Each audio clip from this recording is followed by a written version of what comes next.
Hello, hello, hello, and welcome to Friendship Empire. I am the Empress, and if it is your first time here, I'm glad that you have joined us, and if you are coming back to us to continue our series on the scandals of the Norwegian Royal Family, well, welcome back. And today we are going to be covering the controversial second marriage of Princess Martha Louisa, the only daughter of the current king, and her second husband, Shaman Durek Verrett, David Derek Verrett. He has many names, but we will be calling him Shaman Durek for the duration of this show. And if you're not familiar with that couple, let's pull up a nice picture of the sort of newlyweds. They were married a couple months ago. I guess that still counts. The first year of marriage, you can still call a couple newlyweds, right? The honeymoon hopefully lasting forever. But yeah, so here we have Princess Martha Louisa here on the right and Shaman Durek on the left. And we did go over a little bit of their relationship on part 4, I think it was. We are now on part 7 of the Norwegian Royal Family Scandals series. And in a previous episode, we discussed Martha Louisa, and she's been married twice now. We went over her first marriage. I'm going to shift over here to our Norwegian Royal Family tree, courtesy of people.com. And I've been using this on every episode to show off the Norwegian Royal Family, our cast of characters. If you are not familiar, I assume that if you are here listening and watching, that you probably have some familiarity with the Norwegian Royal Family. But if not, here is your family tree to see our cast of characters. So again, this is the current king, Harald V, a very elderly and infirm man. He has had some health problems recently. This is his wife of many, many years, Queen Sonja. Their elder child and only daughter, Princess Martha Louisa. This was her first husband, the writer Ari Ben. He is no longer with us, and we went over their marriage, their divorce, their children, and his untimely demise, unfortunately, in a previous in our previous episode. I believe that was part 4. And these are the 3 daughters that Martha Louisa had with husband Ari, Maud, Leah, and Emma. And then, of course, this is the Shaman Durek Verrett, her second husband. Over here, we have Crown Prince Haakon, Martha's younger brother, but the heir to their father, King Harald. Haakon's wife, Crown Princess Mette-Marit, who has figured prominently in the other set of recent scandals with the Norwegian Royal Family, which we have been covering on all the previous 6 parts of this series, involving Mette-Marit's son, Marius Borg Hoiby, who is her son from a previous relationship that he was about 3, I believe, when she married Crown Prince Haakon, and then they have 2 children of their own, Princess Ingrid and Prince Sverre Magnus, who it is my understanding that he's actually called Magnus, not Sverre. For some reason, I thought they all went by their first names, even though they have the double-barreled first names. Amongst the family, it is my understanding that Martha Louisa goes by Martha, Haakon Magnus goes by Haakon, Mette-Marit is called Mette, Ingrid Alexandra is Ingrid, and then Sverre Magnus apparently goes by the middle name Magnus, which is pretty ballin' of him. Magnus, of course, meaning great, so call me great. Well, that would be wonderful for anyone. Hey, call me great. All right, you're great. What a cool name. So back to, if you want to dig deep on the scandals of Marius, who has gotten himself in a lot of criminal trouble. You can follow go back and watch or listen to our previous streams where we covered his troubles and have been keeping up to date as that progresses. But today we are going back to talk about Princess Marta. And just a heads up, most of this stream, even though it is about scandal and controversy, is pretty lighthearted, pretty easygoing.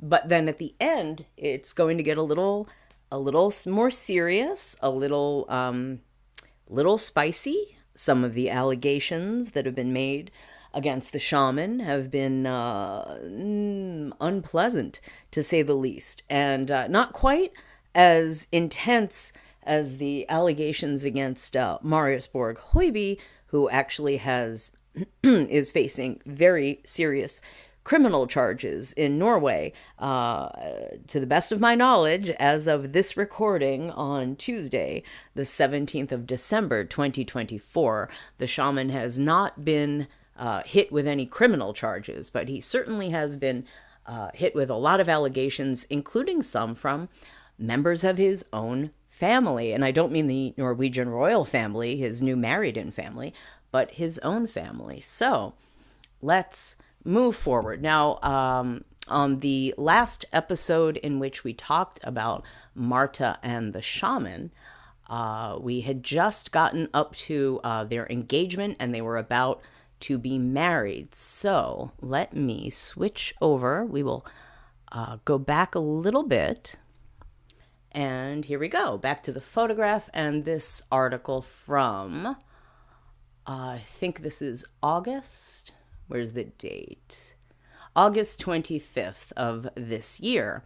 And we'll just go over, this is a couple articles to give a little bit of an overview. If you are not familiar with the shaman, if you're just coming to this, a little bit of an overview. There was a lot more detail in our previous stream, but this will give you some good bullet points to catch up with the background of the shaman, a little bit of the background of the princess and their relationship. So here we go.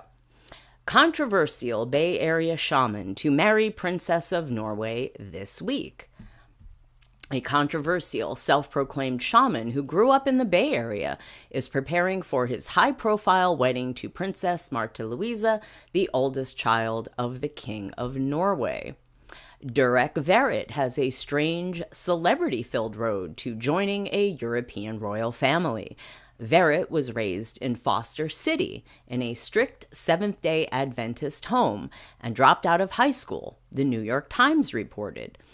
On his website, Verrett describes himself as a sixth-generation shaman, but as Vanity Fair points out, his autobiographical details constantly shift. Yes, and this will become a recurring theme with the shaman and a recurring theme with the articles that cover him. On the last stream where we discussed the princess and the shaman, we read more than one Vanity Fair article. Vanity Fair likes to profile this couple, but that very same Vanity Fair article, another one by the Daily Mail, was pretty interesting. The details are delightful, so I would recommend going back and listening or watching that stream.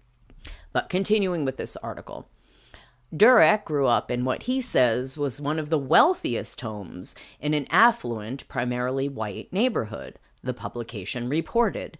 After his parents divorced when he was 3, he lived with his dad, a pious construction entrepreneur, and his stepmother. Durek says his father had a private plane and cars and domestic staff to match. Other times, he says he grew up splitting his time between Foster City and Hawaii, where his first language was Pidgin. And if you don't have eyes on the screen, that word is P-I-D-G-I-N, not pigeon, P-I-G-E-O-N, not bird language, but human language. His first language was Pidgin, and he'd have to wake up in the middle of the night to catch fish to feed his relatives. Okay. Verrett has counted Gwyneth Paltrow, yes, Goop herself, who has endorsed the shaman with a page on her website, as a matter of fact. Gwyneth Paltrow, Chris Pine, Selma Blair, and Rosario Dawson among clients. In profiles in the Times and Vanity Fair, his practices involve purging bad energy and releasing toxins in the usual LA guru parlance. But Verrett has promoted more dangerous beliefs, such as writing in a book that childhood cancer is caused by unhappiness, and promoting pseudoscientific, how can I say this in a YouTube-friendly way? Cures for the illness that shut down the entire world a few years ago. You know what I'm talking about? Right. And if you aren't entirely sure what I mean, you can look on the screen right now, and I am highlighting or underlining where it says what I don't want to say because I don't want to trigger anything that YouTube finds sensitive. Okay, continuing. Durek's mother has spoken out against her son, accusing him of fabricating details about his life. In July, Durek posted on Instagram that he issued a cease and desist against his mother due to her, quote, continuous fabrications, unquote. Well, who's lying now? Mom says son's lying. Son says mom's lying. Who can know for sure? Verrett began dating the princess in 2019, and the relationship has been widely scrutinized and criticized in Norway. Verrett's contradictory stories of his life, combined with his fringe beliefs, have made him an unpopular figure in Norway. Verrett has pointed to racism as the reason for his chilly reception. Well, I can tell you, I am not in Norway, but I can tell you that according to the press, that kids get cancer because they're sad was not well received, for example. Anyway, here we have a lovely Instagram photo of the princess here in the background and the shaman in the foreground wearing a red and black and white, maybe, I guess that doesn't actually, that's not a matching set, kind of a tracksuit looking thing. But what I did notice is the very impressive yellow watch on his wrist. And I wonder if he's getting that from one of the friends of Marius. If you've been following our series, you will know about Marius and his friends and their luxury watch business. But I'm sure that the shaman is not connected to that in any way, especially as Marius apparently was not even invited to the wedding. But continuing. Okay, well, here you go. Oh, let's read the caption. This is what I guess the shaman posted himself. Living in Norway has unlocked a new level of bliss, darlings. Picture this. Well, I don't have to. You've put a picture up. Picture this. Cruising the stunning fjords with your beautiful @IM_Marta Louisa and friends, and I'm going to skip their names, the sun kissing your face, and a spread of delicious food and drinks at your fingertips. If you ever visit, hopping on a boat is a must. Life sparkles when shared with soulful, uplifting people. No time for complainers or gossipers here. Remember, tribe, the secret sauce to a fab life is all about those good vibes and good company. Well, who could disagree? Movie of the week in the chat says his, quote, Rolex, unquote. I don't know that it is a Rolex. Maybe it's a different manufacturer. Watches aren't my thing, and I certainly am not an expert on men's watches, but it's a flashy piece. You've got to admire his commitment to the primary colors, red, blue, and yellow. It is a striking ensemble, is it not? And movie of the week comments, those are some serious pants. They are indeed. They look like something from like college when they would have vendors out with tables of, things for college kids to buy, little Guatemalan handbags and whatnot. It looks like one of those kinds of patterns, like Indian cloth fabric or whatever, the kind of skirts that fish head girls might wear, formerly deadhead girls, but then fish head, and I don't know, whatever they do nowadays. Is that even a thing that happens? Do people jam bands, right? I guess that's the collective term, jam bands. Anyway, we've gone off topic. Let's get back to the article. Movie of the week says, I think I had a bandana in that pattern. Exactly. It looks, kind of like bandana material. Well, he's a stylish guy, that shaman. You can't deny it. Okay, back to the article. But even before her relationship with Verrett, Martha Louise's unusual interests caused tension in Norway. Boy, did they.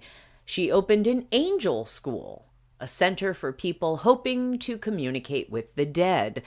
Also to I think it was enhance or develop their like psychic abilities as well. I think it wasn't just communicating with the dead. I mean, it was angel school. She believes in talking to angels, and I'm not a theologian, but I'm pretty sure angels aren't per se dead people. Well, I suppose some people think you die and become an angel, but angels typically are things unto themselves, yes?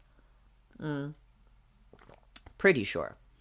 Anyway, I guess you can talk to any kind of angel that's available. And she worked with clairvoyance, earning her the nickname of Princess of the Paranormal. That sounds like a great name for a TV show. In 2022, actually, she says she herself is clairvoyant, not just working with them. Okay, in 2022, the princess stepped down from her official duties to instead promote her alternative medicine ventures. When Verrett proposed to Marta, the couple told Town and Country that he had to prepare multiple scenarios in order to surprise her. And I actually have that article coming up because it's funny. It's quite funny. Every time he planned something, I saw what he was up to, Marta said. She has psychic abilities, Verrett added. We both have spiritual powers. If I have one single thought, she gets it immediately. Well, that must be helpful, especially when you forget something on a shopping list, like, oh no, shaman, don't forget to pick up the milk, and she just thinks it, and he goes, bing, I already know it. That must be super duper convenient, even more so than sharing an app where you can do that on your phones. Although, well, yeah, I'll save my comment. And of course, here's a picture of Marta looking quite lovely in the hot pink dress. It is a nice dress. It's a nice color on her. And she wears it frequently, I've noticed. Okay, Princess Marta and Verrett will marry on August 31. Of course, this has already happened. In the Norwegian town of Garanger. Marta is fourth in line to the throne after her brother, Crown Prince Haakon, and his two children. It's not clear if Marta and Verrett will stay in Norway after the wedding or return to California, where Verrett lives in the LA area. And the answer to that is, well, they did both. They were in Norway and they went back to California, and they appear to be back in Norway now, as we will see in just a little bit. So, moving on to our next article, just sort of pre-gaming for the wedding coverage to come. Durek Verrett, 13 facts about Princess Martha Louisa of Norway's controversial fiancé. And it really doesn't seem as though an article about this couple can be written without someone referring to him or their relationship or something he has said as controversial. So here's the lovely couple. Again, you see how stylish they both are. I'm not entirely sure what this is. This looks like feathers. These look like crow feathers and some other kind of bird feather trim on the shaman's cape. I don't know what this is exactly. And wow, what a necklace. You would think he was the royalty. Well, he's a shaman. I suppose that's a form of spiritual royalty, right? Okay. So let's go. Princess Marte Louise of Norway has never been one to shy away from choosing the unconventional route. Known for her belief in and practice of spiritualism, the oldest child of King Harald V and Queen Sonja of Norway is a self-proclaimed clairvoyant. There you go, self-proclaimed. Who claims she has been talking to angels since she was a little girl. After feeling like few people truly understood her, Princess Marte Louise of Norway was introduced to the American shaman Durek Verrett through their mutual friend, energy healer Milana Snow. Ah, okay. I think a new name has entered the chat. I don't believe that this friend has been credited with setting them up before, but anyway. Immediately, they shared a deep connection. And yes, we heard the story of their meet cute in 2 different articles in a previous stream. If you want to go back and check that out, I would recommend it. The articles on the 2 of them are pretty entertaining.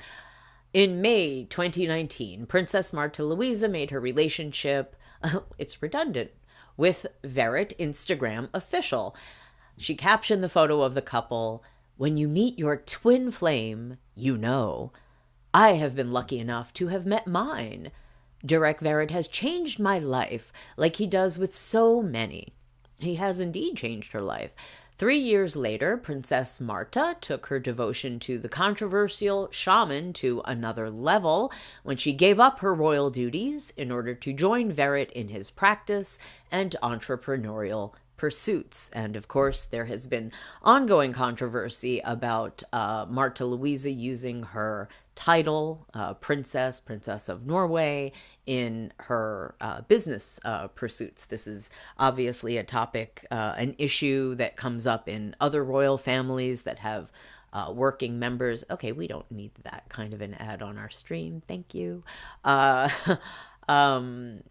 Other royal families in other countries have the same issue. If you have a member of your royal family, whether they actually have the title and the style of, prince, princess, HRH, what have you, or whether they are merely a common member of a royal family, that doesn't make a lot of sense, sounds contradictory, but that's where we are in the modern era of having a royal family that has members of the family that are not technically royal, or titled even necessarily. What happens when they have to work? They have to have a job, and they are necessarily going to be, to a certain extent, trading off of their identity, being a relative of the monarch. It's impossible, even, say, Princess Anne, the Princess Royal in the UK, her children, they've been born common, they have no style, no title. I don't mean style as in dress sense or decorating sense. I mean, they don't have His Highness, Her Royal Highness, nothing like that. They don't have titles. They are Mr. or, well, I guess in the daughter's case, Mrs. But nonetheless, when they do promotional work, for example, Zara Phillips Tyndall models for a clothing company, she gets paid for that. Well, they maybe are hiring her because she is a accomplished UK equestrian who has performed at the Olympics. I don't think she's medaled, but much like her mother, and I believe father as well, they were all equestrians at representing the UK at the Olympics. That's enough, I suppose, to warrant hiring someone to represent your brand.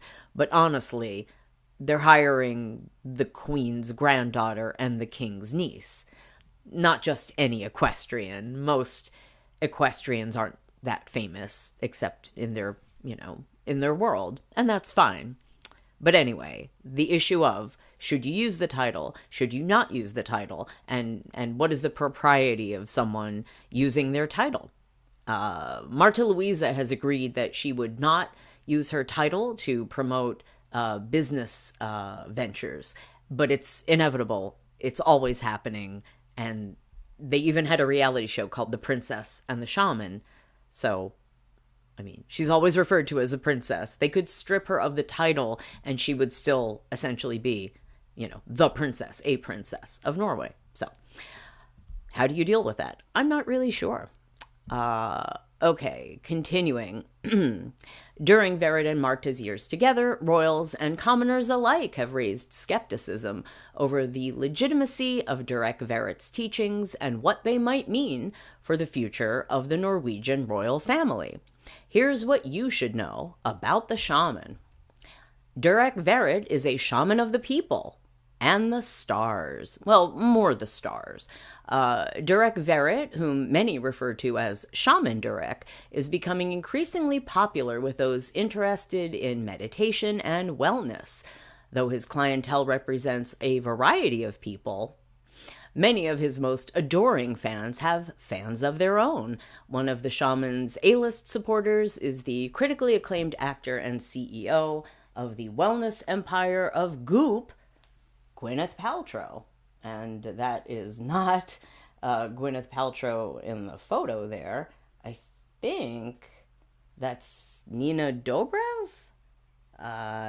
Looks like her. I don't know what she was on. I just know she's famous. I know most celebrities for who they date as opposed to what they actually produce, but I think that's who that is. It doesn't say, but I think I'm right. If I'm wrong, you can let me know. And if you think I'm right, let me know. Leave a comment. I'm happy to be corrected if I'm wrong. Okay, we don't need this video playing. I guess we have to deal with that. All right. Despite claims that Goop is overpriced and problematic, Paltrow has become the celebrity face of alternative therapies. She was one of the first celebs to successfully promote Verrett's shamanic practice, dubbing him her light in shining armor.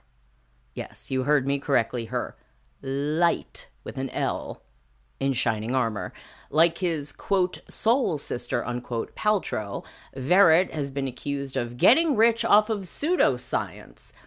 Regardless of the controversy surrounding the legitimacy of his practice, though, a session of spiritual detox with Shaman Durek has become a highly sought-after experience for celebs.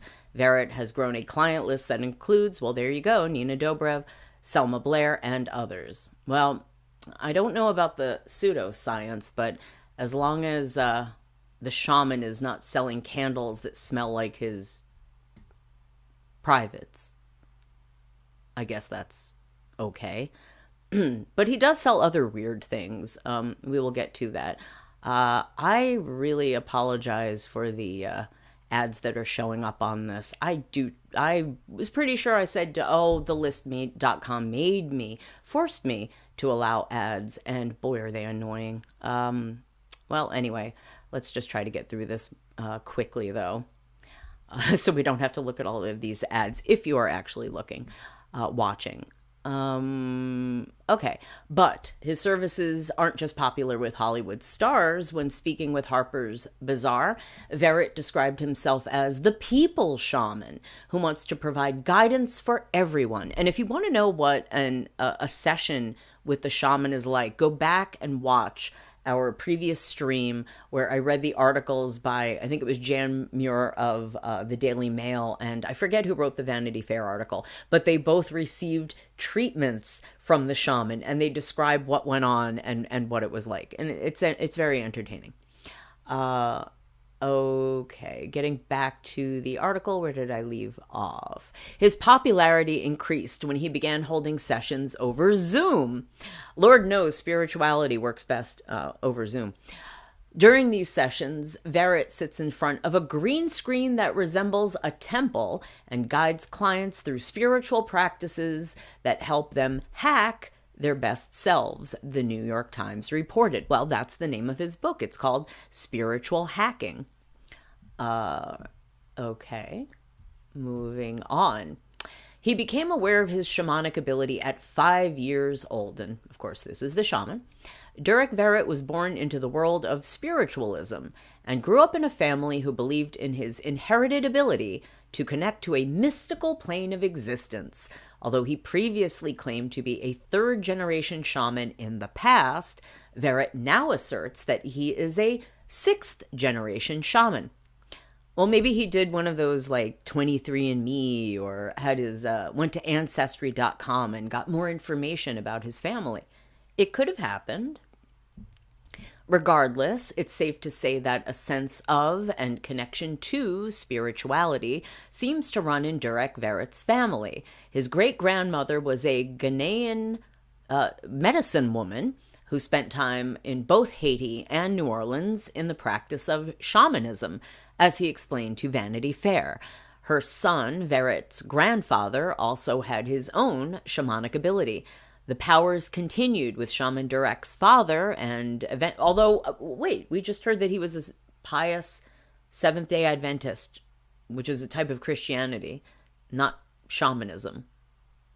Okay, well, now the father has shamanic abilities too, and eventually showed up in Verrett himself when he was just 5 years old. At 11 years old, he began his training. In the beginning, yes, there was a previous article, I think it was it the Vanity Fair article that described that some woman pulled up in like a limousine or a Cadillac, maybe it was just a Cadillac, and said, hey, you look like you're spiritual, come here and I will train you to be a shaman. I mean, it was pretty much literally that. It was the most bizarre, odd shaman origin story I think I've ever heard. Come to think of it, I don't know that I've heard too many shaman origin stories. Does Carlos Castaneda count as a shaman origin story? If so, then I know at least 2, possibly more.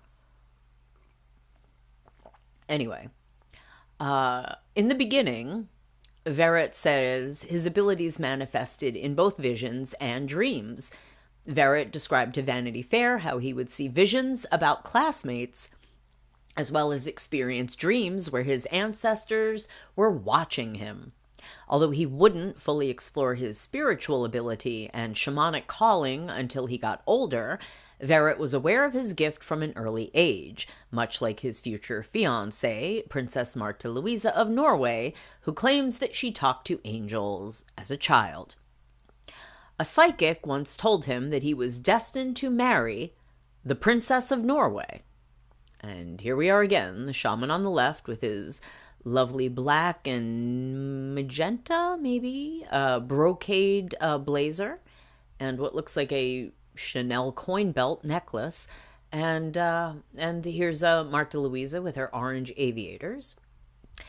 As detailed in Vanity Fair, Durek Verrett, it was always, this is poorly written, his fate to meet and marry Princess Marte-Louise of Norway.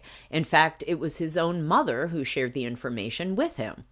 His mother, who was descended from a mix of West Indian and Norwegian descent, was herself a psychic medium who had received spiritual training from a Romany woman.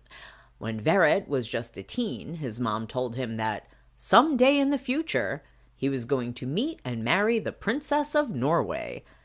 Although he didn't think anything of it at the time, his mother's words surely came back to Shaman Durek when he asked King Harald V and Queen Sonja of Norway for their permission to propose to their daughter, Princess Marte-Louise of Norway. But what his mother didn't tell him was how challenging it would be to propose to the Norwegian princess. According to Verrett, he struggled to choose the perfect time to propose to his then-girlfriend because spirits kept spoiling the surprise. I thought it was the psychic connection which kept spoiling the surprise. Well, anyway, I guess it was all of that.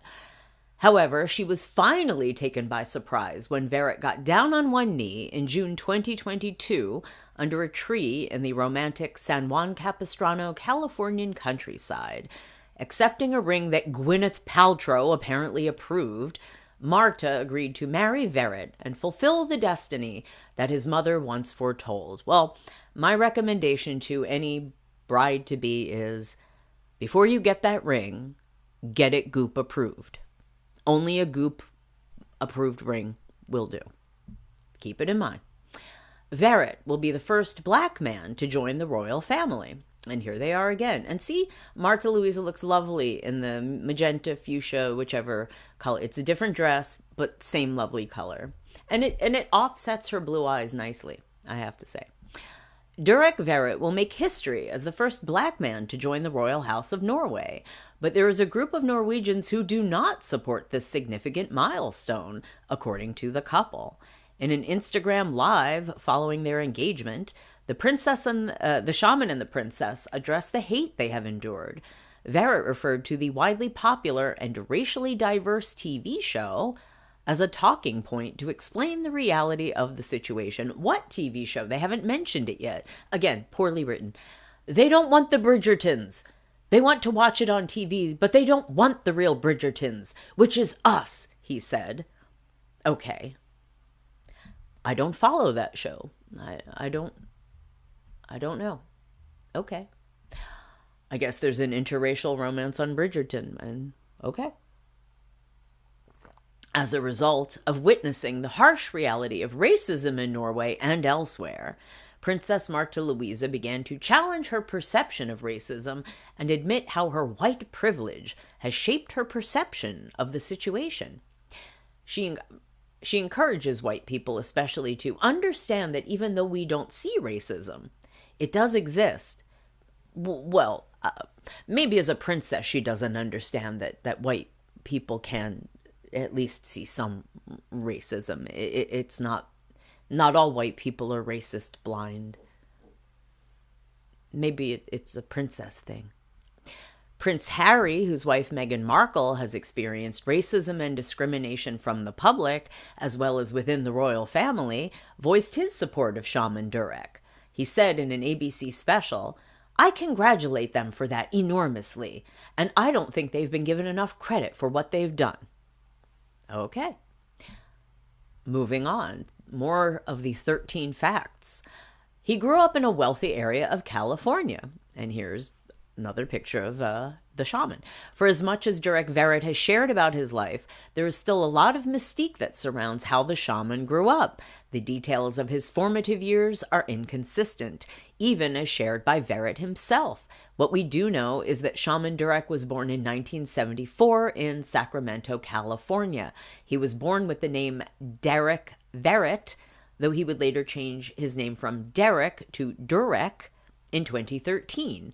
However, many other details remain unclear. And if you go back to our previous stream where we talked about the princess and the shaman, I read an article or post by a very good royal historian and genealogist. And if you look on her website, which, let's see, royalmusings.blogspot.com. It sounds like I just said the same thing twice. I did not. It is actually written out that way. If you go looking for it, go look for Royal Musings if you really want to see this, or a website, or even better, go back and listen to our previous stream where we went over her genealogical research about the former Derek Verrett, the current Shaman Durek Verrett, and his family tree and background. It is interesting. Moving forward with the article, the widely accepted version of Durek's childhood is that he grew up in one of the wealthiest neighborhoods of Foster City in California. His dad, who has been described as both an engineer and or a construction entrepreneur, was of African Haitian descent, and his mother, who was a clairvoyant like her son, was of Indian Norwegian descent. They divorced when Verrett was 3 years old, and he went to live with his dad. A Seventh-day Adventist who ran a strict and well-mannered household, Durek Verrett's father raised his son in a majority-white neighborhood with access to private planes and expensive cars. Okay, we've heard a little bit about this before. But here we go. It talks about pigeon again. However, Verrett has also claimed that he spent his childhood divided, yes, we heard that, between Foster City and Hawaii. Yes, pidgin, aka Hawaii Creole. So that's the specific pidgin language that he apparently has claimed to have spoken. Pidgin can refer to different dialects. In this case, specifically Hawaiian Creole. Though this version of his childhood is undoubtedly more mystical, the accuracy of this description is debated. He has traveled all around the world to explore and develop his natural shamanic abilities. Durek Verrett began to travel the world while learning about a variety of cultures that each have their own unique traditions. As he told Vanity Fair, Verrett studied with the Lakota and Cherokee tribes, who live in the Dakotas and the southeastern United States, respectively, in order to learn about Native American shamanism. Verrett also became a student of the spiritual practices of Haitian, Nigerian, Hawaiian, and Cuban traditions. During this period of learning, Verrett's travels also led him to explore other spiritual traditions in addition to shamanism. Though he was already somewhat familiar with Christianity, having grown up as a Seventh-day Adventist, he expanded his knowledge of Christian and Catholic traditions by traveling throughout Europe. He also traveled to Israel, where he spent time with rabbis in order to become more familiar with Judaism and Kabbalah, as well as Turkey, where he studied Sufism. These travels undoubtedly... I'm sorry, these videos are annoying and distracting.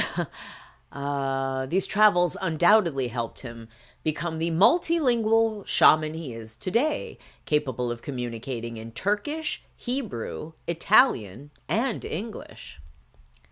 That's impressive. When he is not focused on expanding his own skills, Verrett journeys to a variety of cities and countries to do sessions and workshops. I enjoy traveling, going to other countries that I've never been to, and speaking languages, and being in different cultures gives me vast knowledge of how much information is available, he told Thrive Global. Durek Verrett published a controversial book, and here he is holding Spirit Hacking, his book. In addition to accessing his wisdom through live streams, as anyone listening to this now is, accessing wisdom through a live stream, Zoom workshops, and private sessions, followers of Shaman Durek can read his book, Spirit Hacking, Shamanic Keys to Reclaim Your Personal Power, Transform Yourself, and Light Up the World. Well, who wouldn't want to do that? Published in 2019, Spirit Hacking contains advice, spiritual tools, and meditation techniques. Although the book was received positively by many in the celebrity wellness community, including Gwyneth Paltrow and Gerard Butler? Gerard Butler? The actor? The celebrity wellness community? Is Gerard Butler doing something with his career that I was not aware of? I admit I'm not the biggest fan, and I haven't been following his career too closely, but is he involved in celebrity wellness now? I was not aware of that. Okay, maybe. Or maybe he just endorsed it. I don't know. What I would like to mention is when we talk about some of the spicier allegations against Shaman Durek, it might be worth keeping in mind who his male clients have been, because there's a little blind item rumor that comes up that mentions a male celebrity client, but we don't know who that client is. So it's amusing and entertaining to keep track of his male clients so far. Well, I don't know if Gerard Butler is a client, but his name has come up. Chris Pine was mentioned. I can't remember if there were any other male clients mentioned, but we need to keep that in mind. And I will bring it up again when we get to the rumor later in the stream. But it would be interesting to imagine who was the celebrity client that is mentioned in this scenario. Anyway, movie of the week in the chat says Leonidas. Oh, that was him, wasn't it? Well, that's odd. He's come up now twice. We mentioned Leonidas in the last stream when we were talking about Marius's crimes, or alleged crimes, some of them mostly alleged, because that was someone's middle name, remember? It was like Leonidas. That's funny. The 300 doesn't come up every day. But yes, Gerard Butler, that guy. Again, I didn't realize that he had anything to do with celebrity wellness or Shaman Durek at all. Yes, I mean, I'm I'm actually looking on another screen at his Wikipedia page, and I do not see anything about Gerard Butler being involved in celebrity wellness, goop tier, stuff or what. It seems like maybe he, got sober. That's wellness. He's a celebrity. I guess that counts as celebrity wellness, but I don't think he's running around, proselytizing or anything like that. Well, anyway, good for him. Good for Gerard Butler. Okay, continuing with the article, published in 2019. Spirit hacking contains, oh, I said this already, I apologize. Gerard Butler. Okay, it eventually landed in hot water for the validity and ethics of some of the claims it made. At the heart of the controversy is a false claim about cancer. What Durek writes about, for example, is that when children have cancer, it's because they're unhappy and thinking about it. So yeah, I just don't have an adequate comment on this. Knut Ola Olvestad, publishing manager of Cappellendam, told VG. Cappellendam pulled spirit hacking from the shelves in October 2019, just over a week after the book was originally published. Olvestad claimed that it became impossible to publish this book. If this is read literally, it can simply be harmful. Yes, people took offense at the idea that children with cancer could have caused their own cancer. It's not literally, I guess, what that says, that children have cancer. It's because they are unhappy and thinking about being unhappy, and then that somehow creates the cancer in their body, like that's somehow blaming the victim. That was how it was taken. Not to mention, it was also opposed scientifically in Norway by medical people, and they had a real problem with that, as well as some other things that he said regarding health and wellness. So, despite the number of people who took offense to Verrett's insensitive claims, Princess Martha Louisa has been very supportive of her fiancé's work. On the day it was published, she posted a photo of her holding the book on Instagram with the caption, "This book is something else. Read it and find out for yourself how to hack your spirit, stop being a bobblehead or a sheeple, and get on the lit train for giants." That was in all caps. Giants. Stop being a sheeple. Sheeple is plural. Isn't it? I guess a sheeple could be singular. If sheep is both singular and plural, I guess sheeple would be both singular and plural. I don't think I've ever heard the word sheeple used singularly, meaning to refer to one person as opposed to the sheeple. But anyway, a bobblehead or a sheeple. Okay. He believes that he has died before. And here is the shaman.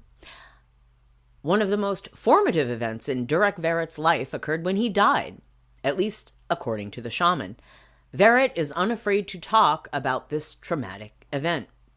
At the age of 27, as Verrett told the New York Times, he went into cardiac arrest after his blood pressure became extremely high. For approximately 4.5 minutes, Durek Verrett was clinically dead. During that time, he claims, "I went to the other side. I got all the information on the other side and came back." All the other information? What? Stock tips? What? Who's going to win the Super Bowl? What information? And don't write spirit hacking. Write that book. Give us all the information. All the information. No. Okay. On the podcast, Moments That Made Me, Verrett describes how he was revived twice. After the first attempt, he was put into a coma, during which he claims to have been aware of what was happening around him. When he woke up from the coma, he was expected to never be able to walk or talk again. According to his profile in Vanity Fair, Verrett used a wheelchair for almost 2 years and was on dialysis for 8.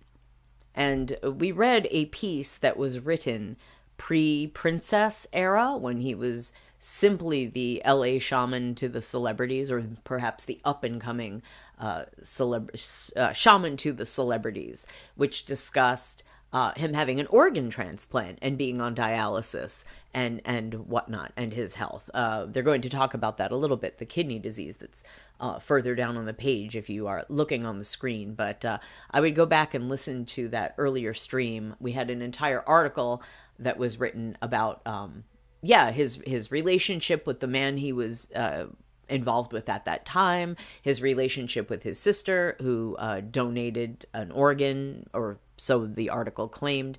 That might be mentioned as we go ahead and read this article.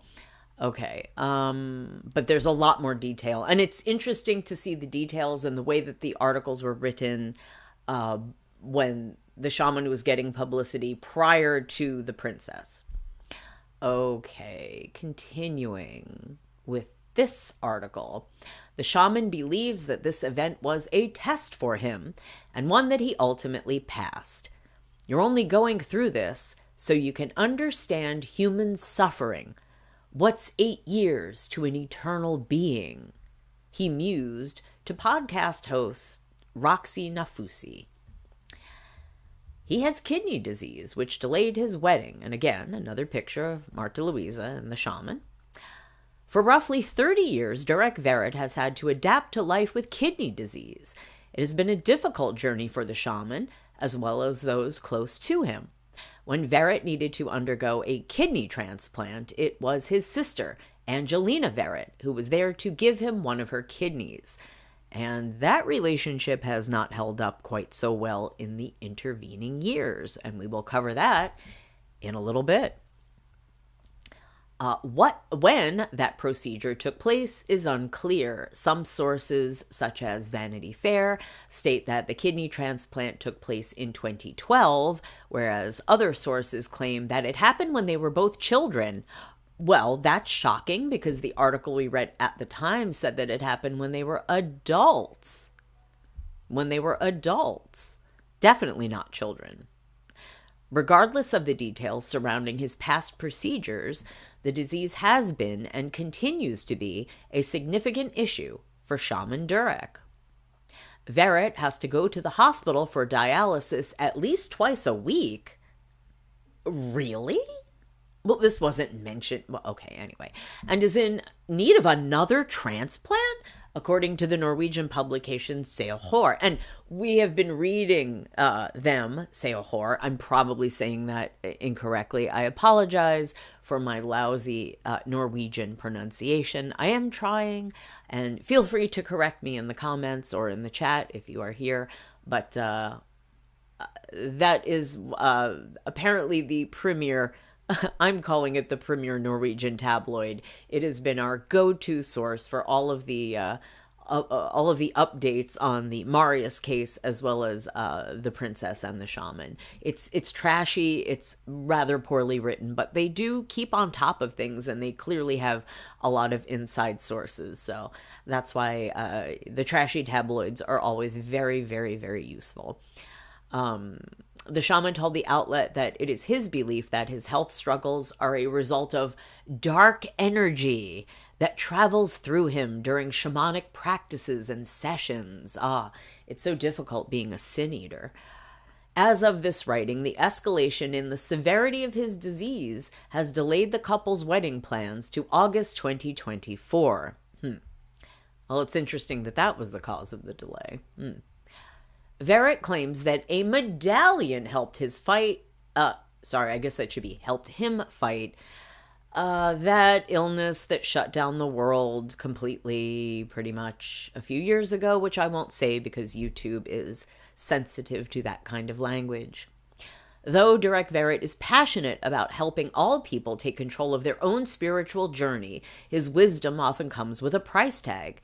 At the end of the day, Verrett is both an influential shaman and a successful businessman who knows how to run a lucrative practice. His 1-hour private virtual sessions, for example, retail $1,500. Yes, Verrett has found a way to share his shamanic gift while also making quite a life for himself. Why, yes, $1,500 for an hour. But honestly, I mean, to be touched by a sixth or third or whatever generation shaman, I mean, it's priceless, right? $1,500. What's $1,500 to an eternal soul for 1 hour? Well, I've been speaking for almost 1 hour. It's coming up on 1 hour, and I'm not requiring $1,500 per hour. I'm not requiring anything, actually, but I would like to ask, if you are here and you are listening and enjoying this, to do the old like, share, and subscribe, and then come back for more. And actually, if you haven't caught up already, you could go back and catch up on 6 parts of previous Norwegian royal family scandals here at French Dip Empire. And you can also catch our other videos on some other topics, both royal and non-royal, and get excited for what's to come, because I've got, some fun things. Actually, I have a stream prepared for either later this week or next week, depending on if the technological gods will be shining down upon me, hopefully sooner rather than later, that one of the people who has already been mentioned in this stream, not the shaman, not the princess, will figure prominently. Not a member of the Norwegian royal family at all, but will figure prominently. That's just a little tease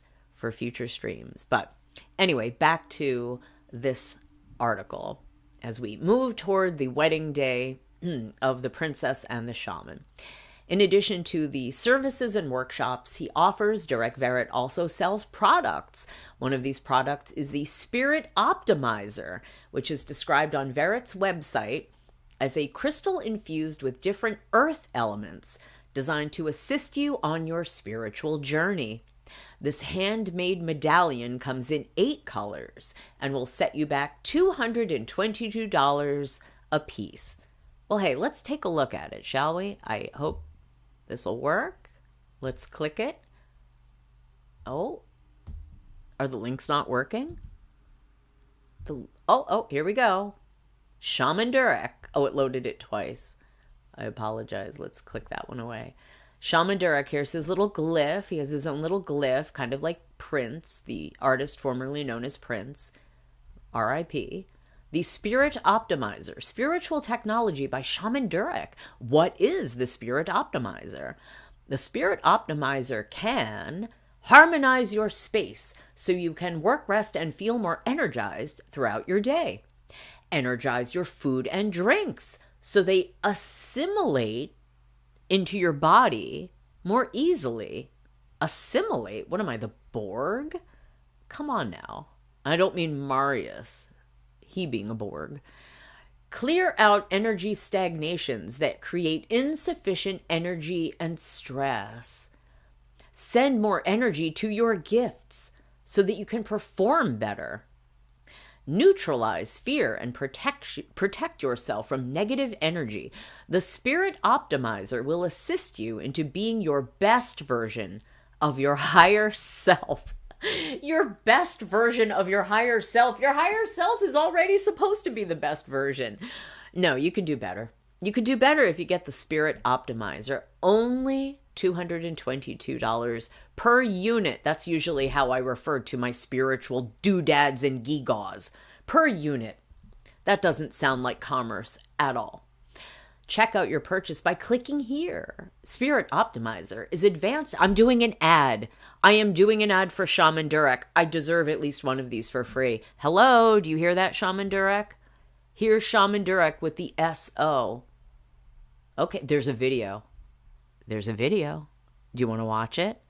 It's 3 minutes long. We won't watch the whole thing, but we'll watch a little bit of it because this is fantastic, right? The ancient truth. Quantities are limited.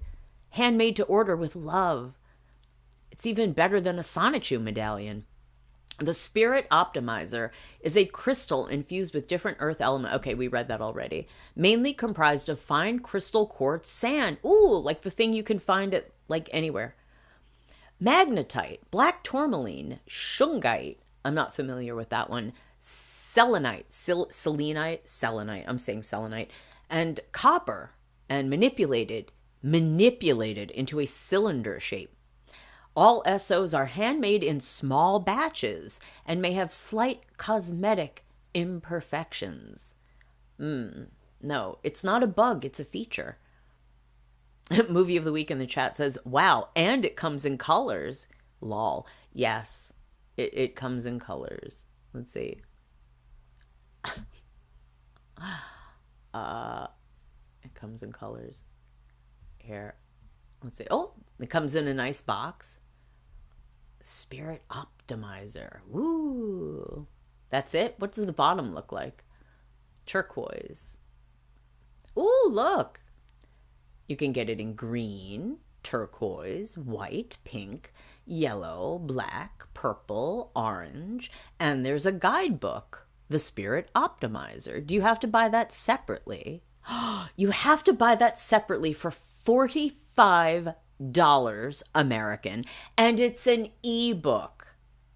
It's an ebook. It's not even a hard copy. And by hard copy, I mean it could be a soft cover. But it's not even an actual book.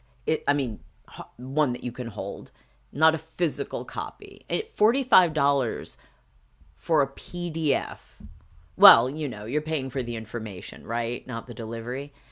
And of course, your $222 Spirit Optimizer. I don't know. What do you think?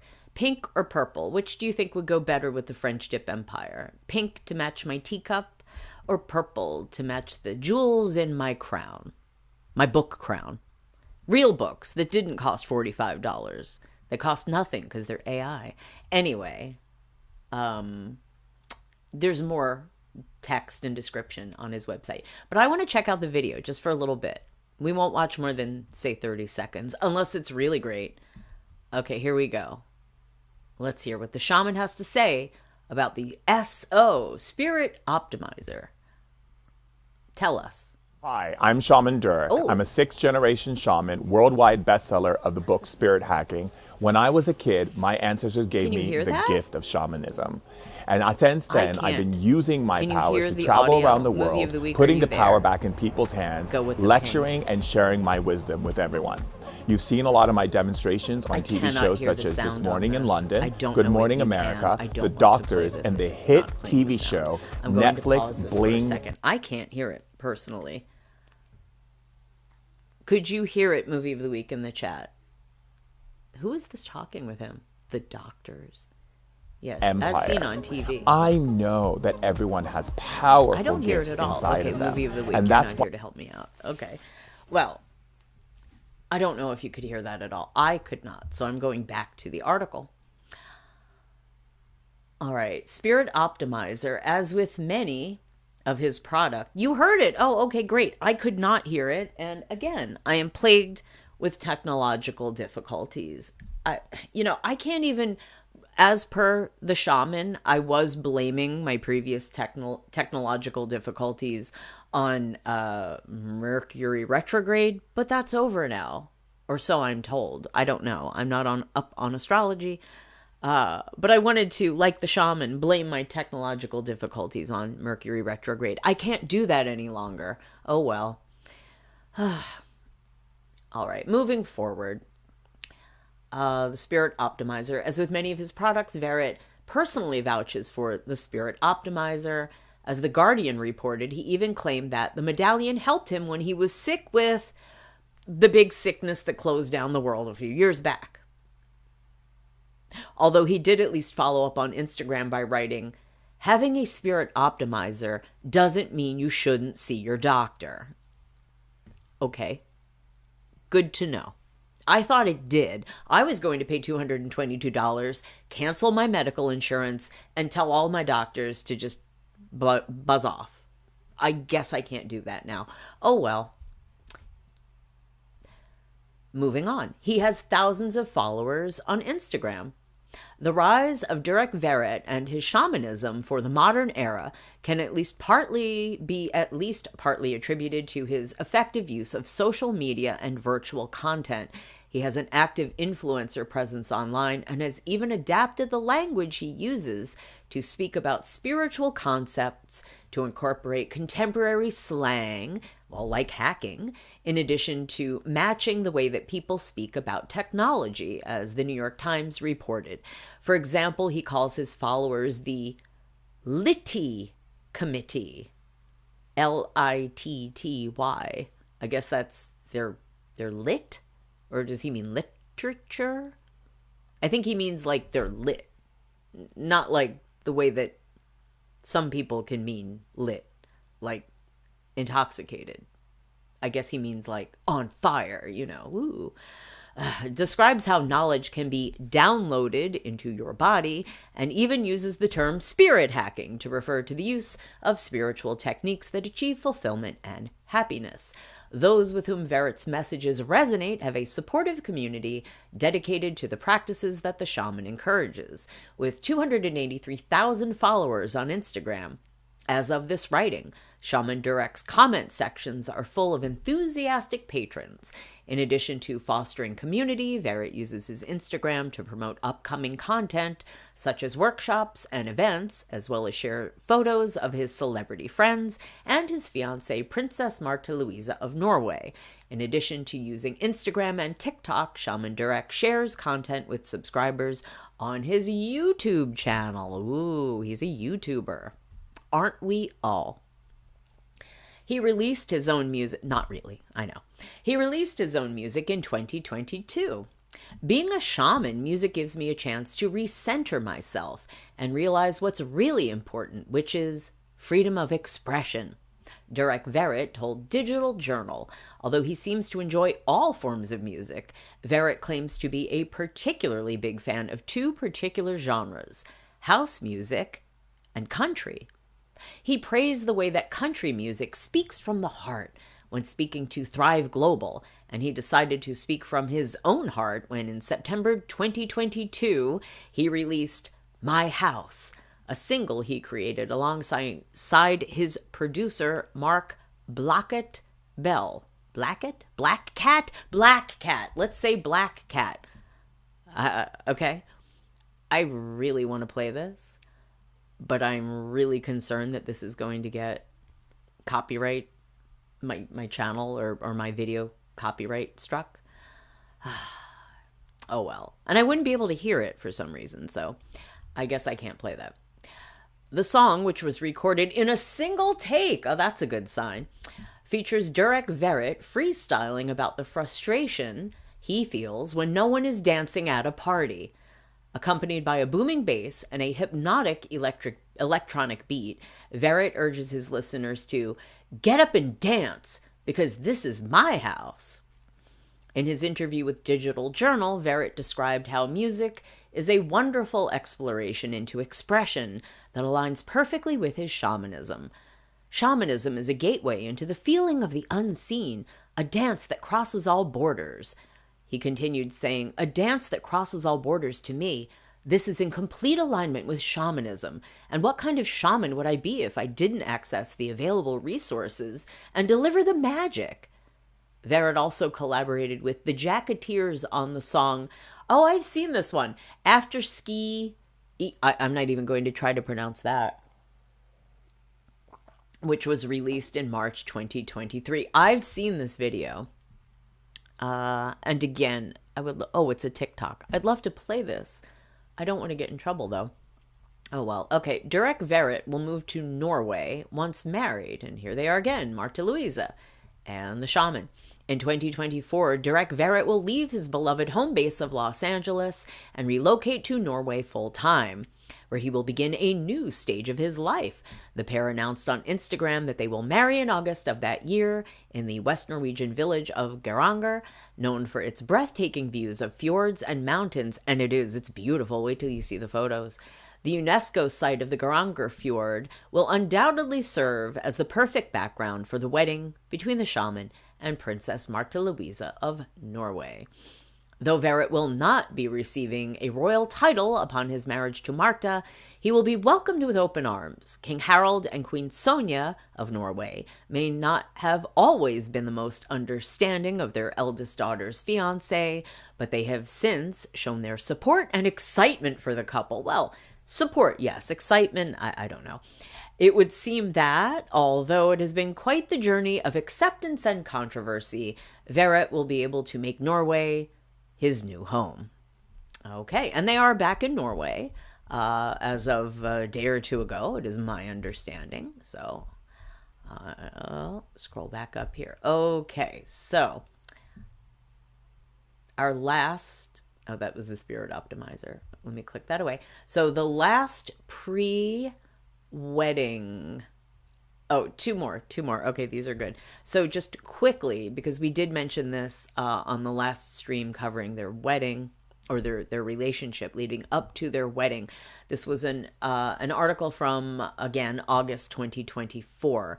Princess Martha Louise's royal family to skip wedding photos over controversial media deal. Princess Martha Louise and her fiancé, Shaman Durek Verrett, will marry later this year after getting engaged 2 years ago. And what was the problem? Princess Martha Louise of Norway's wedding next week might not include a photo op with other members of the Norwegian royal family. King Harald and Queen Sonja's only daughter is set to wed Shaman Durek Verrett at Hotel Union in Geiranger in Norway on August 31, and Hello Magazine announced that it will be covering the nuptials. The Norwegian Broadcasting Company, NRK, also reported that the wedding's television rights are connected to Netflix per a translation to English. Yes. Due to the exclusivity of the alleged arrangements, the Royal House of Norway's head of communications, Guri Varpe, who earns his or her living very well every single day, apparently, with what's going on with Martha Louise and Marius, told NRK that members of the royal family will refrain from being photographed and filmed by the two outlets when other press won't have access. Here, a key member of the Norwegian royal family is breaking what has been a long and good tradition. Reidun Kjelling Nibu, maybe, of the Norwegian Editors Association told NRK. Major events have been documented via Norwegian broad media, such as NTB and NRK, on behalf of the entire press, which has passed the images on to the people and to other newsrooms that want them, including foreign ones. And here's a lovely group photo of the Norwegian royal family and many, many, many other royals. This is Princess Ingrid Alexandra of Norway on the occasion of her 18th birthday in 2022. And I guess this is maybe too small on the screen to go over everyone, but the king and the queen are here. That's the crown princess and the crown prince. I see the Dutch king and queen. I see the Swedish crown princessly royal family. I see the Danes. And, I think the Greeks in the back. And there's troubled little, not so little Marius, more Dutch. Looks like a Luxembourg pair. Spain. Did I see Spain? I thought I saw Felipe. Is that him? Being all tall? Or is that... I can't see. Okay. Too tiny for me. All right. Moving on. The outlet said that other media will have limited access to the wedding and will not be able to document the wedding. According to NRK, the public and the press will get to see Princess Martha Louise, 52, and Durek, 49, when they step out to greet well-wishers after their wedding, with one or more photos of the bride and groom with their family to be circulated afterwards. Photos from the wedding itself will come from Hello, NRK said. The guidance might mean that the family picture includes Princess Martha Louise's daughters, Maud Angelica, 21, Leia Isadora, 19, and Emma Tallulah, 15, whom she shares with her late ex-husband, Ari Ben. We think it is very unfortunate. We are very disappointed about it, and actually terribly surprised. This is a new image in the Norwegian public and a new turn from the Norwegian princess. News editor Christina Dorthellinger of NTB told the outlet. It is historic if we do not have that access. We have been to all major public events and celebrations and anniversaries related to the Norwegian royal house ever since King Haakon arrived in Norway in November 1905. Dorthellinger added, referring to King Harald's grandfather, who reigned from 1905 until his death in 1957. And of course, that is who Crown Prince Haakon is named after. And here, another photo of Princess Märtha Louise and the shaman in white tie, looking very dapper at a, let's say, oh, that was at Ingrid Alexandra's birthday gala. All right. Continuing with the article, in May 2019, Princess Märtha Louise announced her relationship with Durek, an American sixth-generation shaman who, according to his website, boasts a celebrity clientele. Okay, so we're going over a lot of things we've already heard, blah, blah. Okay. Gwyneth Paltrow, Nina Dobrev, yada, yada. And more photos of the lovely couple from Insta. Okay. Princess Märtha Louise's alleged media arrangement around her nuptials might be possible because she is no longer a working member of the royal family. The Royal House of Norway announced in November 2022 that she was relinquishing the royal role she inherited at birth in order to more freely pursue other interests without the restrictions of being affiliated with the crown. Princess Märtha Louise wishes to differentiate more clearly between her own activities and her relationship to the Royal House of Norway. The princess has therefore decided, in consultation with His Majesty the King and other close family members, that she will not carry out official duties for the royal house at the present time, the palace said in a statement at the time. And here's the lovely couple, the shaman in black tie this time, and Märtha wearing her lovely pink dress. Okay.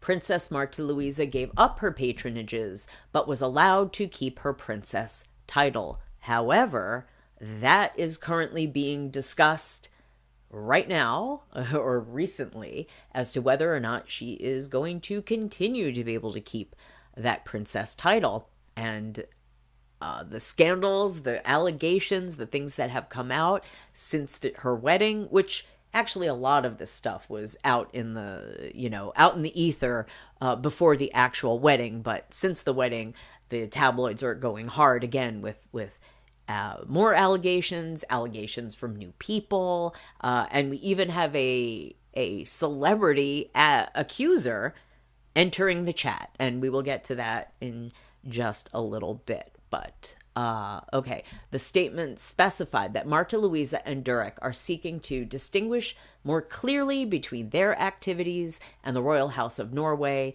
and will not use her princess title or reference other members of the royal family on social media, in media work, or for other commercial purposes.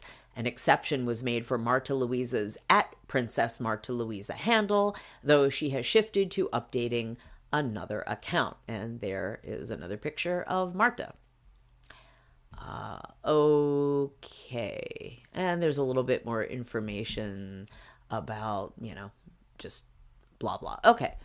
So this became a real issue, and there was discussion as to whether or not the members of the Norwegian royal family would even be able to attend the wedding because of the monetary deal that the princess and the shaman made with Netflix and with the Hello magazine. I guess it's actually the Ola magazine group, but it's Hello/Ola. They publish different versions of their magazine depending on what country, what language they're publishing in. But it's Ola or Hello. If you're English speaking, it's Hello. And they sold the rights to their wedding coverage, and the Norwegian royal family, especially the king and the queen, the crown prince and the crown princess, cannot be seen to be, in photos that are restricted from the general public for money-making purposes for two members of the family. Obviously, that could be a problem. So they had to publicly announce, the king and the queen, etc., that they would not do that. They would not be in the restricted photos, that they would appear, in anything like that.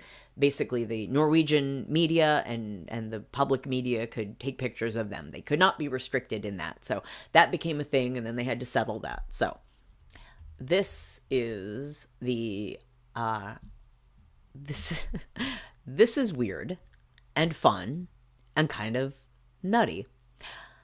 This is, and I pray that this works. We are using the English language version, obviously. This is an illustration that is credited, at least partly, to Shaman Durek, that he created for Martha Louise on the occasion of their wedding. And this was published on, as you can see, is on the Verdensgang website. This is an actual Norwegian news outlet, serious as far as I can tell, mainstream media. And here we go. This is a audiovisual story. You see the princess, you see the shaman, and you see a sort of troll face in the background. And this says, a real-life fairy tale. Scroll down. And here we go. Enjoy this tale. A satire based on true events. Hopefully these images will load. About faith, hope, and love, and a keen media troll. Okay, and you see there's a little troll here, and it says, keep scrolling, but there's a big T written in. Keeps trolling. Get it? Okay. Next. A long, long time ago, in a frozen kingdom far to the north, a real princess was born. And we have the royal palace with the Norwegian flag, the king and the queen, and a pink crib with a crown on it that is rocking back and forth as snowflakes are falling. Next, on the other side of the world, in the land of the free, a little boy grew up in humble surroundings. Well, wait. First of all, yes, the land of the free is a nickname for the United States of America. I don't think we want to call the Norwegians not free. It seems a little rude, although they are subjects of a monarch, so I guess you're not entirely free, but really, I mean, free, whatever. Anyway, humble surroundings. I thought he grew up rich, with private planes and staff. Well, anyway, I guess that's humble compared to a palace? Could be. Oh, movie of the week in the chat says, gotta love the Disney font. Is that what this is? This is a Disney font? Okay. So the image that accompanies this is the Bay Area. I guess that's a picture of the Golden Gate Bridge, although it doesn't look golden in this photograph, or orange. There's palm trees and a beach. Maybe that's supposed to be Hawaii, or is that just supposed to be California? I don't know. And a yellow crib with the I don't know, the shaman sigil. I'm not sure what his little glyph is. His little sort of the artist formerly known as Shaman Durek glyph. And there is sunlight streaming down onto the crib. Okay. Next. He soon became aware of his magical powers, and one day his mother whispered a mystical message to him. And there's the shaman with some stars and his glyph. One day you will be marrying the Norwegian princess. And there is a picture of the shaman's mother, although I didn't think she looked like that in the photograph I've seen of her, and a crystal ball that pops up in front of her with Martha Louise's face in it. Next. All the while, in the northern kingdom, a fearful troll was lurking behind the bushes, relentlessly pursuing the princess. And here is a green-eyed troll-looking character. Next. Desperate to escape the troll's clutches, the princess stumbled upon 3 enchanted paths. Okay, so there's Martha Louise wearing that one pink dress, and she is running down a path away from the green troll, who is now giant, about twice her size. The giant is wearing a red hat that has VG on it, meaning Verdensgang, the publication that actually published this illustration or animation. I mean, he has I think that's medallion around his chest that says "Say a whore," which is the other another tabloid publication. In his hand is a microphone that has a flag on it that says DB. That's for Dagbladet, yet another Norwegian publication. And also, as the troll is pursuing the princess. Oh, and he has large drops of, I guess that's sweat, water coming off of him. He's like chasing her down a path, and there are like trees and flowers in the background. And as the princess is running away from him, she's jumping over the logos of the tabloids, The Sun and the New York Post. So if you can't actually see this, this is what's going on. Okay, the princess stumbled upon 3 enchanted paths. Next. On the first path, she befriended the animals of the forest. And here is Martha Louise dressed as an equestrian riding a horse. And she's saying things in Norwegian and... oh, shoot. I did know what this says. This is like Bloxburg, here we come. I forget what he's saying. I looked it up and I've forgotten. I apologize. The second path led here to the angels. And here is an illustration of Martha Louise as an angel with a halo sitting on a cloud over the mountains. And a sign pops up that says Engleskola, which angel school. The angel school she opened. And on the third path, she gained the ability to speak with the spirits of the dead. And here is Marta in her pink dress wandering through a cemetery on a full moon night with bats flying. And she says, "Hello," to the headstones. Next. But each time she returned, the troll awaited her. And here's Marta looking, well, kind of inebriated, I'd have to say. Inebriated, my little joke. And there's a forest of trees behind her, and there is the troll with a camera now around his neck that is flashing on its own because his hands are up in the air, not actually manipulating it. It must be a magic camera. Next. Many years passed, and one day the princess received a sign, a whisper of a secret soulmate. And there is Marta wearing pink, looking very happy now, with a thought bubble of, well, that's clearly the shaman from behind, walking away. We can't see his face, but it's clearly him. He's wearing the same colored jacket that he was wearing in the previous illustration. And I like how this story of Marta's life has left out anything else, like her first husband, the 3 children she had with that first husband. But anyway, a minor footnote in the much greater story of the princess and the shaman, because he is her soulmate, not the man she had 3 children with. Anyway, next, she set out on a journey across the widest seas, seeking the land of the free. And this is Martha Louise, her head in the royal jet, and then there's the globe, and you can see it spinning, and you can see the side of the earth with Europe, and there's a Norwegian flag popping up, and then the earth spins as the plane moves, and you can see the side of the earth with the United States, and a flag for the United States pops up. Next, at long last, when she met her shaman, their hearts were bewitched at first sight. And there's Princess Martha Louise in her pink dress, the shaman wearing his shamanic getup, I suppose, and a big pink heart pops up and then bursts. Probably shouldn't burst, but anyway. And bewitched, was it bewitched, bewildered? What's the other one? There's the other word, B word, that comes up in that old song, right? Bewitched, be something, bewildered. I don't think bewitched is actually the best term. If I'd fallen in love with someone, I wouldn't say, oh, they bewitched me, because that sounds like they did something underhanded, like they cast a spell on you or they conned you into doing something that you wouldn't have otherwise wanted to do. But okay. Bewitched. It was a good TV show back in the day. Next.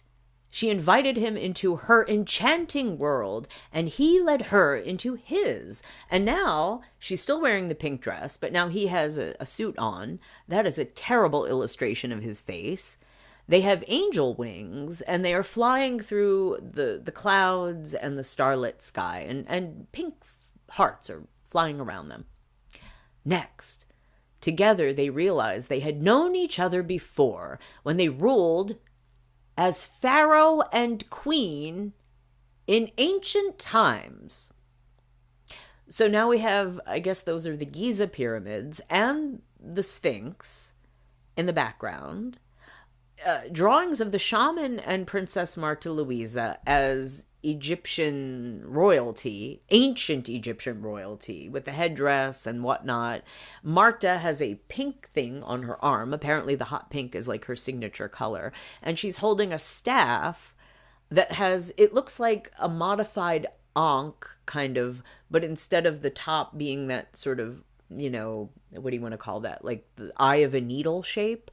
It's a disc with his sigil on it, his shamanic sigil or glyph, you know, like one of those SOs, that spiritual what was that thing called? Optimizer, the SO. It looks like a gold SO on the top of Marta's staff.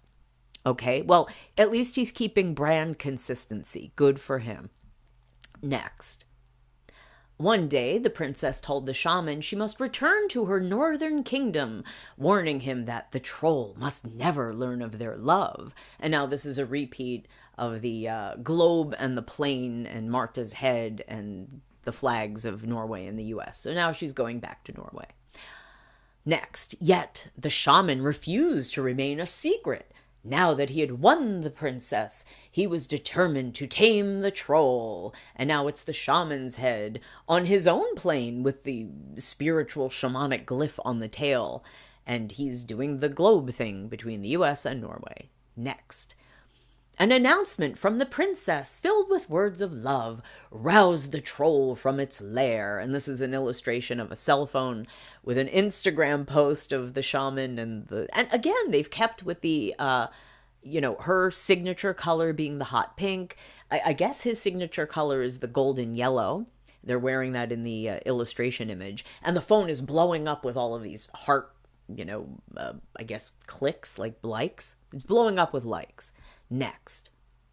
And as soon as the shaman set foot in the kingdom, the troll came thundering towards him. And now it's Marta and the shaman and the troll, and he's, doing his thing again. He's bothering them. Everybody's agitated.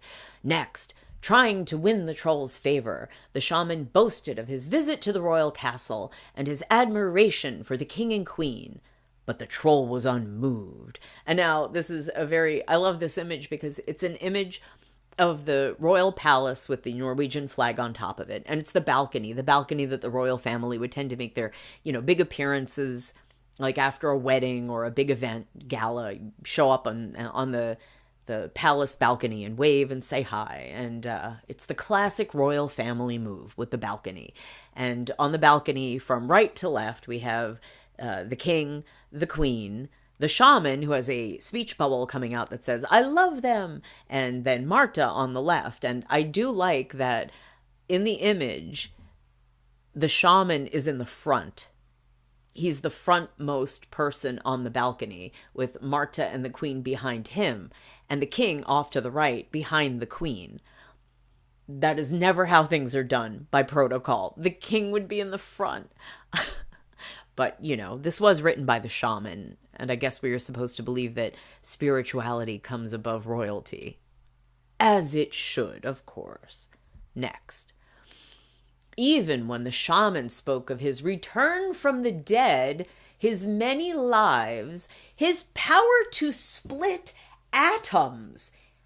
Yes, atoms, splitting atoms. Doesn't that usually come with a big release of energy? Like, that's how nuclear blasts, atomic blasts are made. Anyway, and banished demons, the troll remained unimpressed. And then there is an animated lizard that is crawling in place. Behind it is an outer space background with stars popping up, and there's a speech bubble from the lizard that says, "I am a reptile hybrid." That is something that the shaman has apparently said, and I'm pretty sure in one of our upcoming articles it mentions that and discusses it a little bit more. I am a reptile hybrid. Now, usually when people talk about reptilian hybrids, and oh boy, I hope YouTube doesn't put a ding on my stream because I'm saying this. It's usually a conspiracy theory, and it's usually pretty strongly derided by people as being ridiculous. So the idea that he would himself, and royal families, members of royalty, are often accused of being these quote unquote reptilian hybrids or reptilian undercover people. I guess it depends on how you kind of spin your conspiracy theory. It's not my theory, but it's usually considered a negative, that a reptilian hybrid would be like a bad creature. So the fact that this shaman of positivity is claiming to be a reptilian hybrid is odd, but what do I know? I'm not a shaman. I'm merely an empress. Moving on. Next, prepared to defend his love, the shaman drew the first of 3 weapons from his mystical backpack. Okay, so now here's the shaman with a shaking backpack that pops open with, I guess, little stars coming out of it. And he has like a wooden walking stick. And he's on, I guess, the fjords. I don't know. He's in the countryside. Next, the first weapon was a book. And it's, what is that? Is that supposed to be spirit hacking? Shamanens Reise. Is that in... Yeah, spirit hacking. It's his spirit hacking book. And so there's the shaman smiling with his book, which also has his picture on it, above his head. And the little tiny troll is standing on top of the book. And it says, "Read from the book." And if you click on it, it says, "Heal cancer, talk to the tumor. Reclaim your personal power. Hack your conscious energy source." And then it repeats. The fact that he leads with the "heal cancer, talk to the tumor" is pretty gutsy, pretty nervy, considering he got a ton of criticism for saying things about kids with cancer, that basically he's kind of saying they did it to themselves by being unhappy, which is messed up. But also, heal cancer, talk to the tumor. Well, I'm sure that lots of cancer patients have tried doing that. I know that that's one technique, the visualization and whatnot. But are you saying that if people can't heal their own cancer, that they're not doing a good enough job talking to their tumors? Come on, man. Not cool. Next. But the troll only flew into a rage when it read the shaman's words, stomping so hard that the earth trembled. So now we have the green troll, except his face is turning red as he stomps up and down on the shaman's book, and he has puffs of smoke, or, anger clouds of smoke coming out of his ears. Next. All the while, an invisible evil force haunted the world. The shaman drew his second weapon. This is creepy. Creepy AF. And if you cannot put eyes on this illustration, this animation, I have to describe it and be really careful, because it involves that big worldwide illness that shut everything down a while back. Okay, you know what I'm talking about. Great. So we have the shaman from behind with his walking stick and his magic backpack, which keeps popping open.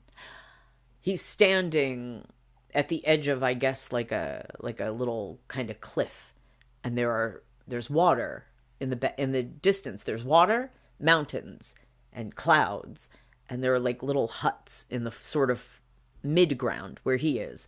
In the foreground, there are rocks, and there is a black miserable, sick-looking individual holding a hoe or some kind of farming implement.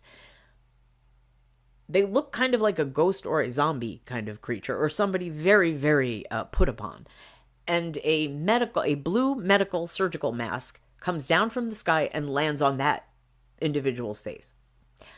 Also, on the water in front of the shaman, this like river looking thing, there is a Viking style boat that is decorated. Both the boat, the wood of the boat, and the sail of the boat have the image of the actual virus, like the shape of it.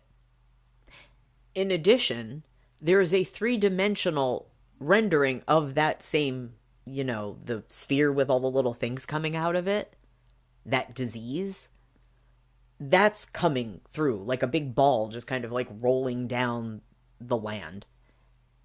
It's one of the most bizarre pieces of art I've seen. And I've seen a lot of really weird stuff in my life. This is bizarre. Next. And keep in mind, this was co-written by the shaman for the princess. He wrote this and had this published, and they said sure. I mean, yeah, I'd say sure too, because this is crazy. I'd want everyone to see this. This is wild. That's why I'm showing it to you. This is wild. Okay, next.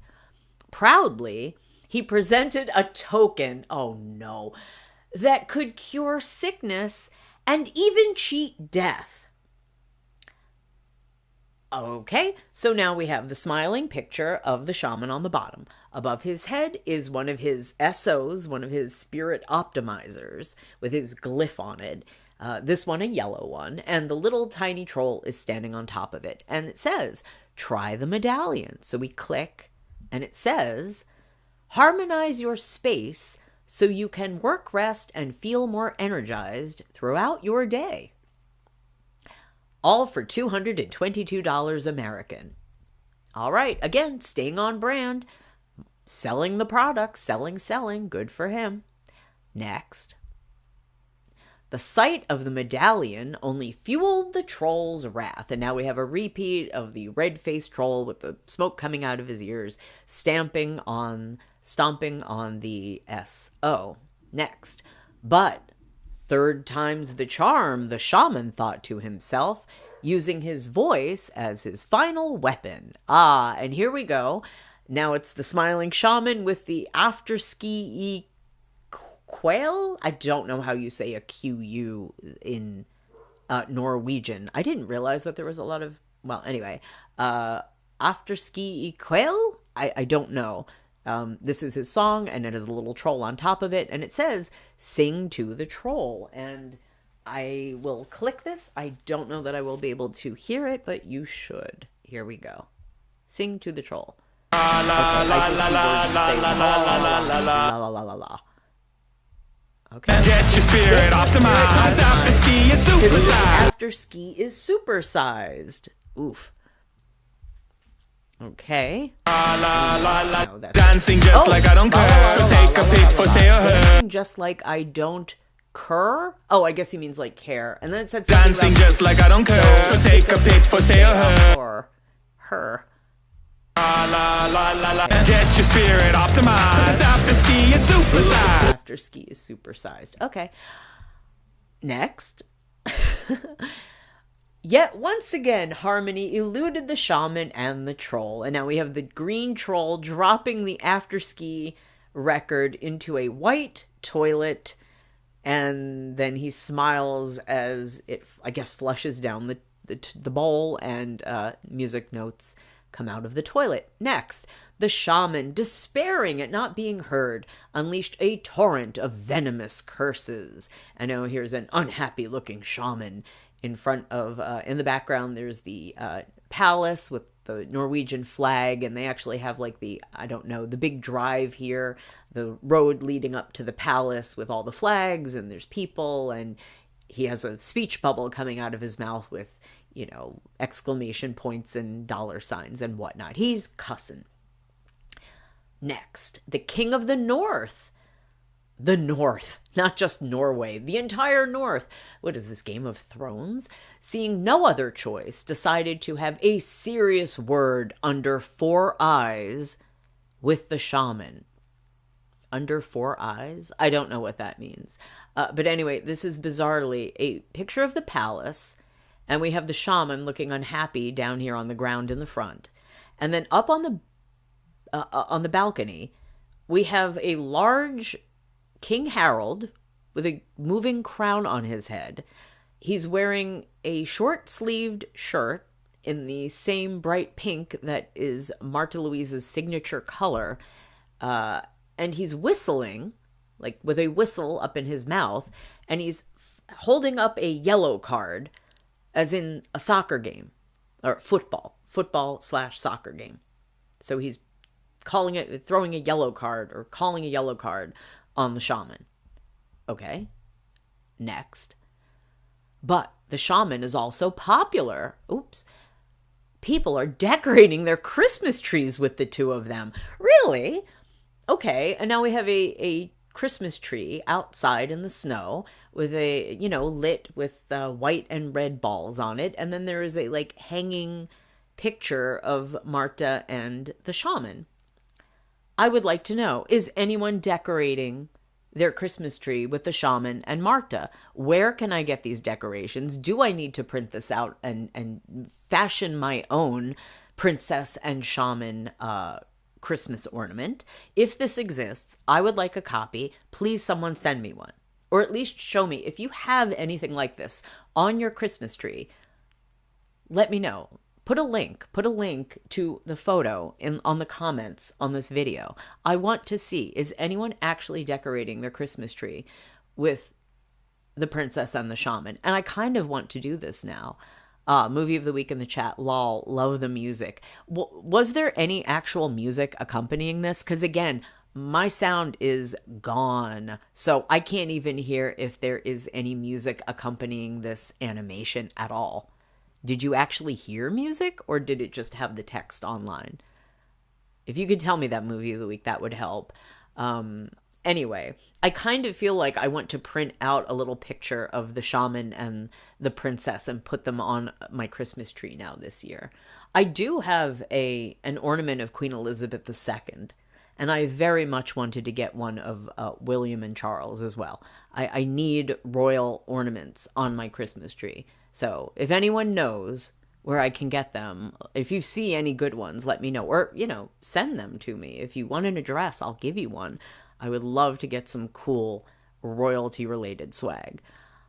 Movie of the week. Yes, he sang all those quotes. Well, darn it, I missed it. Now I'm going to have to go back and listen again when I actually have the ability to listen. All right. Well, moving forward, next, we're coming to the end of the animation. Now nothing could stop the shaman, who knelt before the princess while pulling up a magical ring hidden in his pocket. And as we know, this is the Goop-approved ring. Gosh knows what it smells like. So here's the shaman, the princess, and a big, what I assume would be an emerald surrounded by diamonds ring. And she goes, yeah. In other words, yes. Next. Oh boy. Okay, it says, this is just an animation now of, where shall we get married, he says. She says, Hollywood. He says, Disneyland. She says, Hawaii. And then they say, Granger. And behind them, as they're saying these, the images are popping up. There's LA. There's the castle was it Sleeping Beauty's castle at Disneyland Disneyland, sorry. A Hawaiian beach. And then finally the fjord, Geiranger. Perfect. Next, the couple decided to celebrate their eternal bond, ready to face whatever may come. And now we have Geiranger, and for some reason there are white letters on the mountain side, like the Hollywood sign, which is not actually there is no, to the best of my knowledge, there is no giant tacky sign in Geiranger that says Geiranger. There's Marta and the shaman in a little rowboat on the water in the foreground. More in the foreground on the right-hand side, there are popping bottles of something that says pink gin. And then there is a large, what looks like, what would you call that? Like not a yacht, like a passenger yacht, cruise ship. I was thinking it's a yacht, but not like a billionaire yacht, not a person's yacht, a commercial yacht, a cruise ship. A cruise ship looking boat with Norwegian flags. It comes from right to left behind the rowboat that the princess and the shaman are in, and the rowboat shakes as though they're somehow being threatened by this big boat in the little boat. It's a little weird. Okay, moving on. And who toasts a wedding with gin and not like champagne? Okay. Now it was the two of them against the world. They waved goodbye to the troll, and here they are. Marta's jumping on him. The poor illustration, this is the worst illustration of the shaman. There are better ones. He's punching him in the beard, and he spins off and flies away behind a mountain. Nice. Next, guests from all the kingdoms were invited to the wedding feast, but the trolls struggled. And so here's Marta and the shaman, and for some reason she's sitting on his lap, and they're rocking slightly in the chair, I guess, in what I suppose would be the Union or Hotel Union in Granger. And you see the troll outside, looking in the window. In the little boat illustration, Marta was apparently sitting on his lap as well. I just find it odd, the placement of a princess. She's always sitting on his lap. Okay, and actually, like, very few royal guests from other kingdoms showed up at the wedding, as we will find out very shortly. Between the steep mountains and deep fjords, the shaman finally won his princess. But the question lingered. Would he also gain half the kingdom? No. Because you don't get the kingdom. Ari Ben didn't get half the kingdom when he married Marta. What do you mean? Okay, so again, here we have the shaman and the princess, and she's wearing a pink dress, of course, hot pink dress. He has, of course, the golden yellow detail on his black suit, and they're sort of rocking back and forth with rainbow shooting and hearts flying, and for some reason, the word, it's supposed to say Netflix in white letters in the background on a mountainside, kind of like the Hollywood sign again. But it says Netlfix, Nettlefix. Was it a typo? Were they not allowed to get the rights to actually use Netflix? I don't know, but it's weird. Next. Snap, snap, snout. The story is not out. The ending is yours to predict. Now we have a kind of choose your own adventure situation. We can choose our ending. We will look at all of them. Our choices are 1, fairy tale-ish, 2, prehistoric, 3, extraterrestrial, 4, trollish, and 5, magically. Okay. Now, a movie of the week, you may be there in the chat. I don't know. If you're listening, you could choose. If you want to choose between 1, 2, 3, 4, 5, which one I pick first, I'll go with your choice. If you don't, I will just pick one myself. We are going to look at all of them. It's just which do we look at first? I know you're slightly, I know there's a slight delay, so I am just waiting to see if movie of the week or anyone else will put a number in the chat. And if not, I'm going to pick... Nope. Okay, here I go. Let's pick fairy tale-ish. So what happens? The princess and the shaman become queen and king of Norway. And it's a picture of the palace. And there's the shaman and there's the princess. And they're smiling on the balcony with crowns landing on their heads. I guess that's because fireworks shoots up behind them. And again, I noticed that shaman is in front of the princess. King and queen.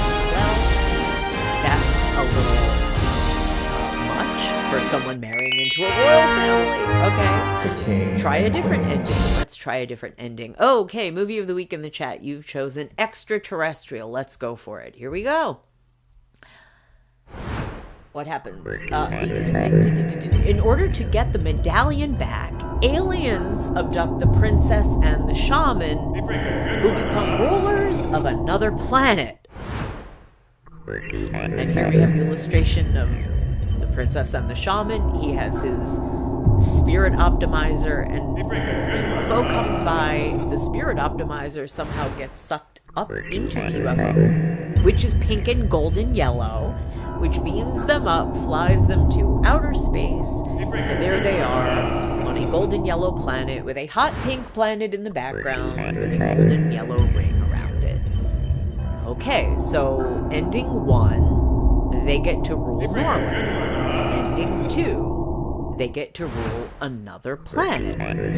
Let's try a different ending. The text here is all loading up at once, and hopefully this will not be a problem. Okay.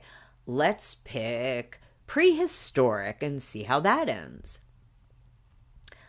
The princess and the shaman recreates the past as sovereigns in... Oh, it says ancient Egypt. I know it says ancient Egypt. Okay. It's not showing the picture. I have to reload the page. Let's fingers crossed it will all come in okay. And then we can get the other endings. All right, I think this is fine. I have to scroll down again, though. 1 second. Try to scroll down as quickly as possible. Here we go. Because we need to know how it ends, or how it could end. We need to know. Can't leave us hanging. I need to see that prehistoric ending. Okay, here we go. Prehistoric. I saw myself sitting on the throne in Egypt, and she was next to me, and I heard her voice say to me, "I found you."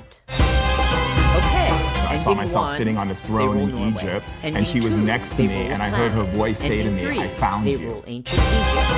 I'm sensing a theme. Let's see what happens when we end magically. Will they rule something? The princess and the shaman will be powerful superstars in a new spiritual reality show from Hollywood. And then we have the Hollywood sign. Dette er midt i blinken for meg. Elsker det. Stars with weird Dette er midt i blinken for meg. Elsker det. Dette er midt i blinken for meg. Elsker det. Dette er midt i blinken for meg. Elsker det. Dette er midt i blinken for meg. Elsker det. Dette er midt i blinken for meg. Elsker det. And who is the woman who's coming up? Dette er midt i blinken for meg. Elsker det. Dette er midt i blinken for meg. Elsker det. Yes. Okay. Dette er midt i blinken for meg. Elsker det. Let's see the final ending. Trollish. Oh, there we go. The princess and the shaman take control of leading gossip magazines and what? And, you know, it's poorly coded, I think, because it cut off the text at the bottom. And now I have to scroll down again. And it made the image go away. Okay. I assume that is a coding error. It couldn't possibly be my error. No, not mine. Not my fault. Okay, let's hit trollishly again. Dancing just like I don't care, so take a pic for say and condemns the mainstream. Dancing just like I don't care, so take a pic for say smiling Marta and the shaman behind like I don't care, so take a pic for say and I know that that's one of the editors on the cover, and it's dancing just like I don't care, so take a pic for say yeah, those are the editors. Dancing just like I don't care, so take a pic for say the princess. Dancing just like I don't care, so take a pic for say 5 possible. Dancing just like I don't care, so take a pic for it does sort of have a theme. Dancing just like I don't care, so take a pic for say everyone else is listening or watching this, and we get to the end, and you see this odd 4-headed troll that has the Verdensgang logo on it, and they're saying boo, boo, boo. I think it's supposed to be boo, boo. And if you notice, it's very, very hard to see this teeny tiny type, but it says made by, and every person's name. This looks like a joke, honestly, because the second person, it says Eirik Trollafar Fronjer. Fronjer, I know, is that actually someone's last name? Because I know that's a... it's... Movie of the Week says, oh God, it's playing his stupid rap song. Oh gee, I really hope that's not a problem for like copyright or something. I can't hear it. My sound is not working properly. I told you, technological issues. Anyway, every person credited with creating this has the word Trollamore, Trollafar, Troll Brother. And then the other one says Olabola. I don't know what that means. That's why VG tells the story in fairy tale format. Although this was, okay, the last time I checked this was partially credited to the shaman himself. Oh, maybe they did write it just to make fun of him. Okay, that's mean. They did credit him with the music here. Okay, hopefully this will not be a problem with all of this. Hopefully the music and stuff. Okay, so I am clicking that away so we won't have that music anymore. Now we have come up to the main event, the wedding day itself. And we have... There's a lovely photograph. We have 2 articles that we can look at the actual wedding, the photographs. I guess I've spoiled it slightly. There's the wedding dress. There's the wedding suit. There's one of the wedding attendants. But we are at about 2 hours on this stream. I am going to take a little break. This is French Dip Empire. I am the Empress. We are on part 7 of a multi-part series covering the recent scandals of the Norwegian Royal Family. Today's stream is all about the wedding of Princess Marte Louise of Norway and Shaman Durek Verrett, and we have gotten to the actual wedding. We will look at the outfits. We will see what guests arrived, and then we will look at the criticism of the wedding itself, how that was handled, and the absolute torrent of allegations and accusations that have come out about the shaman. And the wedding coverage is, it's lighthearted and fun. There are some, semi-serious allegations about, say, financial impropriety, perhaps, but nothing too major. Then when we get to the allegations about the shaman and his behavior, it gets a little spicier, it gets a little more sensitive, and we're getting into the territory of alleged crimes. And therefore, the language, I'm going to have to be a little careful. And if anyone is sensitive to those issues, you'll have to be careful yourself. It will get to be one of those, maybe you don't want the children in the room if we're talking about this kind of a thing. So I am going to take a short break, say 5 to 10 minutes, refresh my cup of tea, take a stretch. And if you are enjoying the stream, I invite you to like, share, and subscribe. I am going to break, and I will be back very shortly with more of the princess and the shaman.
Hello, hello, hello.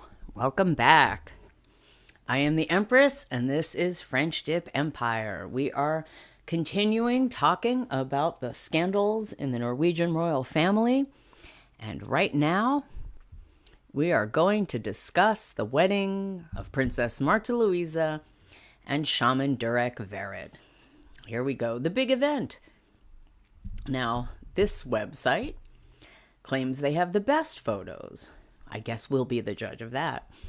But first, we're going to go back to Hello, which was the publication that they sold the rights to their wedding photos to. Both Hello, like Hello/Ola, and also Netflix.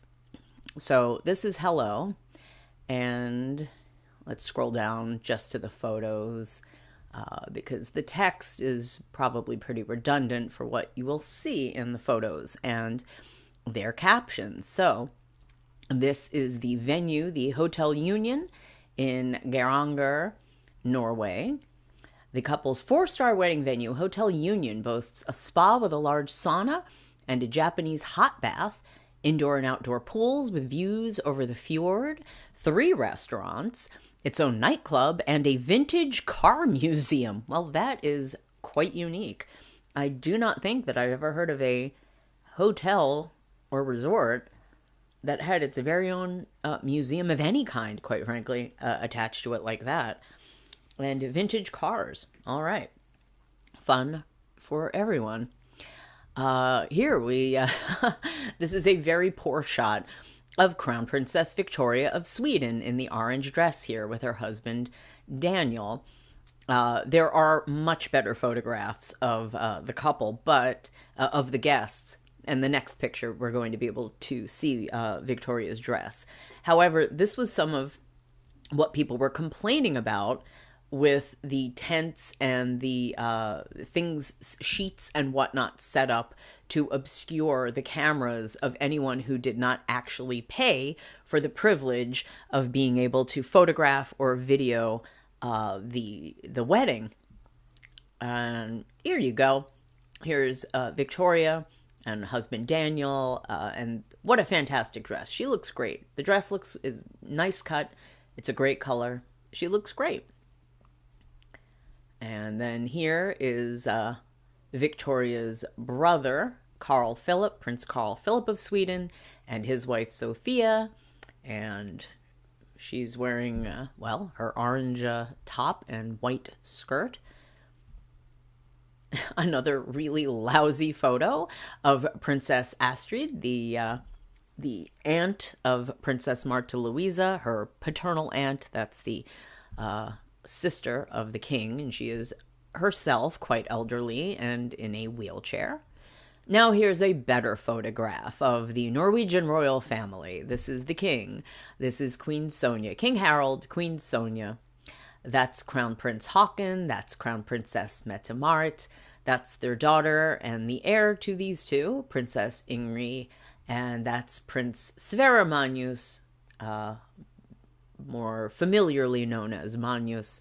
And you can see that all but the crown prince and the king are wearing Norwegian folk costume known as the bunad. Lovely on the ladies, and well, like a fancy jacket on the young gentleman, Prince Magnus here. And then here is Queen Sonja, and you can see a much better view of her black and red bunad. Lovely, lovely embroidery work here. Really nice. And a rather lousy shot. We will see a better one of Marte Louise's daughters.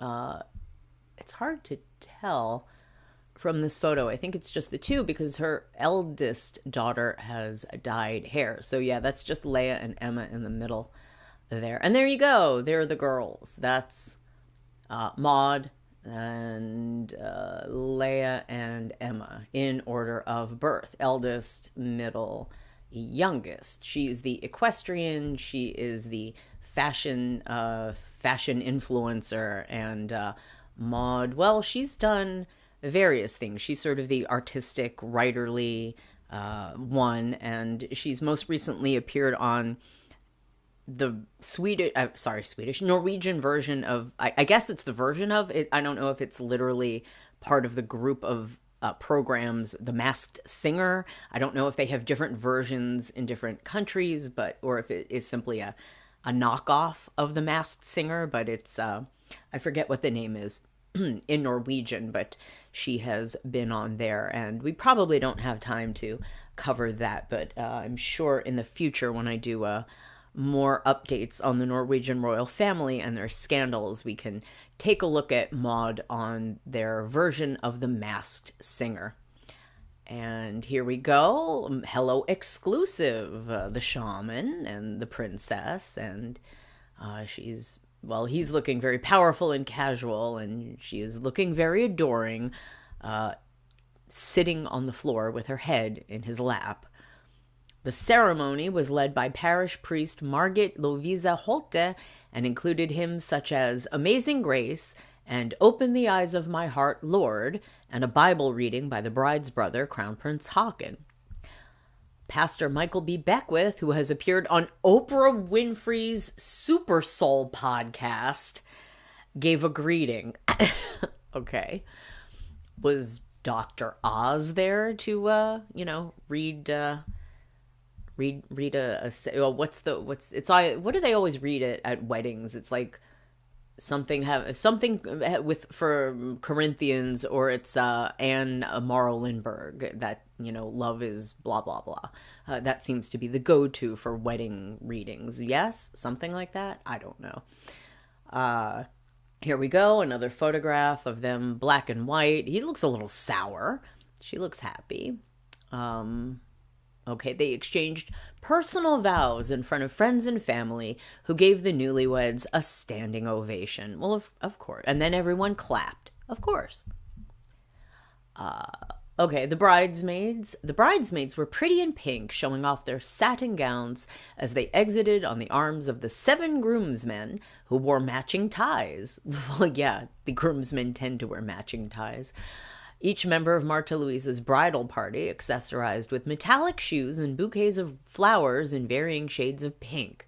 And yes, as you can see, they've gone with that more modern trend of the bridesmaids all choosing to wear a different style of dress, as I suppose fits their physique, but in the same color as the wedding colors, the colors of the wedding, whatever. And here is Haakon, Mette-Marit, Sverre and his girlfriend, who is also dressed, it appears, in a bunad, or at least a dress that looks very, very much in the style, if not quite a bunad. I can't quite tell from this photograph. And there they are. There's Martha Louisa with her wedding dress, and the shaman. I'm not entirely sure what to say about his groom's outfit. Not quite a tux. Looks kind of like a dance outfit, like a little bit of a mariachi theme, a little bit of a, I don't know. I get mariachi vibes. I think it has to do with the scarf-like cummerbund and the detail on the sleeve here. I'm not quite sure what's going on with all the boutonniereage. It looks like a little one too many, but that's just me. What do I know? What do I know about fashion? Not much. I prefer style over fashion, personally. And here we go again, Marta, with her dress, with the flower appliques or what have you. Oh, look at the nice touch. They have the little wrist loop for her train so that her train doesn't drag on the ground behind her. Now, I would think that they would have someone who could carry it for her. That's usually what one does, I suppose, but this being, maybe they needed, for Netflix purposes, to not have an extra person in the way of the cameras. So here they are waving. Again, I think this shows, it makes him look a little paunchy. I don't think the shaman would want to look a little paunchy in his wedding photos, but that's what you get when you use a silk scarf as your cummerbund. Here we go. The kiss, the new husband and wife share a tender kiss in front of the beautiful scenery of the fjords. And quite a head of hair on this kid in the back. I don't know who he is, if he's a nephew of shamans or something, but lovely head of hair on him. And there they show off the rings.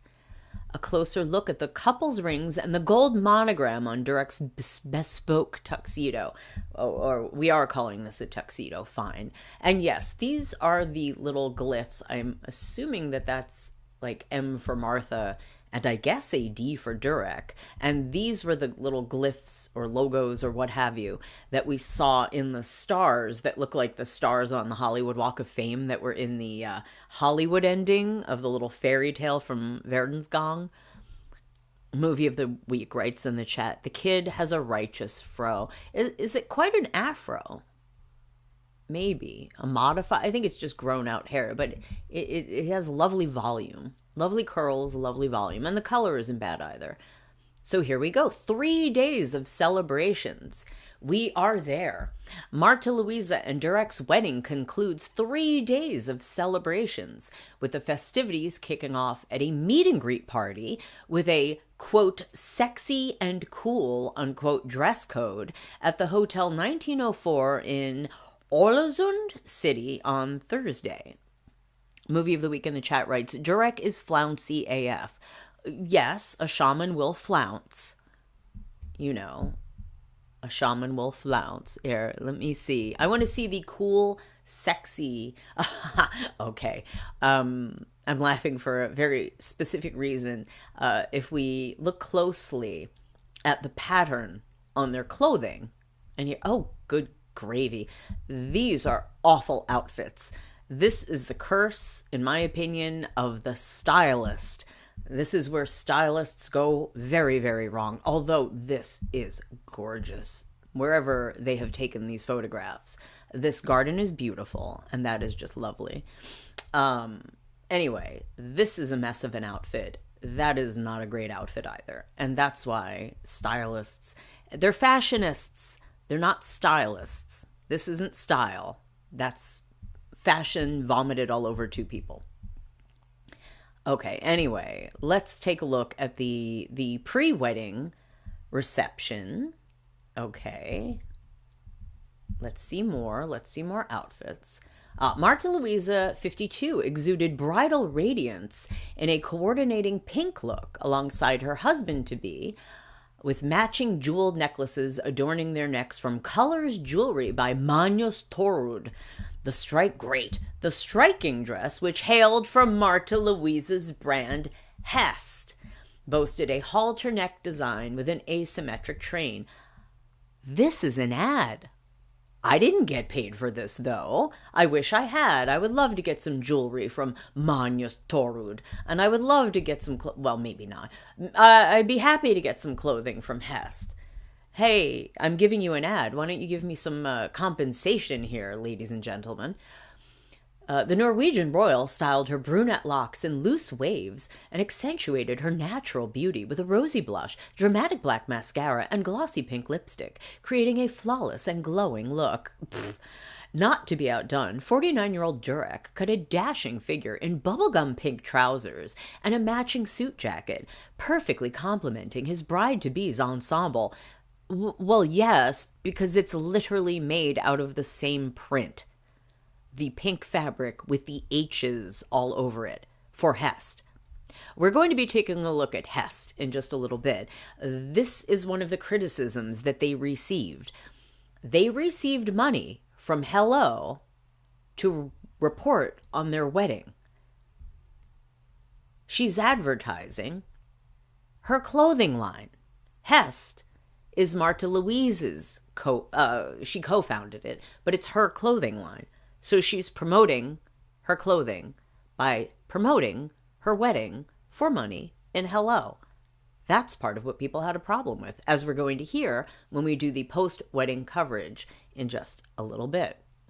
Okay, they're one of a kind, Durek told Hello, of the stylish, bespoke outfits. And as the couple posed for our exclusive photos before joining their guests, Marta Louisa said, "Love conquers all," reflecting on her pending marriage to Durek, symbolized by the heart-shaped buckles on her dress. How charming. Marta Louise's choice to wear her fashion label was a poignant one. Probably could think of other adjectives. Poignant wouldn't be the one I'd think of. She co-founded Hest with maid of honor Anna-Kari Johannessen and Monica Sund Otni after Anna-Kari's husband, horse trainer Espen, who was Marta's best friend, died of cancer nearly 5 years ago. Well, that's horrible. And what's even more horrible is that we could imagine that the shaman would think that he just didn't talk to his tumor kindly enough, or maybe not often enough, or maybe he didn't have one of those SOs that you could get for 222 American dollars. I'm sure tax and shipping on top of that too. But anyway, oh well. Unfortunate for Espen.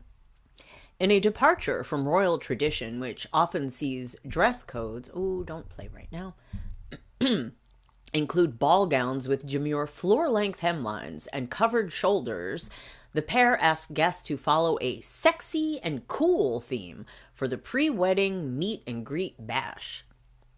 In a world exclusive, Hello and Hola will cover Saturday's unique occasion. Okay, we know that already. Yes. So they talk more blah, blah, blah. Okay. And then there's another lovely family tree, this with more updated photographs than the oldpeople.com one, if you notice. Look how young the Ben girls look in this family tree versus this family tree, where you can see Maud's dyed her hair and Leia and Emma are looking much more grown up now than little kids that they were in these photographs. All right. So let's move back to the main article. Okay, so they had the sexy and cool party, because when you're in your 40s and 50s, the two things that you should be most concerned about in life are being sexy and cool, especially when you're spiritual. Spiritual practitioners' highest priorities: sexy, cool, spiritually enlightened. A close third. Definitely a close third.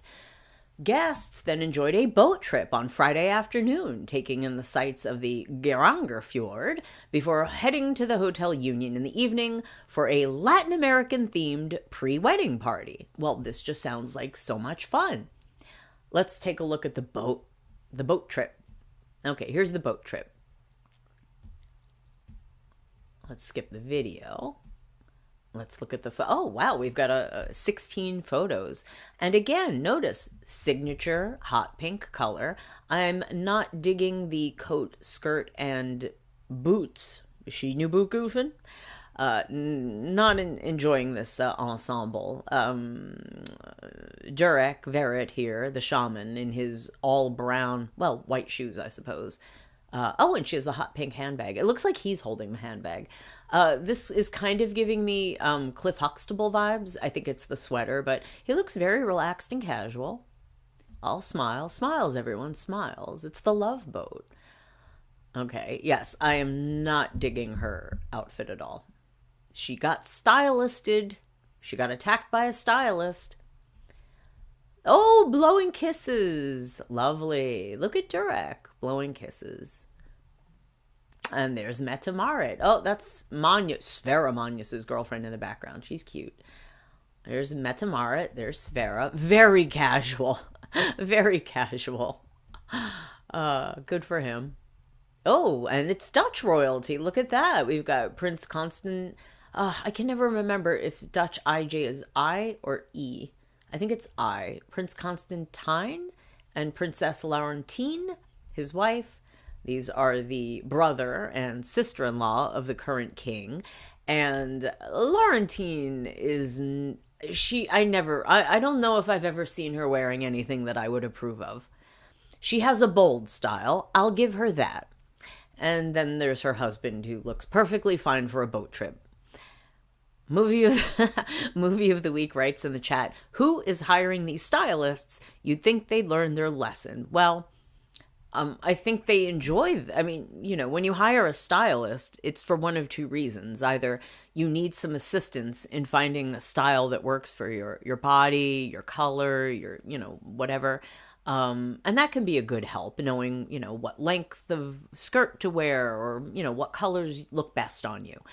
Then there are people who want to get fashioned to death. They don't feel okay with their own choices. And so they want someone who has been appointed an official who will tell you what to do. And usually a stylist, it seems that a lot of stylists, especially ones that get popular, they look a certain way and then they kind of market that look to their clients. It's funny because a few days ago, if you remember Rachel Zoe? You remember this woman? She seems to be making a little bit of a comeback, maybe. She was very popular in the, let's see, I guess that was the 2000s, maybe the latter 2000s, 2010s-ish. Somewhere, I think straddling that time period. Very, very thin. She would style like Nicole Richie, that kind of person. She styled bigger like Hollywood actresses. But if you remember when Nicole Richie got like really, really, really thin, like problematically thin, she's still way thin from her Simple Life era, but when she got really disturbingly scary thin, yes, movie of the week. You remember the name. Rachel Zoe had a television show.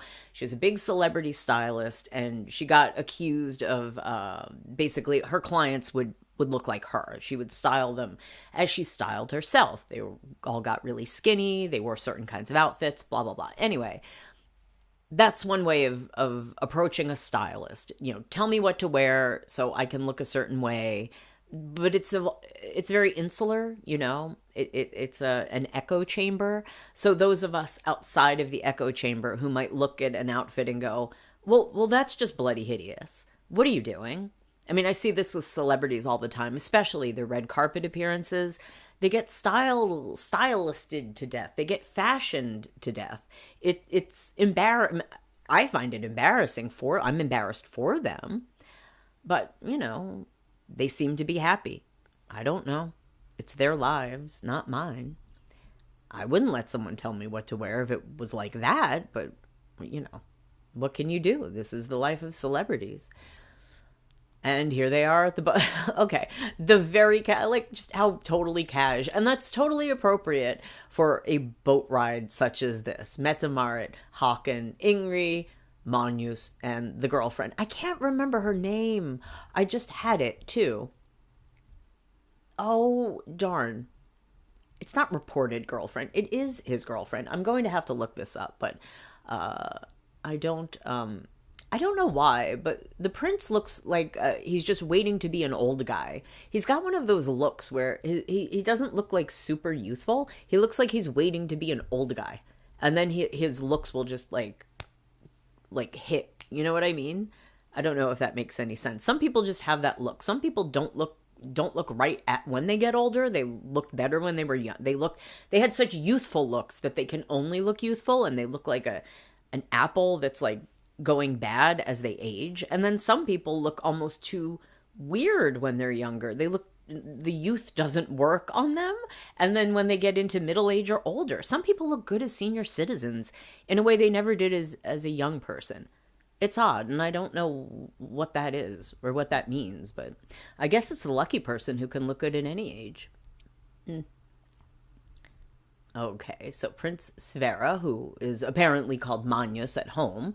There's Ingrid, 20, yes. Okay, we don't need to go over everybody's fashion choices. And there's Mette and Ingrid and the girlfriend. And there, Princess Astrid, Mrs. Ferner, 92, and she still smiles. She still gets dressed up. She shows up to the galas. Yes, she's in a wheelchair, but boy, will she bring a good tiara. You gotta admire Princess Astrid's spirit. I certainly do. There you go. And she's big smile. And here we go. More smiles. There's a toast with the shaman and the princess. Nice. Okay. There's the king and queen. Hopefully well bundled up. You can see the king has two walking braces, sticks, whatever you want to call that. There's the boat. And look at that. Look at that. It's beautiful, isn't it? The fjords. Lovely. There's Marta. There's the shaman. There's Maud. The rest of the family. There they are again. Waving smiles. Lovely. And more. Oh, she finally gets to sit on the sofa. That's nice. She doesn't have to sit on the floor anymore. Or his lap. Okay. And yes, let's move on to the... Oh, do we have any more lovely photos? Oh, look at this. Okay, now it looks like her skirt is in the water. His pants look like they're falling down. And that fringe looks like it got left over from something else. Again, stylists, stop. Clients, stop. Okay, and more talk and more photos. Okay, that's a really old photo. Let's move back to learning about the Latin American themed pre-wedding party. I am really hoping, yes, more outfits. Are they from Hest? Let's find out. Okay, day 3. Oh, there's dancing. Okay, I won't be able to hear this. I hope this doesn't get me dinged. Let's see. Let's watch dancing. Oh, boom, boom. I can't. I'm imagining. Oh, there is a shirtless, sweaty man. Why is there a shirtless, sweaty man? Oh, here they go. Oh, look. Okay, I have to make this full screen. Shake it, princess. Shake it. Oh, yeah. Oh, my gosh. Is this conduct unbecoming a royal? I mean, it's funny. Oh, well, this is entertaining, isn't it? I hope the music doesn't get us in trouble here. Hello, please be nice. I'm advertising your... Oh, the music is turned off. Oh, you can't hear it. I'll put a little bit more. Well, they practiced. I'll give them that. They've got the moves. They practiced. They did it. I wish he were dressed a little fancier to match her dress. Okay, we can kill the sound again. Sorry. I like how everyone is dressed in the background. This is so weird. Oh no, close that. Look at this. We have this woman with like the spangly, almost flapper dress.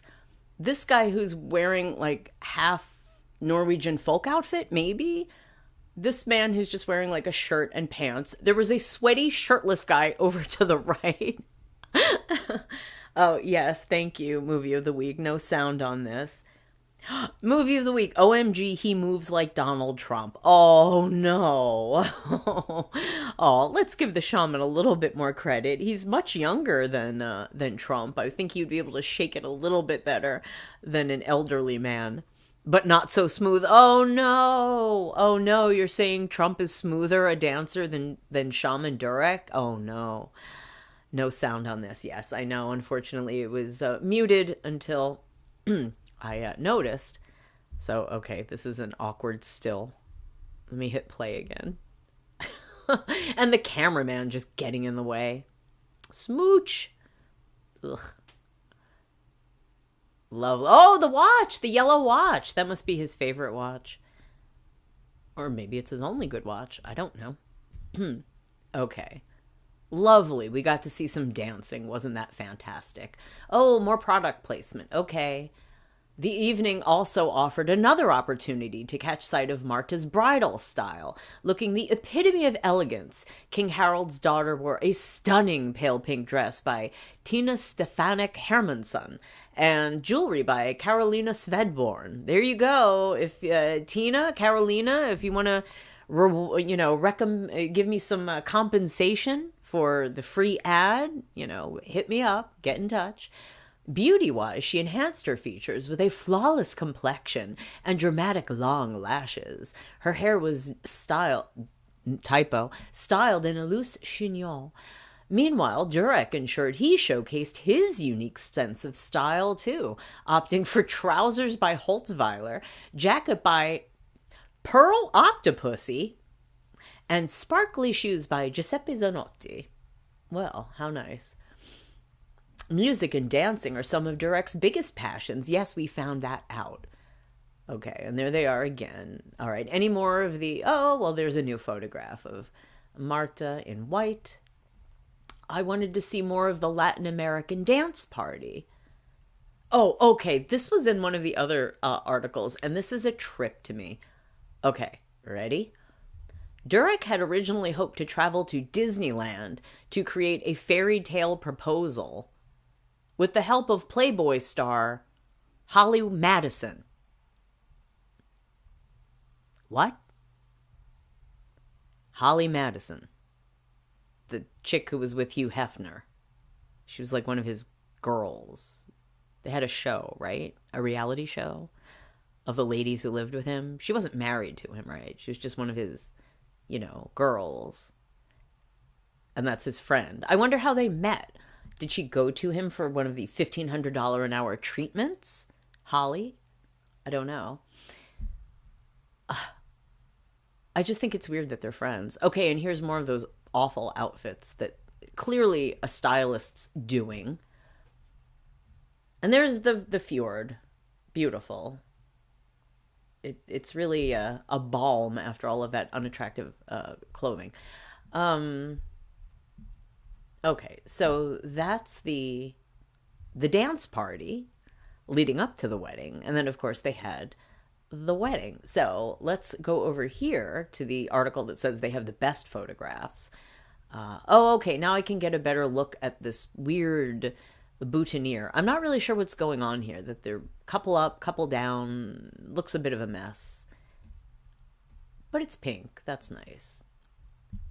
Here we go. Oh, look at the fjords, look at the mountains. Absolutely beautiful. Yeah, he looks like a mariachi maitre d'. I'm not sure what this was going for, the scarf, the scarf cummerbund. Okay. And there they are again. We saw that photo. Oh, and another kiss. Look at the red carpet wedding. How odd with all the photographers. And the royal family, we saw them in their bunnads. We saw Crown Princess Victoria and her husband Daniel, the three girls. Well, I mean, there are 4 girls, but these are the 3 daughters of Princess Marta. We saw Queen Sonia. Now, this is a fantastic photograph.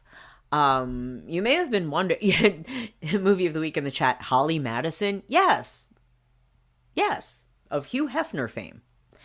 Okay, now on the screen, we have 2 guests at the wedding. When I last talked about the Marta and Shaman wedding, I wondered where were the celebrities. As we've read, the Shaman has had celebrity clients. Gwyneth Paltrow, she's, promoted him. He has a page as a featured shaman, on a spiritual guy on her Goop website. We saw a picture of him with Nina Dobrev. We've heard of Chris Pine. We heard Gerard Butler apparently is a fan of his book Spirit Hacking. Were they at the wedding? Who were the big celebrities, the big celebrity friends of the shaman at the wedding? Where was Goop? Where was Chris Pine? Where were they? I don't know, but what I can tell you is that artists Margie Plus and Harold Austad were at the wedding. The lady with the fluorescent yellow hair and the purple gown, and the man with the purple hat and the purple skirt and jacket. They were there. I don't know who these 2 are. They're very interesting. As far as I can tell, these may have been the biggest celebrities at the wedding of the shaman and the princess. Where was Goop? Where was Rosario Dawson? I feel let down, quite frankly. I feel like the celebrities have let us down. I feel like they let the shaman down, and they let the princess down. Anyway, here we go. Princess, and there's the yellow watch. Here they are again on the boat. Now, this is interesting. I would like someone to tell me, what is this Norwegian vuvuzela thing? Look at this. I would not want to be these people standing here in front of the horn, the long horn. It's not a Ricola horn, Ricola, whatever. It's a Norwegian vuvuzela. I don't know what that is, but I'd like to know. I'd like to look it up, but I can't look it up if I don't know what the word is. I'd like to hear what it sounds like, but I can't do that if I don't know what it's called. So if anyone knows what a Norwegian vuvuzela is, please let me know. Movie of the week in the chat says Pimpin' in Purple. Yeah, I wonder if Margie and Harold they heard sexy and cool. And they just went, okay, we're just sticking with it the whole time. We're going to be sexy and cool every single day of the wedding. Movie of the week. I used to know what that was. Well, if you remember, you let me know. And if anyone else knows, let me know. And this picture makes me think that their boat is about to get flooded. But that's Håkon and Mette-Marit and their children, and well, two of the children and the girlfriend. Notice who is not in any of these photographs. That's right. It's Marius. We haven't seen Marius in any of these photographs. Was he not invited to the wedding of Aunt Marta and Uncle Shaman? Did he just opt not to go? If he were uninvited, it would not be the first time. Because as we were talking about, I think in the last stream, and maybe the one before that as well, Marius traveled all the way to Italy for a wedding that he was invited to, and then everybody said, all the guests said, we are not going to attend this wedding if he is allowed to attend this wedding because he has been accused of crimes that we cannot be associated with. And the couple apparently passed that on to him, and he did not attend the wedding. And apparently he did not attend this wedding either unless he was snuck in through a back door somehow, which I suppose is possible. And here's more Geiranger picture, and I like right below this. In Norway, Verrett has received widespread criticism, with many labeling him a con man and a conspiracy theorist for his, quote, alternative medicine, unquote, practices. Yes. Okay, so there's the wedding. That's about as much as there is to see, I guess, about that. Now, so they got married. Isn't that great? And then they go have a honeymoon. And isn't that lovely? Well, it wasn't all lovely because, movie of the week in the chat says, I think it's a buckhorn, but that may be smaller. Are you talking about the Ricola thing? Like the big giant horn that they have in the Alps with it's so big and long that it actually has like support things on the bottom to hold it. Are you talking about that? Movie of the week in the chat says, I would go through a lot of words before I hit conspiracy theorist to describe him. Well, I mean, I don't know. Con man almost rhymes with shaman, so that's a good one. All right, so 1 second. Let me switch over to charlatan. That's another one that people know. That's an alphorn. Okay, well, I'll have to save horn discussion for another time as I try to get to our next article. Okay, so this is the more, shall we say, lighthearted criticism of the couple, because we're going to get to the more serious criticisms of the couple in just a little bit. But, okay, so now, and yeah, we're 3 hours into our stream. So if you're just joining us, welcome. This is Friendship Empire. I am the Empress. We are on part 7 of our series on the current scandals of the Norwegian Royal Family. We have been covering the criminal allegations against Crown Prince Mette-Marit's son, Marius Borg Hoiby, and we are also covering the rather controversial marriage of Princess Martha Louise to the self-styled Shaman Durek Verrett, and their wedding and the aftermath of the princess and the shaman is the current topic that we are discussing now. So go ahead, like, share, and subscribe, and we are moving on with our article. Princess Martha Louise's money spinner wedding. Norwegian royal charged guests for her own gin and had a pop-up store selling her clothes brand. I guess now we have the answer about the pink gin. And granted exclusive wedding access to Hello and Netflix. Princess Marta Louisa married Durek Verrett in a huge ceremony in Geiranger yesterday. And of course, this is dated 1st and then 2nd September 2024. So the wedding took place on the last day of August. Witnessed by 350 guests. The elaborate event took place over 4 days. Now it's 4 days, kicking off with welcome drinks on Thursday night. We saw that. Followed by a pre-wedding party on Friday night. Saw that. Then the wedding on Saturday. Saw that. And breakfast and brunch today. However, the nuptial due between the 52-year-old royal and her self-styled shaman husband, 49, has been mired in controversy, in part due to the couple's use of commercial links and agreements. Among them are exclusivity deals with Hello Magazine and Netflix. According to Seahor, guests were told not to post images to social media, with the alleged ban thought to be linked to these exclusivity agreements, and surely they were. According to the Norwegian publication, ahead of the wedding, a message was sent out to their invitees asking them not to share anything on their social media profiles. And here you see Marta holding up a Hest sweater with the signature H pattern on it that we saw on the outfits that she and the shaman were wearing in one of those Hello spreads. There you go. Okay, and then there's a lovely photograph from the wedding with all the pink flowers, all the roses. Very nice. Okay.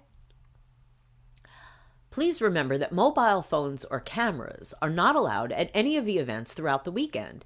In addition, we ask that you do not post anything on social media, it states, according to an email that the website obtained.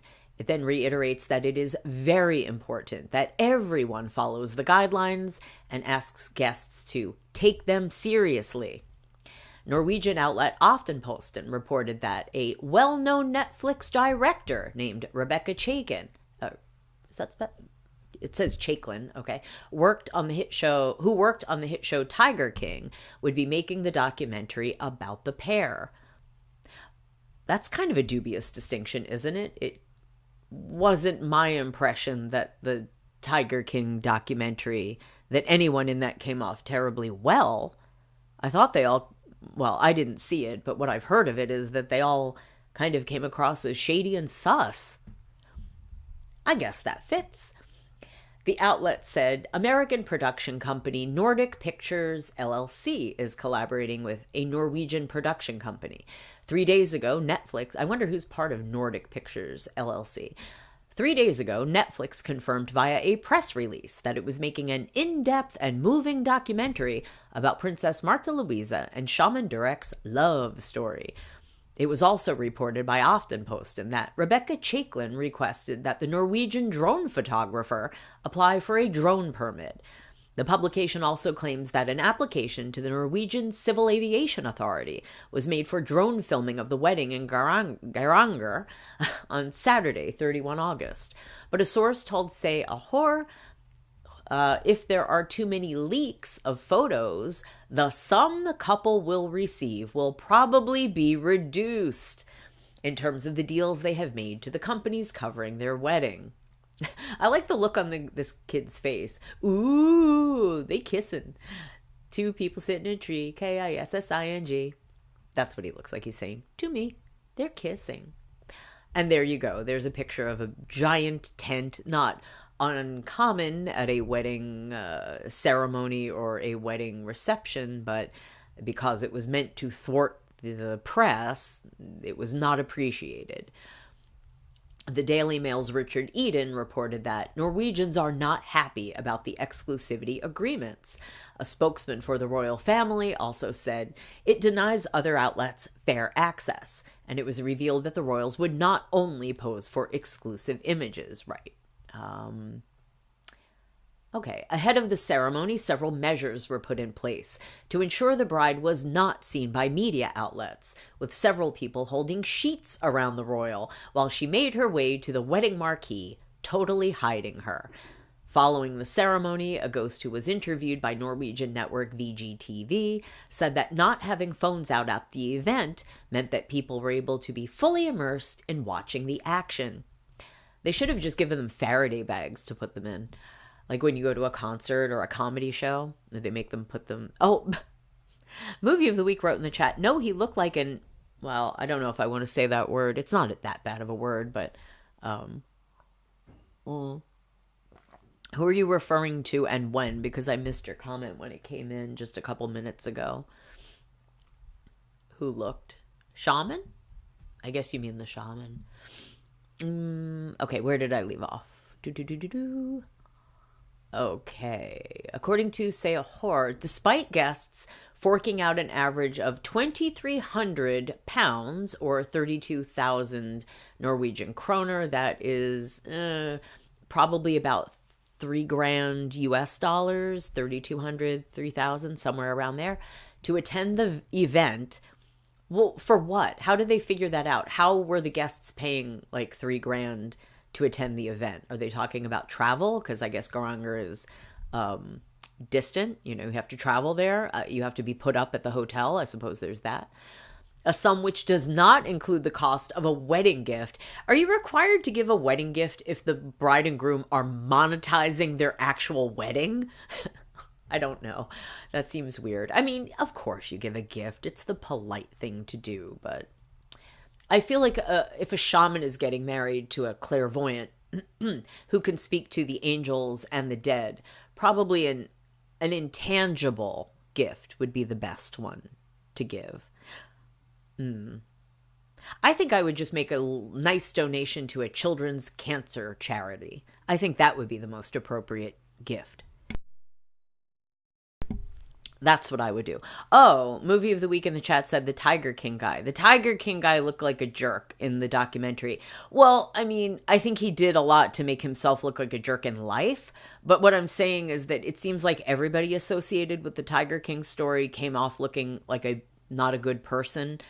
And that may be completely reflective of actual reality, but there was, the Tiger King guy, there was the lady, Carol Baskin, right? Then there was I think another guy who was the boyfriend or husband of the Tiger King guy, and he was involved. It seemed like, and then didn't the lady's husband, didn't he somehow was deceased and there was something about him. I don't know if he came off poorly, but it seemed like everyone came across as though they were doing things that maybe they should not have been doing. Criminal, otherwise, ethical, I don't know. Again, I'm not slandering anyone. I don't know any of these people, and I didn't watch that documentary. I saw the stories in passing. I know a little bit about it, but I don't know all the details. Movie of the Week in the chat says, monetizing your wedding is ratchet AF. Well, it's, it is what it is. I think it's tacky for a royal. If you're a celebrity, I think that's, I wouldn't do it. I would try to keep a private event private. That's just me. But if you're a celebrity and part of your life is, shilling a version of your private life to the public, I suppose it could be in keeping with your brand.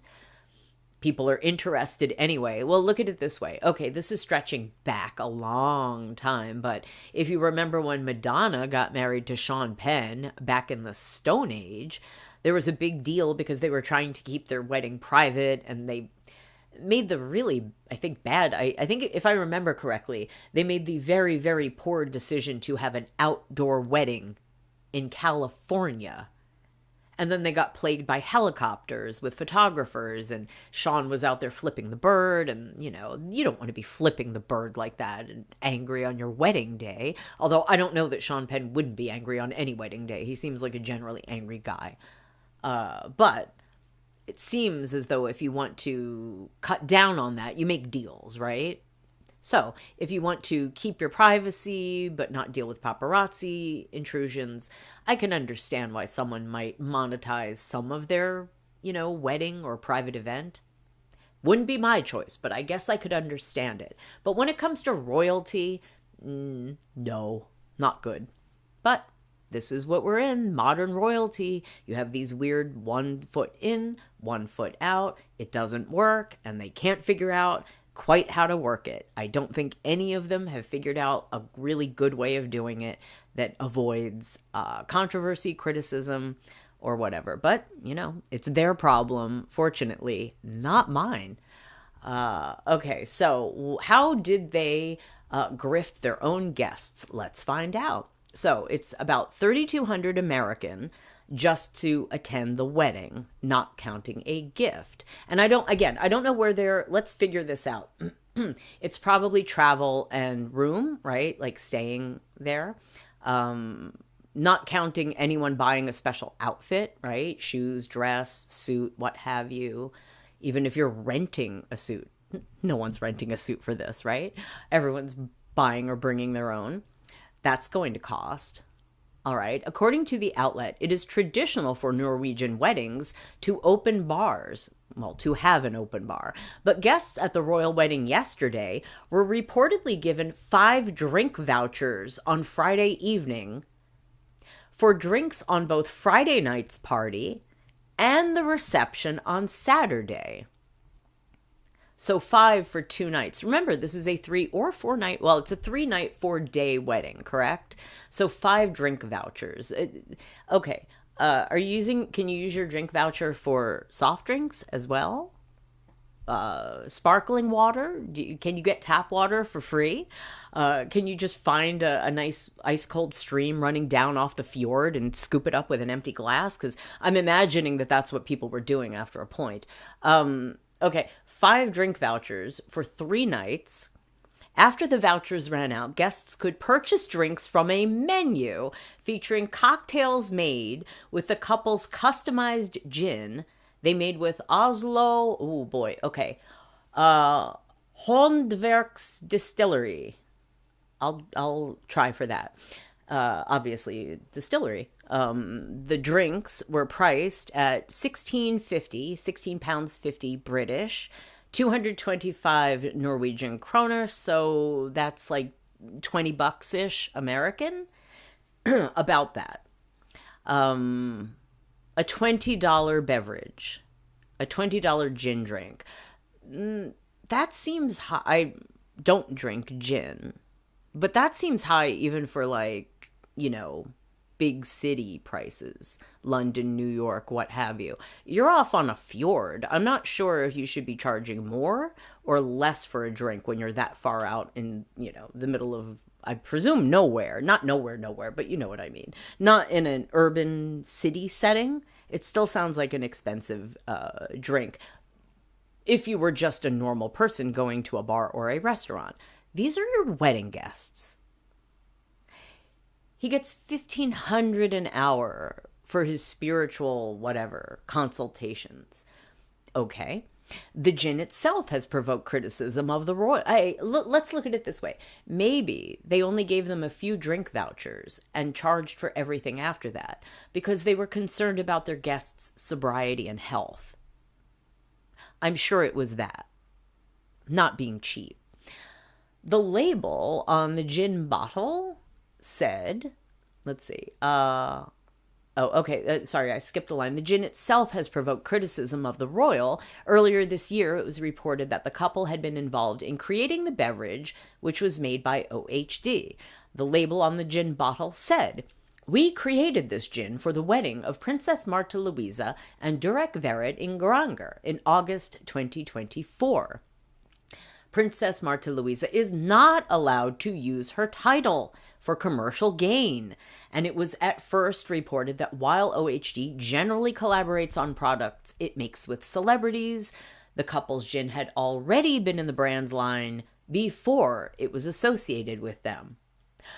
So they lied. OHD lied. I don't know if they have truth in advertising laws in Norway, but I would think that could get you in some trouble. However, at least bad publicity. Oh, Movie of the Week says in the chat, that's Manhattan bar prices. Really? Like 22 for a simple gin drink? I would think okay, depending on where you are, I could see paying that, but I would think it might be slightly less than that. But I haven't, I'm not buying drinks at bars in New York, so I don't have to worry about the prices. Certainly not gin. Okay. Where did I leave off? Okay. However, according to a letter written by OHD to the Norwegian Directorate of Health, seen by Aftenposten, the princess may have been more involved in the creation of the product than initially thought. Uh-oh. Well, they did make it pink, her signature color. This letter said that not only were the princess and her partner involved in the design process when it came to the label, it was the royals' idea to sell the product to the public via the state-run Vinmonopolet alcohol retailer. Wine monopoly? Wine monopoly. OHD had written to its Norwegian Directorate, to the Norwegian Directorate of Health as it was investigating the product as part of its mandate to supervise compliance with the Norwegian prohibition against advertising of alcoholic beverages. Oops. And surely she would have known that. An invitation to the product's launch, which was sent to the press, said Louise and Durek Verrett will present their unique gin and drink made especially for the wedding. Attorney Thomas Benson at Angel, I don't know, law firm, is a specialist in alcohol law. Gee, I can think of another lawyer that right about now is probably a specialist in alcohol law. Someone who's in court maybe right now. He told Norwegian outlet VG, seen in isolation, the invitation is not a breach. But when you highlight the gin and this one special product becomes the main focus of the event itself, this is a clear violation. Reports say the gin was pulled from Vinmonopolet on Thursday morning. Movie of the week in the chat says, "Oh, that's BS. They're grifting." Oh no! Have you just figured this out? Movie of the week. Yes, they're grifting. They're grifting hard. They're grifting hard. Where did I...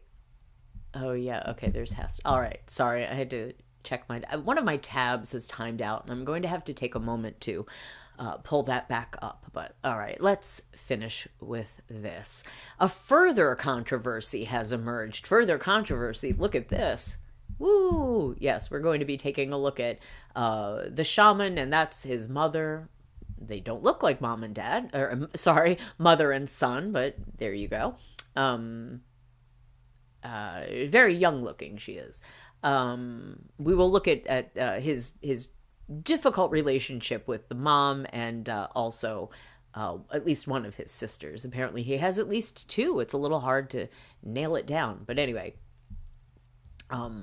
a further controversy that has emerged following the big day is that the princess arranged a makeshift clothes shop inside the hotel that was hosting the reception. According to, say, Lahore, the outlet says that the items from the latest collection from clothing brand Hest were on sale next to the couple's gift table. The princess owns a large stake in the brand, which she founded 5 years ago with two friends. According to the outlet, it says several sources said there were 2 Hest employees selling the clothing at the pop-up store. I wonder if this is why Goop did not attend the wedding. Well, maybe one of several reasons.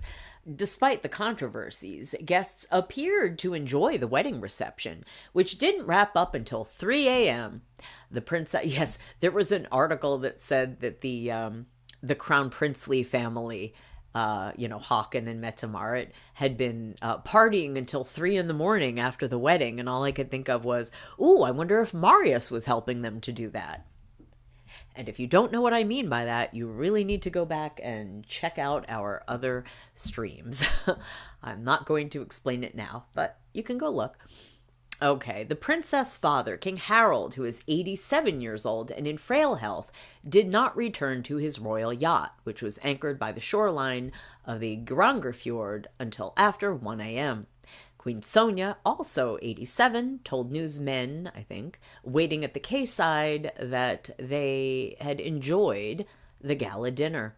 Heir apparent Crown Prince Haakon, his wife Princess Mette-Marit, and their children Princess Ingrid Alexandra and Prince Sverre Magnus stayed until the end, leaving the party at 3 a.m. And there's Crown Princess Victoria looking absolutely stunning. I have to give her credit. This is a beautiful dress. It fits great. The body, I mean, okay, the flower is gigantic. That, I think these little pistol stamen thingies would drive me crazy. I can't imagine how they don't tickle your face and get caught in your earring, but I suppose she knows how to handle these things, and it doesn't bother her at all. The train is nice. The bodice is designed beautifully. She looks great. Daniel looks like he'd rather be anywhere other than, and a bit concerning. I know he has his own health problems, much like the shaman. Daniel has had his own organ problems. I thought it was a liver. He did, I thought, have a transplant. This is actually very well documented. There is no question about when that occurred or how that occurred. But anyway, it's the kind of thing that obviously causes lifelong health challenges. And I don't know if that's a health issue or something else. But the poor man often looks like he is not thrilled. And it just, movie of the week. She always looks put together. You mean Crown Princess Victoria?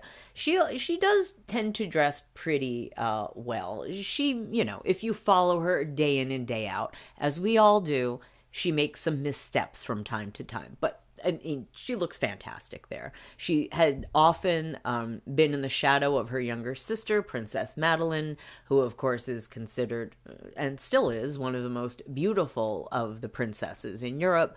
But I have to say, Victoria looks, I mean, the dress is amazing. I want it. Okay. They were pictured waving to newsmen as they headed to the royal yacht that has been protected by a Norwegian Navy vessel. Okay, blah, blah, blah.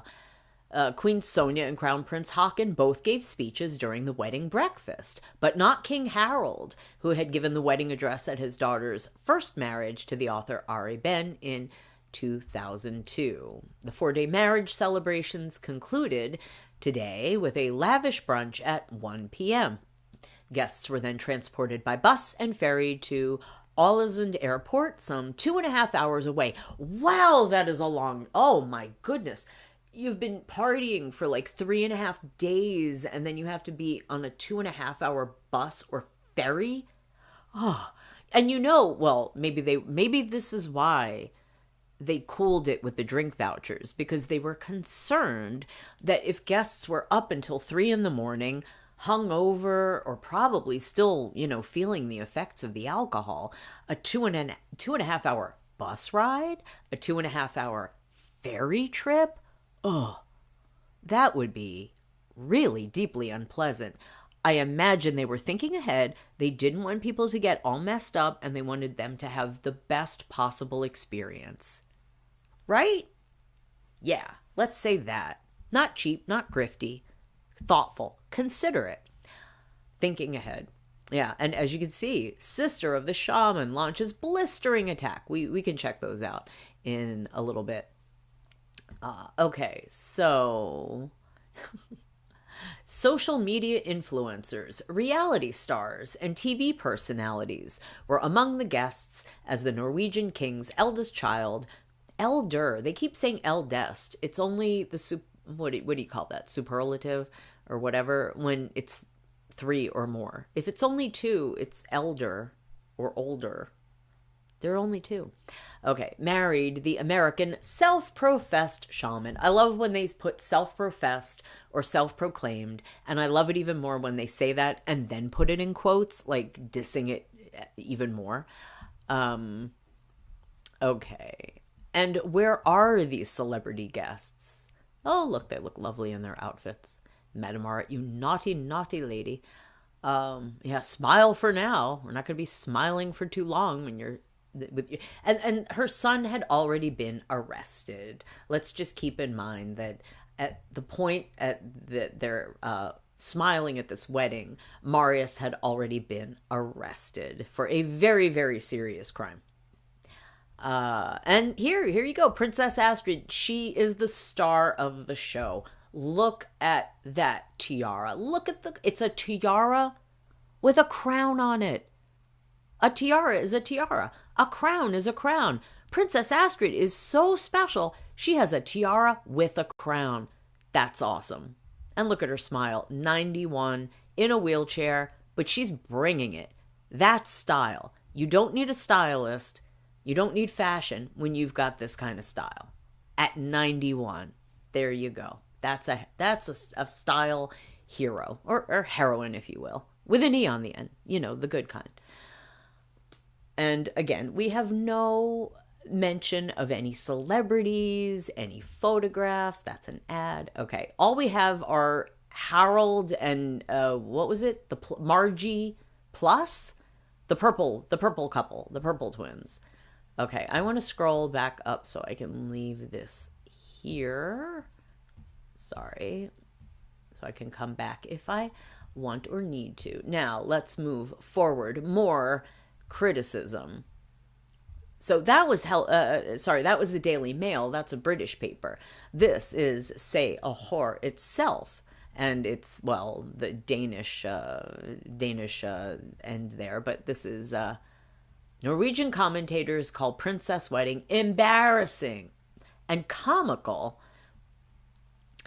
The bride was hidden behind white sheets and the party was shielded by tents when Martha, Louise, and Durek Verrett were married, hidden behind large white tablecloths, and the ceremony was hidden behind a tent. And of course, this just... reiterates some of the criticism that we've seen before, the complaining about Hello and Netflix and the sheets and whatnot. So, yes, embarrassing, comical, chaos. If the press hadn't been there, the Netflix documentary would have missed a central part of the plot, chaos. It was embarrassing for the princess to make her way through tunnels of sheets. But that the royal house is still delivering in a turbulent time. Oh, they're delivering all right, but they're not delivering great things. Okay. It has been an absurd experience. We don't necessarily like that they shut out the press, but it has undoubtedly succeeded here, and it makes them rich, she says. And of course they're bitter. Of course they're going to be butthurt that they were shut out. They want to make money off of it too. And that's a reference to what I mentioned just earlier. Norwegian celebrity couple denies Marius was not invited to wedding. He was invited, and then apparently he was disinvited. So, as you can see, in Scandinavia, yes, they are saying, yes, this is awful, this is embarrassing, this is cringe. And here we go again. C'est a Whore. It is the Danish site, not the Swedish site, but still. Princess Martha Louisa sold clothes for her own wedding, had a good run of business deals when she married self-proclaimed Shaman Durek Verrett. Again, not reading this whole thing, but just to show the Norwegian angel princess has also seen a third business opportunity in connection with her own wedding. Shameful. Shameful. Okay, and a lot of, again, repetition of some of the things that we've already read. And if you were curious, this is Hest. This is the Hest website. There is Marta and her two co-founders, Anna Kari and the other lady. And if you're curious... Well, they have extended returns until...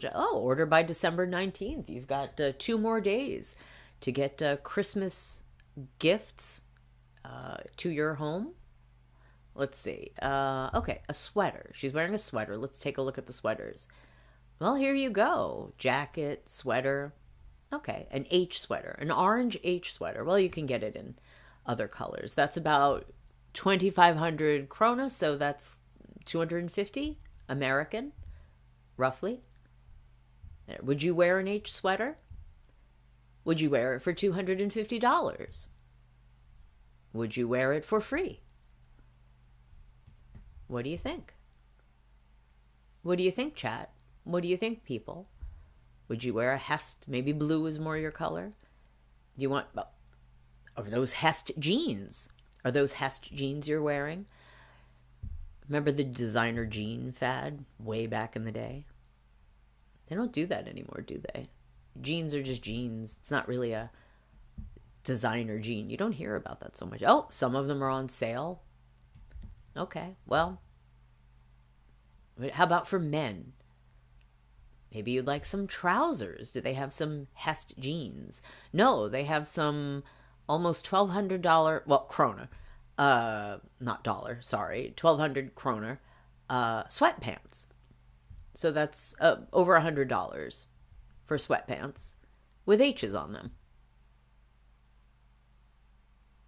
Well, maybe if you had the initial H, you'd want to be, well, I did not mean to zoom in on that man's backside so much, but that's okay. Well, there you go. College pants, 75% cotton, 25% polyester, drawstring and elastic waist. What do you think? Complimentary shipping on orders exceeding $2,500 krona in Norway. Well, if you're not in Norway, you're going to have to pay.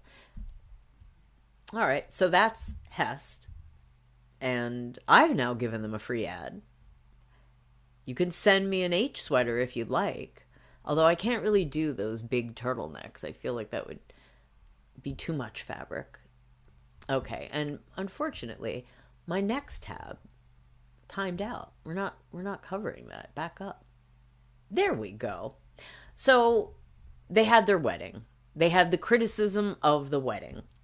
And after that, the deluge of weird stories and accusations. Now, this is just a mere continuation of the questioning of his origin story, his background. And this is pretty tame compared to what's going to be coming up in a minute, or in a couple minutes. So this is from October. So this is a month and a half after the wedding.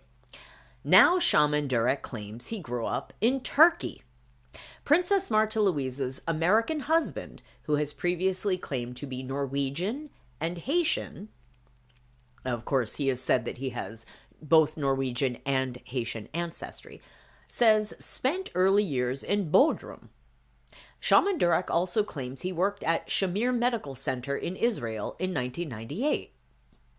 Okay, because now what has come of this? Apparently they were, why this has come up, a surprise honeymoon in Turkey. Okay, so we will just take a little look. I'm not going to read the article, but we will take a look. Lovely in their sunglasses, very lovely. Here's Marta looking very cash, very relaxed in her caftan. And here's the couple looking at the water, wherever they are. Doesn't say. After, this is Shaman Durek posting on, looks like Instagram. After our breathtaking, love-filled, and truly enchanting wedding, shared with the most beautiful, creative, and inspirational family and friends, I whisked my beloved wife at @IM_Marta Louisa away on a surprise honeymoon. Oh, it warms my heart when my beloved refers to me by my online handle.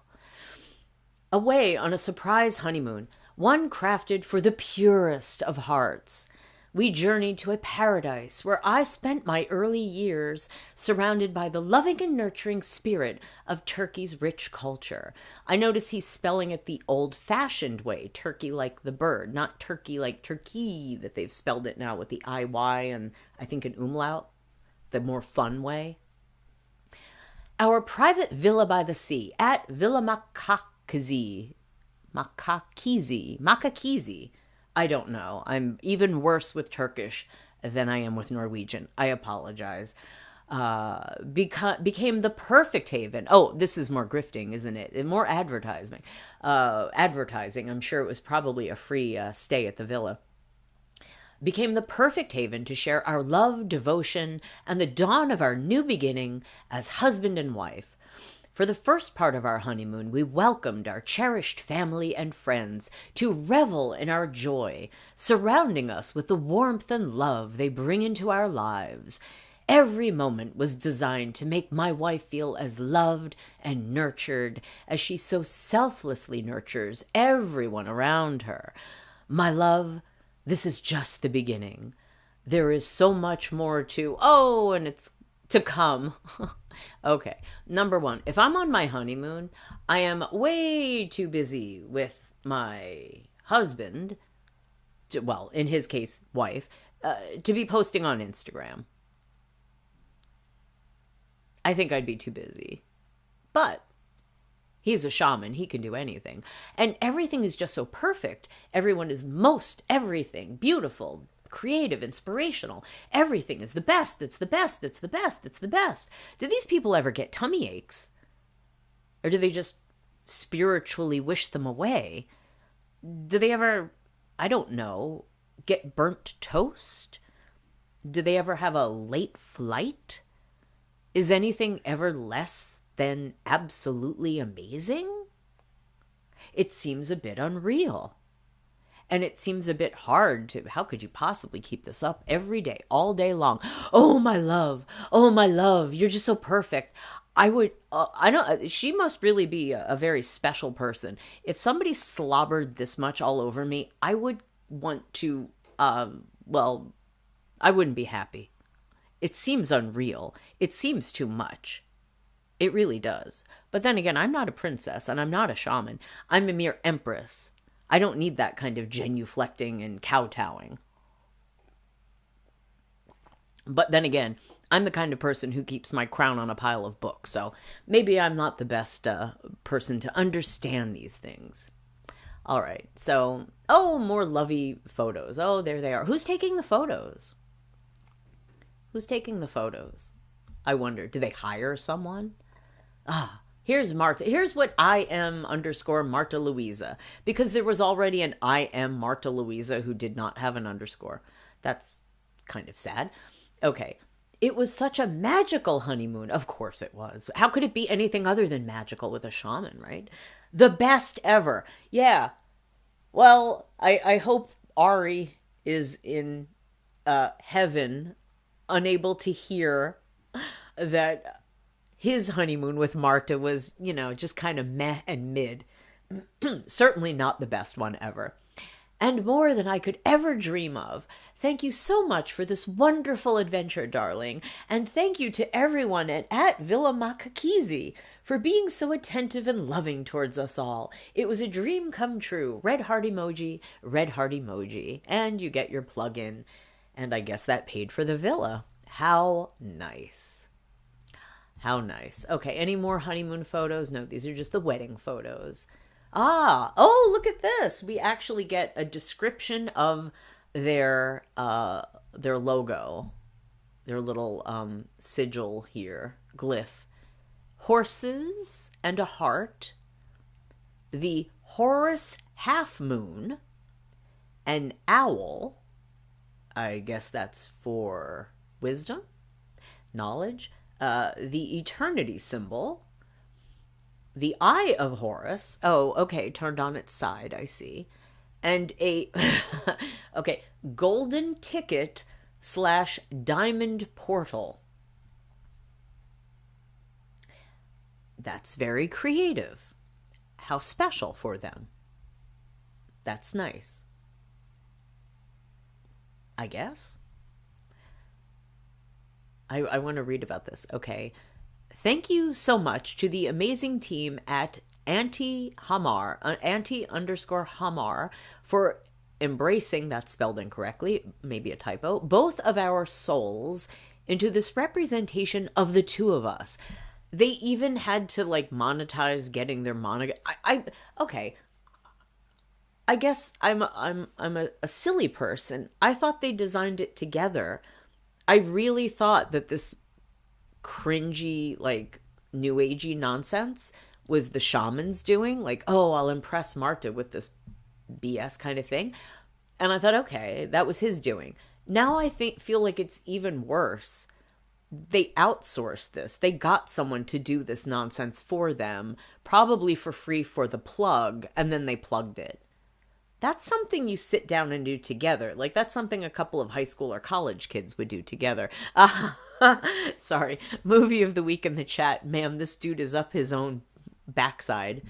Well, you know, he's a sixth or third or no generational shaman. What would you know of such things, movie of the week? How many generations of shamanism do you have in your family? Probably more than the shaman we're talking about. Movie of the week, yeah, in the chat. This reminds me of teenage edgelords who would make up their own quote symbol, unquote, especially if they were into the occult. Well, that's exactly what's going on. I mean, this just screams teenage romance, right? I mean, I'm somewhat shocked that the prince, I mean, okay, we have heard that the shaman has been married before, but we have found no documented evidence of such, so I'm not sure. The princess has been married before. She had a marriage. She had 3 children with that man. Having children is not an easy thing to do. I mean, you know, raising them and whatnot. Even when you are a princess and you have immense privilege and help and money and whatnot, there's still some involvement there. I would imagine that going through the pregnancies, the births, the anything with your partner would create a maturity in one where one would not revert to, I don't know, like a preteen girl in her bedroom doodling on a notebook, because that's what the hearts, the pink, I mean, okay, I like the color pink too, but this is very youthful, very first blush of spring kind of love, not a woman who is at best perimenopausal and a man who is, well, middle-aged as well. I mean, you know, they look fine, but I'm not trying to slam them as senior citizens, but it seems a bit much for people of their age and station in life. That's me being judgmental, I suppose. Marta, who said that the monogram embraces the hieroglyphs and the Egyptian symbols, explained the artwork in detail. The M, she said, of course, stands for Marta, and the letter corresponds to the hieroglyph of an owl, a guardian of souls navigating between worlds. Okay. D is for Durek, sure, which in hieroglyphs would be represented as a hand, a symbol of actions performed with grace, opening doors and dancing through life. I can think of something else a hand would do. Yeah. Also featured in the monogram is the Eye of Horus for healing and knowledge. Horses, which have been... they need the Eye of Horses. Horses, which have been a central animal through both their lives. Wait, how have horses been a central animal in Shaman Durek's life? We haven't heard anything about that, unless he's talking about, like, voodoo. A heart for unconditional love, an infinity symbol for their eternal bond, and a diamond representing the portal between the physical and the metaphysical realms. Wow, that was a lot. Okay, so there you go. There you go. Their symbol. Now, going back, they had their honeymoon in Turkey, and then the shaman says he was raised in Turkey as a child, and we've never heard that before. We have gone back. If you look at our previous stream, I think that was part 4, we looked at a bunch of different articles that have been published over many years, even before the shaman met the princess, about his background, and at no point did they say that he had lived in Turkey as a child. It definitely said he had spent time in Turkey, but it indicated he did that as an adult when he was traveling and studying various forms of shamanism and spirituality, which we've heard before. Shaman Durek has now, I guess said, there's a typo, said he grew up in Turkey after previously stating that his parents are Native American, Haitian, Norwegian, West Indian, and African. Durek Verrett, a bisexual American shaman, tied the knot with the Norwegian Princess Marte Louise on 31 August after throwing an extravagant 3-day ceremony. the 49-year-old who counts Gwyneth Paltrow among his celebrity clients, but not his wedding guests, recently took his wife, the daughter of King Harold, away on a surprise honeymoon to Bodrum. He posted that, well, he must have worked awfully hard to keep it a surprise, since we already know that they have a psychic connection, which made it next to impossible for him to pop the question to her, such that he needed to enlist the help of Holly Madison. Yep. Okay, back to the article. He posted the snaps on Instagram where he claimed that he spent the early years of his life growing up in the Middle Eastern country. Well, technically, Turkey's European, right? Like, kind of. I guess it's both European and Asian. So I guess it counts as Middle Eastern? Shaman Durek wrote, after our breathtaking, love-filled, and truly enchanting wedding, shared with the most beautiful, creative, and inspirational family and friends. Yes, we heard this already. Blah, blah, blah. Okay, I'm not reading that again because we just did. And here they are, looking lovely by the water in Bodrum. And this time, it's Marta wearing the yellow, not the pink. Okay, blah, blah, blah. Pictures posted by the shaman to his Instagram account showed the loved-up couple slow dancing together and relaxing by the side of the pool. Yes, typical honeymoon behavior. Last month, the couple raised eyebrows after they unveiled a new unofficial monogram which honors their past life together in Egypt and their nuptials. The spiritual newlyweds said they first met during ancient times when Durek claimed he was a pharaoh. It's that old line about how when you go and you're told what your past lives are, everyone is always Cleopatra, Julius Caesar. Nobody's ever a peasant.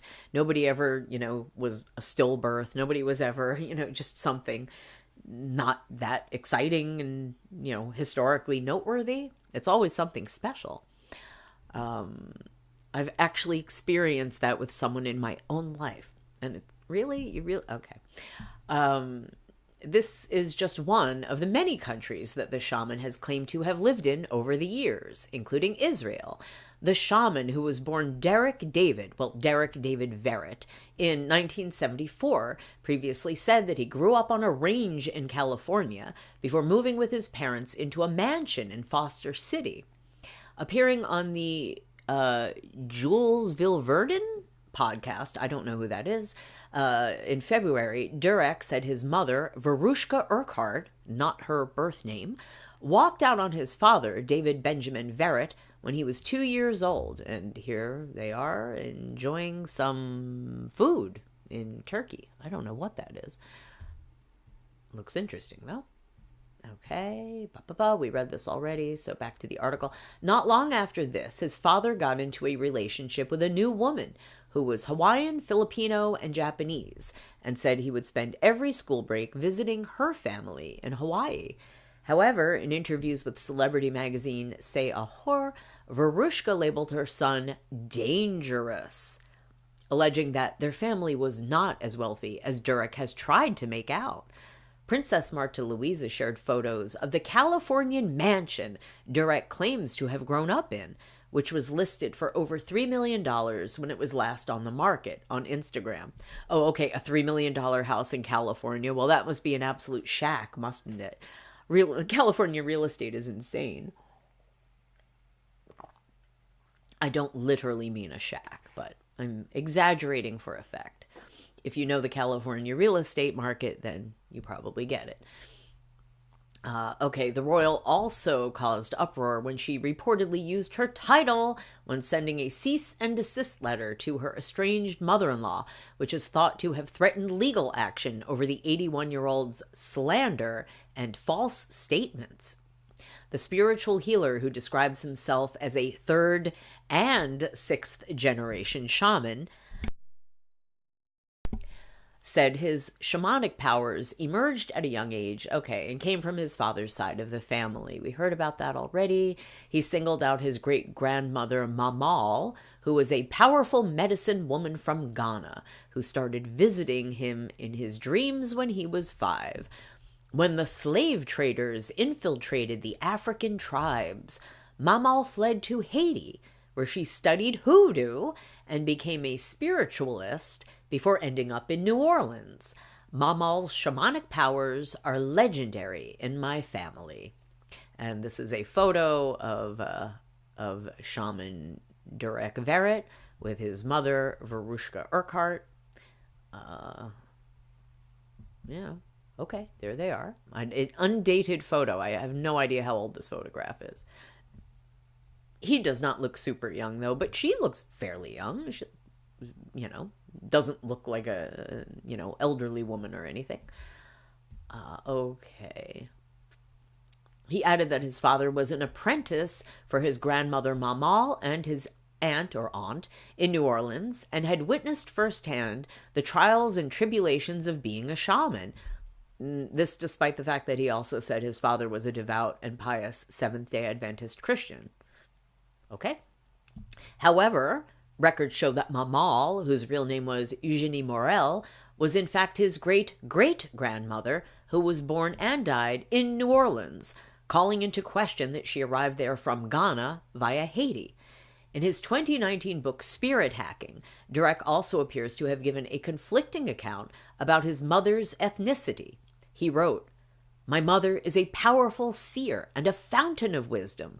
Ancient Viking spirituality runs deep in her roots. Rejected by her step-family early on because they were black and she was white, my mother spent the bulk of her childhood apprenticing to a woman she referred to as her spiritual mother, a Romanian gypsy." Okay, that's a quote from him. You're not supposed to use the term gypsy anymore. And if anyone is bothered by that or offended, don't yell at me. I know you're not supposed to say it anymore. I'm reading a quote. It's considered an offensive term now. Usually one calls them Romany. So Romanian gypsy is almost not redundant, but you could just sort of say Romany. But if you don't know what that is, anyway, don't hate me because he said the G word. I apologize on his behalf. Movie of the week in the chat. I missed your comment. Relative to anywhere else, $3 million in LA gets you a shack. Well, yeah, you're right. I've looked at even Manhattan real estate, and it's not even it's a dream. It's a real steal compared to at least LA, yeah, and San Francisco. Is San Francisco area, Bay Area worse? Silicon Valley maybe even worse than LA? I'm trying to think. I'm not entirely sure. Movie of the week says he wouldn't call her that. He'd say Roma.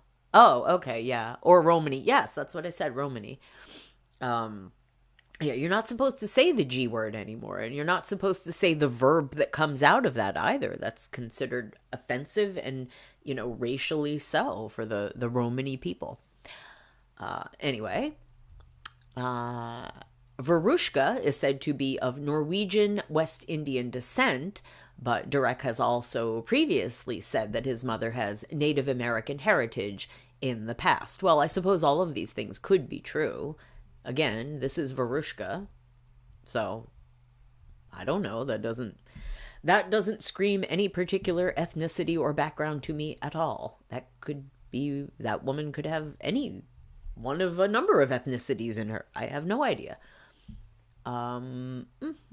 Okay. Princess Marta Louisa was also forced to step down as a working royal because of her husband's controversial views. Well, we went over that already. And look at that cute photo. Oh, very cute. This is Shaman Durek as a little boy, a little tiny guy. And his sister, obviously, I guess big sister, she looks older than him. She's slightly taller. And even then, what a stylish dresser. They both look lovely. Angelina, the one who reportedly gave him the organ transplant, wearing her lovely green dress with the white pinafore and or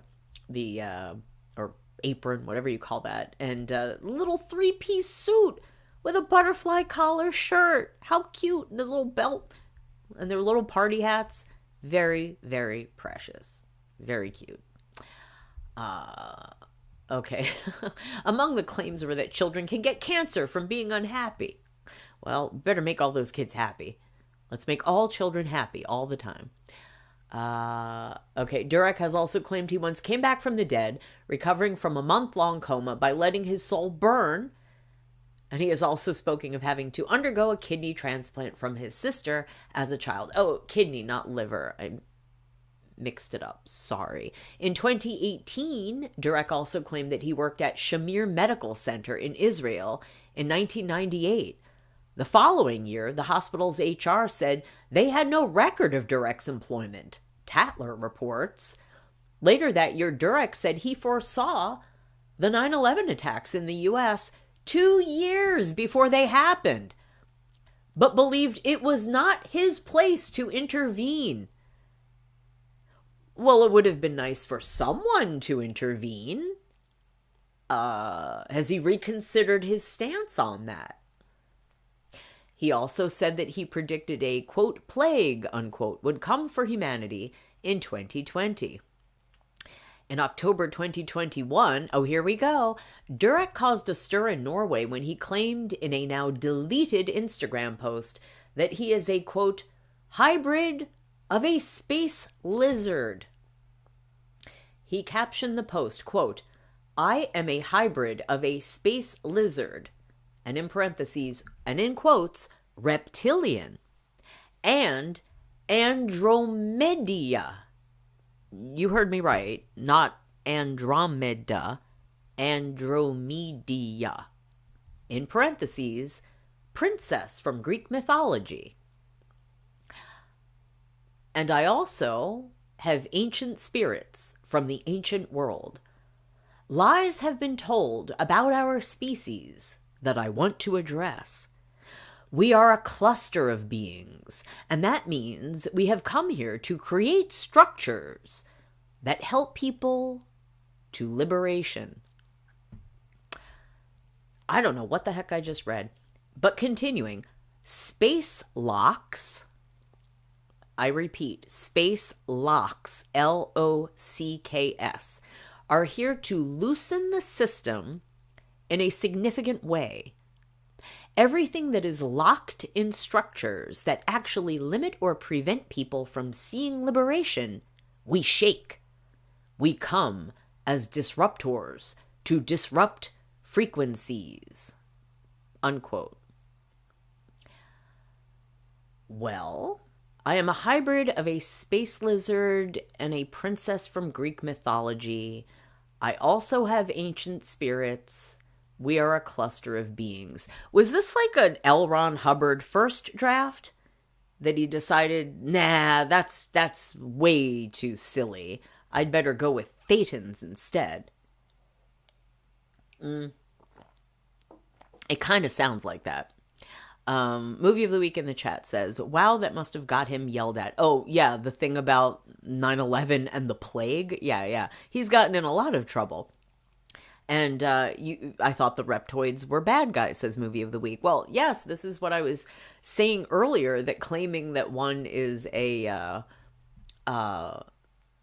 reptilian, usually the conspiracy theories around reptilians or reptilian aliens or human beings that are really reptilian or whatever the deal is. I think there are different origin theories, different conspiracy theory origin stories for these reptilian alleged creatures, which, are people, some people say exist. I guess some people actually think that.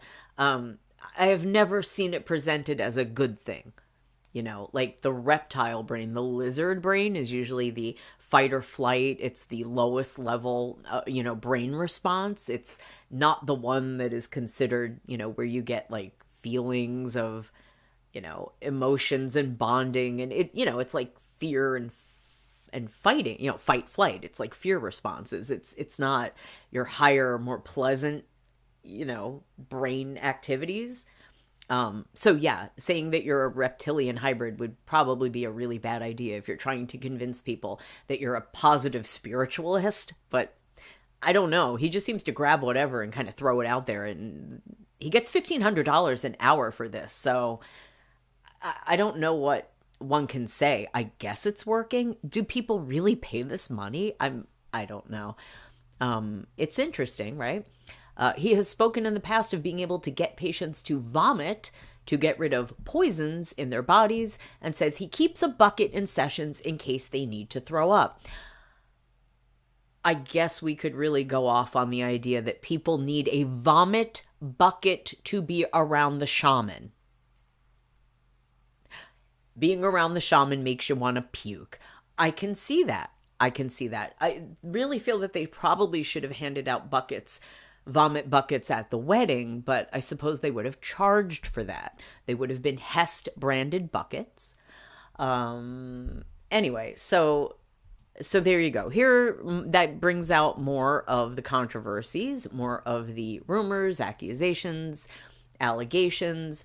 But this is just the silly stuff. I mean, even the awfulness of saying that kids get cancer because they're sad, or that, he predicted 2 major, global horrible events, but didn't try to stop them or warn anyone. Okay, that's crappy and lousy, but it's just someone saying stuff, saying you used to be a pharaoh, blah, blah, blah. It's just saying stuff. It's not really, really hurting anyone. Then there are things that we do. Oh, okay, movie of the week in the chat. How dumb are celebs that they pay the guy who makes them want to puke? No, movie of the week, you don't get it. You're puking out the toxins, all the bad poisons that make your life bad, right? And give you problems. So you go to the shaman, and he's just so full of positivity that he makes you want to hurl. And you hurl. And then you feel better. I mean, when you're nauseated, it always feels better to get rid of it, right? Than to just walk around feeling ill. And for $1,500, hey, for $200, I'll just, punch you in the belly and give you a bucket to puke in. How about that? I won't punch that hard. Just enough to make you go, ugh. How about that? Eat a big meal, come to me. I'll just push hard on your gut. I won't punch you. I'll take it back. Punching is so violent. I'll just go, push on your belly a little bit until you puke. I'll provide the bucket too. You can take it home with you because I'm not keeping it. I'll get a nice big orange one from Home Depot. They come with lids too. You can lid it and throw it away. You won't even have to be troubled. $200, cold hard cash, Venmo, fine. Crypto, fine. If you're thinking about paying $1,500 to the shaman, just come see me. I'll make you puke for less. It'll be fine. I mean, you have to do it kind of away from me, though, because I don't want to be near the actual vomit. But, vomit from an empress, $200. Vomit from a shaman, $1,500. And remember, you get to keep the bucket when you come to me. So I expect to get hit up from some clients of the shaman. But anyway, then again, when we hear about what one of the shaman's clients did during one of their sessions together, maybe I don't want to be anywhere near these people. And we're going to get to that in just a moment. But we are coming up, or we have come past hour 4 of this stream. And I'm going to take a small little break, get some water, take a stretch, and then we're going to get into the less pleasant accusations against the shaman. The things that head into definitely unethical and possibly even criminal territory. No charges have been filed that I know of, but definitely allegations have been made. And just to give you a little bit of a preview, when we come back, this is an example of the allegations that are being made, have been made, against the shaman. You can see it on the screen. I'm not going to read it just yet. And we're also going to have, entering the discussion, oops, I did not mean to highlight that, an old celebrity who's been making the rounds apparently lately. He was in the news. I wouldn't say in the news. One of the television shows he was on had a reunion a year or two back. So he kind of came back into the public consciousness after probably not being the hottest, topic in many years. And now he's popped up with relation to the shaman. I certainly didn't see this one coming. Wasn't on the bingo card. It's not this guy, that's for sure. But we'll find out who that is. When we come back, I'm going to just take a little break, 5 or 10 minutes, and then we will continue. This is French Dip Empire. I am the Empress, and this is part 7 of a multi-part series on the scandals of the Norwegian Royal Family. We'll be back in just a few minutes.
Hello, hello, hello. We are back. This is Friendship Empire, and I am the Empress. Welcome back to the final segment of this stream, where we have been talking about the scandals in the Norwegian Royal Family, specifically the marriage of Princess Marte Louise to her second husband, Shaman Durek Verrett. And where we left off, they had their wedding at the end of August. They had their honeymoon in Turkey, which may or may not be a childhood home of the shaman. Probably not, but who knows? And, he knows. And now we have moved on to the criticisms. We moved past the criticisms of the wedding itself, and now we are getting into the heavy-duty, serious allegations against the shaman.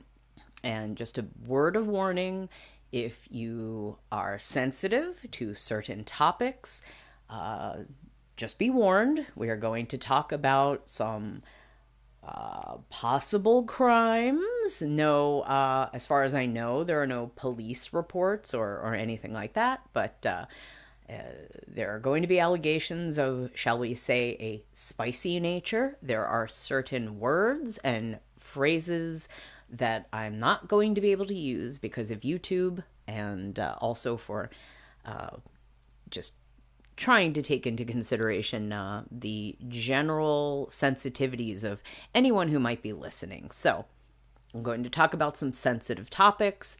This is not a funny, some of our discussions have been funny. This is not funny at all. And so we're moving forward. You've been warned, and here we go. Now I will pull up this article. And this is a good example of the kind of thing that is coming out about the shaman. And here we have this man, Joachim, 49, warns against Princess Marte's husband. Durek Verrett felt me. The father of two believes he was manipulated and inappropriately felted, not that kind of felted, touched, by Durek Verrett. Now he is raising the alarm about the shaman. Durek denies the allegations. I will repeat. Shaman Durek Verrett has denied these allegations. Okay, and this is from the 29th of October, so this, I guess, is 2 months, a full 2 months after the wedding of the princess and the shaman. Okay. In August, celebrities, well, not really, two, Margie and that other guy, Harold, what's his name? Ausland, I think, and royalty flocked to Granger to celebrate the wedding of Princess Marte Louise, 53, and Shaman Durek Verrett, 49. The couple has had to endure criticism, speculation, and skepticism. But all controversies were seemingly forgotten as the couple celebrated their love with over 300 guests. But not everyone shared in the joy. For Swede Joachim Bostrom, I'm not sure how to pronounce that umlaut, 49, the news of the wedding brought back old memories he would rather forget. The Swedish father of two is now making shocking allegations against the self-proclaimed shaman, claiming that Durek is an abuser who exploits his work as a shaman. And here we see Joachim himself, pictured there. And here we have the cover of Say a Whore, with Joachim here on the left and Marta and the shaman on the right. All right. The fact that he is inside the Norwegian royal family is absolutely sick. In my opinion, Durek is looking for power and position. That so few see through him is absolutely incredible. Joachim Bostrom rages to say a whore. And here is the shaman again. Okay. Scrolling down, friendship in the United States. The contact between the Swede and the eventually famous American arose in New York in 2015. At first, the relationship was pleasant. They often hung out together and went to bars in the evenings. Joachim got to know Durek well and found him to be confident and charismatic. The Swede believes it is this side of the shaman's personality that has allowed him to build an extensive network with both celebrities and royalty. But for Joachim, the friendship eventually developed in a crazy and awkward fashion. And here we have Joachim again. Intense flirting. According to Durek's former friend of the same age, the American has changed his behavior. He has tried to check up on him several times, despite knowing that Joachim was married to a woman and had 2 small children. The Swede describes the flirting as increasingly intense and tiring. Joachim was living in New York at the time and came into contact with Durek. Joachim was spiritually curious and thought he might try a session with the shaman. But the session didn't turn out as he had imagined. And here's a photo of Marta and the shaman in New York City. You can tell. Look at the license plate on the yellow cab. Okay, feeling in the crotch. All right, I'm going to have to be a little careful with some of the language, so bear with me. I understand we are all hopefully adults here, but I'm going to have to speak in not adult language. Shortly after he had laid down on the treatment table, Durek allegedly began to touch him inappropriately. He wanted me to wear less and less clothes. Then he said I had some kind of cyst on my manhood and asked if it was okay for him to touch me there, said Joachim. Usually if you have a cyst on a part of your body, I would think that someone would not want to touch it, at least not without a medical license and a sterile glove. But what do I know? I'm not a shaman. He thought it was a bit strange, but didn't think anything more of the incident. A few weeks later, Joachim moved back home to Stockholm, and here he was contacted by Durek. The shaman wanted Joachim to be his representative in Sweden and get him clients there. They agreed to give the collaboration a chance, and the shaman's calendar filled up with Swedish clients. Hey, there's this guy in New York who touched me on the... You want to try him? That doesn't sound like shamanism. It sounds like a different kind of service. But again, what do I know? I'm not a shaman.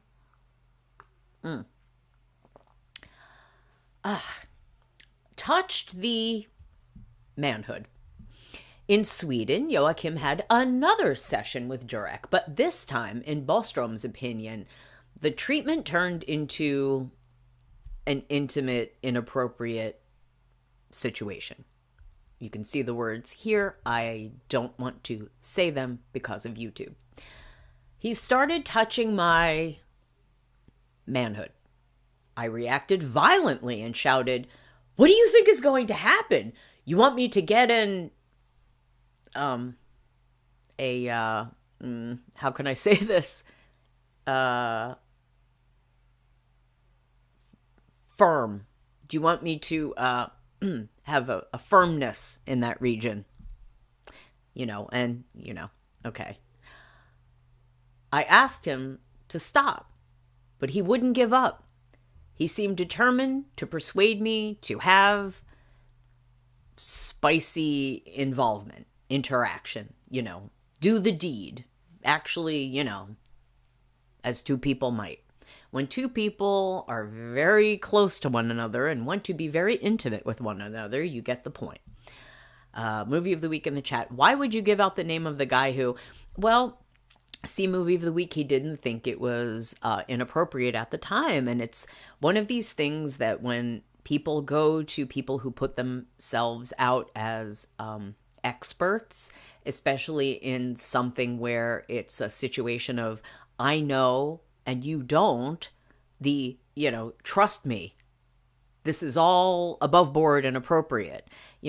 When you're a shaman and you're claiming that you have special magical powers, it's definitely the kind of thing that a person can abuse. I mean, it's not, spirituality, religion. I don't want to go off into a discussion of religion, but when you say you have a special connection to a god or the spirits or what have you, that can sometimes people will put their brains a little bit on the back seat. You kind of recline and go, oh, okay.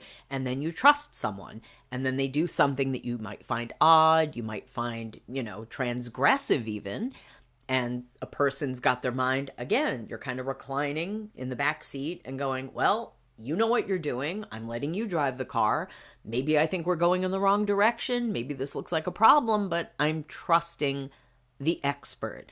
And this happens with regular medical doctors who absolutely have skills, but if you get a bad one who wants to do bad things to clients, they can say, oh, I'm giving you a treatment. This is completely medically sound. And you're going, well, it seems weird and it feels bad, but I have to trust the expert because I don't know any better, right? Well, that's one of the problems with people who look, for spiritual guidance. It's one of those things that you kind of, you can check WebMD, you can check a medical textbook, you can go to other doctors, you can go to medical school, you can follow up on, is this a real treatment or is this completely inappropriate? There's a medical board you can complain to, right? But if it's shamanism, if it's the spiritual new agey or even an established religion, it doesn't matter. If someone is saying, I have magical powers, how do you check that? Who do you question? Is there a shamanism school? Is there a board of shamans that you can say, hey, this guy touched my junk and that was completely off base? Like, what? And I mean, honestly, if somebody said you had a cyst on your, business, go to a doctor, like a medical doctor, because cysts aren't the kind of thing you can just sort of wish away into the cornfield. But then again, this is, the shaman is telling you that if you feel too sad, you could give yourself cancer. So, and I'm not going to get into the issue of if stress can cause illness, blah, blah, blah. That's a different subject. But you don't get rid of a cyst on your junk by having a weird dude just touch it. I don't know why anyone would need to be told that. But unfortunately, when people are spiritually seeking, they're, you're in the backseat reclining and you're trusting an expert. Sad, but many such cases. And it's not okay to take advantage of people regardless of their age, their situation. It is not okay. And why would I ever have to say that? Okay, so here's poor Joachim, married to a lady. He's got 2 kids, and this guy is, and he's not thrilled. Did you perceive it as an assault? Yes, definitely. But it wasn't just in the session that he crossed the line. When I think back on it, he had a spicified behavior all the time, and he would touch me all the time. It was tiring, says the 49-year-old. And see, it's sad, obviously. Maybe poor Joachim should have had stronger boundaries. Maybe he should have, kind of noped out of the situation.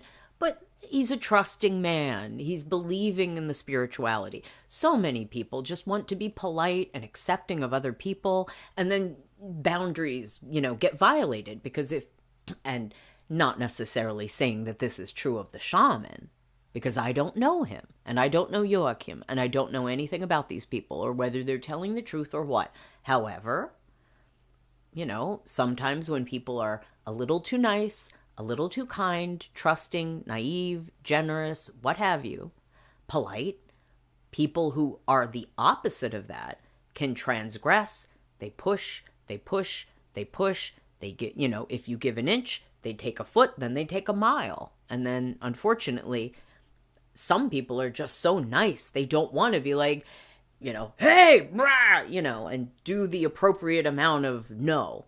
Like most people, I guess, maybe not most people, a lot of people would not think that people would do this to them or anyone.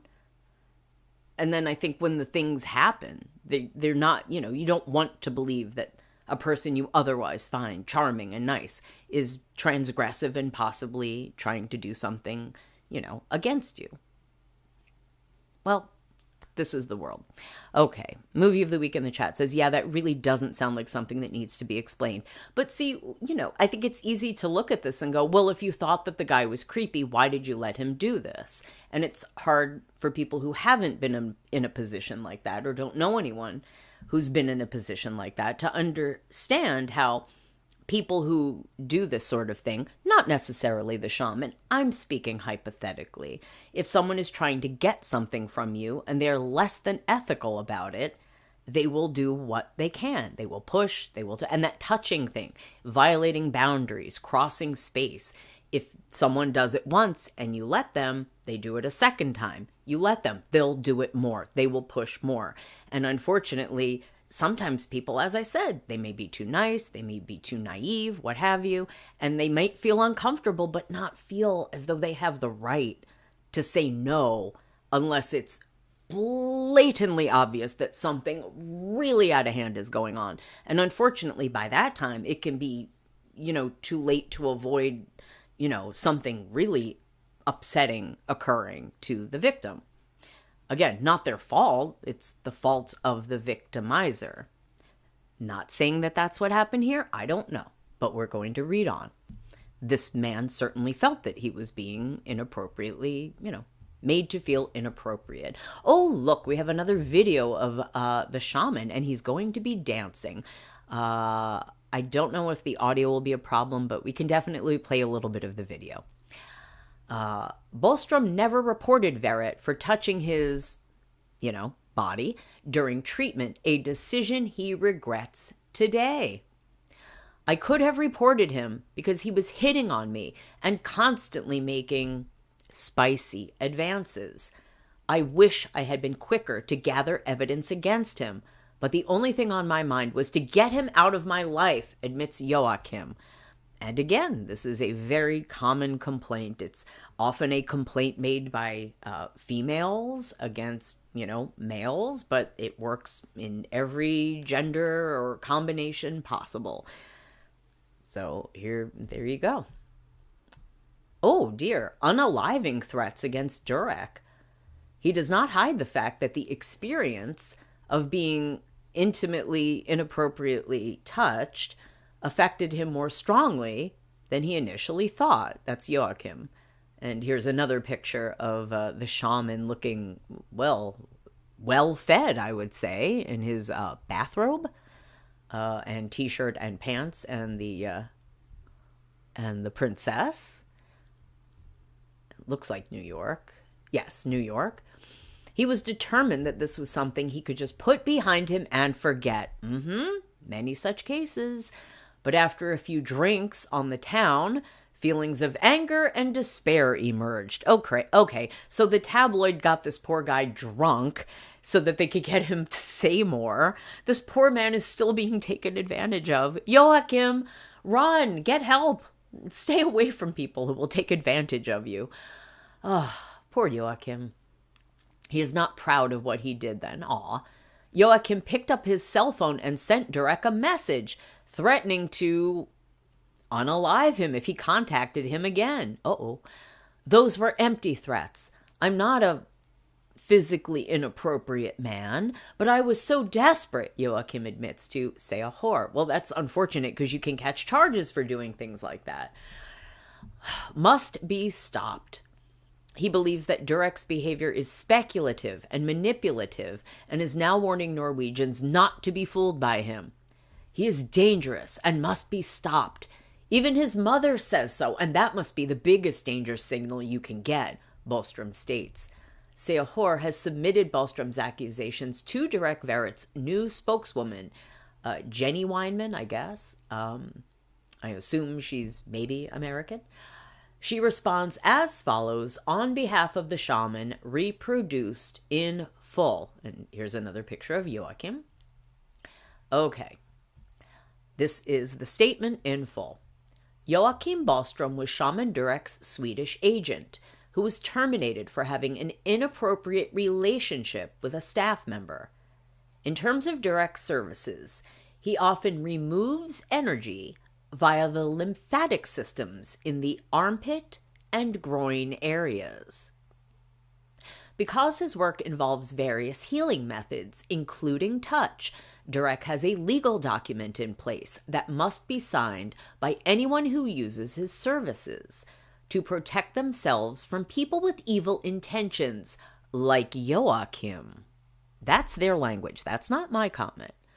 In your questions, you mentioned that Durek asked if he could touch him, quote, there, unquote.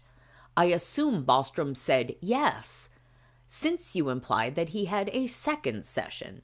If Bostrom had said no, I would think that no other session would have taken place, which makes me wonder if he has filed any kind of police report for inappropriate, intimate, touching, which you also imply. This story sounds like yet another attempt by Seohor to further tarnish the reputation and name of Shaman Durek, who has helped many people all over the world. Take that, Seohor. Okay, well, one could say that there are some valid questions there. Why did he go back for a second session? Why didn't he report it? Well, he gave his answers, and you can do with that as you wish.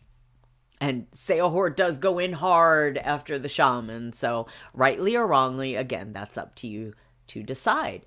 Different reactions. Seohor asked Ingvild Hestad Torkelsen, CEO of the organization NOK, which works to strengthen support services for victims of intimate assault, about the reactions one might get after being subjected to abuse. She says that people react very differently.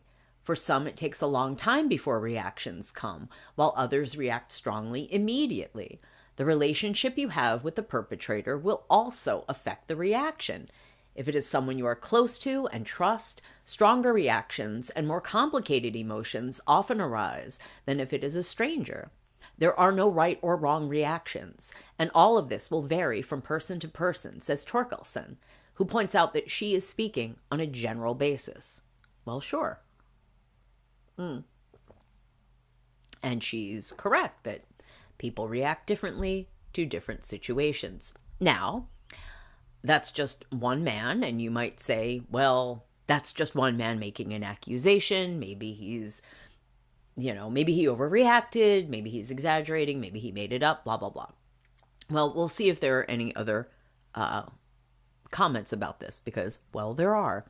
And the thing about people having to sign a release form or an NDA or whatever you want to call it, we did cover that in the previous stream, where we were talking about the shaman and the princess, and read specifically, there was a Vanity Fair article where the author went in for a treatment with the shaman, and she discusses having to sign this, being presented with this document to sign, and that she was going to just sign it immediately, but she sent it to her father to check it out, and he was like, wait a minute, do you know what you're signing? And it did mention this, spicy stuff, but one of the things that that the shaman had claimed was that this was also to protect him from people, because people wanted to get spicy with him. And he didn't want people, just losing their minds and going all spicy all over him. It's not just about him being spicy at clients. So there you go. If you want more information about that, I would recommend definitely going back and listening to the other stream where I believe that was part 4, where we covered that. But as a little palate cleanser, a little mental palate cleanser, if that would even work, why don't we watch this video, a little bit of it? Light on the toes. Oh, come on now. Durek Verrett was well prepared for the bridal waltz in Geiranger. He has a past as a dancer. Dagbladet's Rud Looper came across an old music video where Verrett appears as a dancer. Well, hopefully this isn't a problem for copyright. 31. august gifte Durek Verrett og Märtha Louise seg I Geiranger, og de avslørte nylig at de hadde vært på bryllupsreise I Tyrkia sammen. Nå viser det seg imidlertid at Durek Verrett Okay, I'm turning the audio off for a moment. Well, that just looks like people mimicking... Okay. Before it looked like someone mimicking just smacking. Well... The dance stylings of Shaman Durek Verrett. Ladies and gentlemen, there you go. All right. Enough of that. Now, moving forward. Here we go. What does the shaman say? Well, here we go. This is from November 5th. Durek reveals himself in audio messages, admits to having spicy, intimate relations with clients. Durek Verrett admits that he has crossed boundaries in revealing footage that say a whore has obtained. All right. And the person who brought this to our attention, this is our mystery celebrity, ladies and gentlemen. That's right. It's Eric from The Grind and The Real World from MTV. Remember him? Remember Eric? Remember Eric from The Real World? The first season? You know, the best season? Well, and The Grind? He, was the co-host of his own dance show. Anyone remember MTV The Grind Workout? I certainly didn't, but apparently you can buy it for $4.99. Someone still has a copy. Well, that was, you might remember Eric from The Real World and The Grind, MTV, back in the day. Well, Eric's still around. He was on The Real World Reunion, and now he's a spiritual guy. He's into new agey stuff. See? He's doing the kind of guru-y thing. I don't know if he's putting himself forward as a good... Well, this is his actual page. Let's see. I have not read this yet. I am Eric. Is it Nice or Nice? I can't remember. Modern shamanism. Okay. We went from The Real World and The Grind to modern shamanism. Oh, and we have a whole timeline. Well, I don't need your whole start in The Grind. Yes, The Grind workout video goes platinum. I wonder how much money he got from that. Not enough. Healing with the Shipibo tribe in Peru. Dark Night of the Soul, the beginning of liberation of the soul. 2013. 2010. First, I don't know if I want to say that because of YouTube's issues with substances. In Mapia, Brazil, he's taking some heavy-duty herbals, let's say. Okay, he's doing Buddhist meditation... Blah, blah, blah. Okay, here's Eric. Oh, look at him at the tree. How lovely. How I work. I am dedicated to transformation and cleansing at all levels. Spiritual, emotional, and physical. Blah, blah, blah. I'm not reading all of this. Eric's story. Yeah, again, I'm not reading all of this. But anyway, so Eric was the guy on The Real World and The Grind, and this looks like he's going to do that hand gesture that I mentioned before, the one that really came to mind when I was thinking of the shaman. Sort of a back and forth motion. Anyway, so this is Eric, and he's pivoted from being the, chiseled ab workout dance guy on MTV to being the bearded new age spiritual guy. Okay, for a guy from New Jersey, this is a very, very Californian trajectory. So here's Eric, and he's gone from MTV to the New Age to accusing Shaman Durek of doing naughty stuff. Interesting life. So let's read the article. Last week, Sehor was able to tell the story of Swedish Joachim Ballström, 49, who experienced what he felt was an assault from Durek Verrett. also 49, during a session with him. Now, Seahor can reveal that Joachim is not alone in having had such an experience. The shaman himself has admitted this in startling audio messages that Seahor has now gained access to. And here is Eric. Here, Durek tells in his own words that he has performed spicy, intimate acts on clients. It was a mistake, and I am aware of that mistake. The shaman confesses in the audio recording.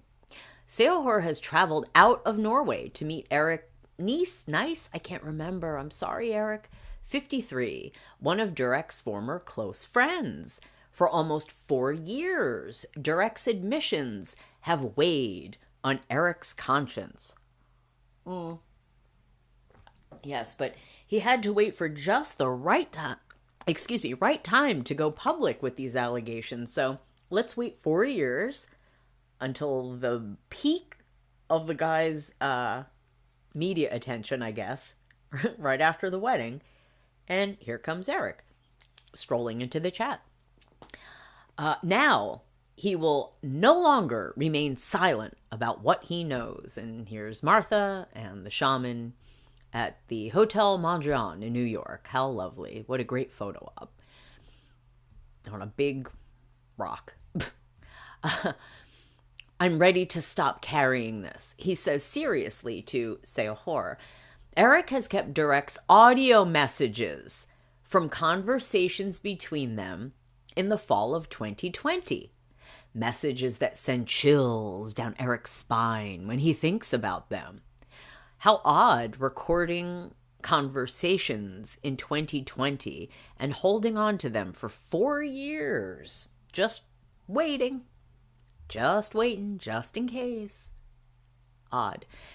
Admitting mistakes. Eric Nice has a background in the entertainment industry and is a household name to many.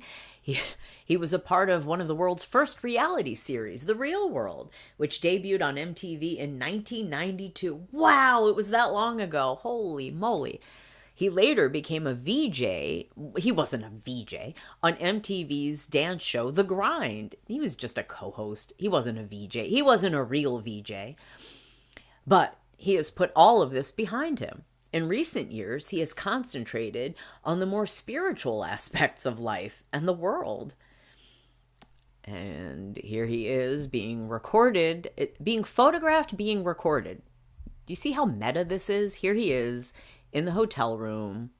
They've got like is that a phone cam or just like a small cam on a tripod? They've got something here, some kind of camera. They've got this. And then there's, I guess we're back taking. Anyway, it's all pretty meta. It was their shared interests in spirituality that brought him and Durek together. They met in Malibu in 2012 and became good friends. I still love him, says Eric. How? How can you still love him if he admitted doing bad things? What are you doing? Okay. However, the two good friends had a complete falling out 4 years ago after 2 different people contacted Eric and told him about unpleasant, spicy, intimate experiences during sessions with Durek. And here's a picture of Durek wearing Marta's signature color, pink. Eric confronted Durek with the information, fearing that this was the start of a Me Too movement against the famous shaman. Except he wasn't famous like that 4 years ago, right? Well, I mean, kind of, but anyway. The audio messages start with Durek first attacking Eric, threatening his friend with lawyers. After a while, the conversation changes character, and Durek admits that he has done things he shouldn't have done of a spicy, intimate nature. It eventually becomes clear that this involves more than just the two who have contacted Eric. I don't meet every single client and behave spicily towards them, and I have no problem saying that I have crossed the line and made mistakes. I am human, the shaman says in a message. Loading. The reason Eric has these audio recordings is that this is how often Durek communicates. I guess this is how he often communicates. He doesn't send SMS, email, or other forms of written messages. He reads out what he wants to say and sends it as an audio message. The relevant audio messages that Seahor has gained access to are from the conversation between Eric and Durek on this day in 2020. And here's a lovely, incredibly old photograph of Eric when he was on The Real World, I guess, or The Grind, and Pamela Anderson, who I guess was on Baywatch at that time. Allegedly, they dated. Or maybe they just got together for photographs so that they could have more publicity for one another, off of one another. You know what I mean. Well, anyway, it was a friend of Eric's whom he had introduced to the shaman who first came forward with disturbing information. He said he had experienced something unpleasant of a spicy, intimate nature during a session with Durek. Eric tells Seahor. Eric went to Durek to talk about this person Y. But Durek said that they had sorted it out, and Eric was at first at peace with it. Then another person showed up. And here you go, Eric apparently on the grind with a crew member. This was someone who was originally a client of Durek's, and who Durek had then introduced to Eric. Let's call him Person Z. He came to me and told me about something spicy that had happened between him and Durek. He cried while he was telling me, says Eric. This got me wondering. 2 people told me about things that had happened to them in sessions with Durek that made them feel uncomfortable. I thought I had to bring it up with him again, Eric says. And there's Durek wearing an AC/DC t-shirt. That's a little on the nose. AC/DC. Violated. Durek doesn't like it.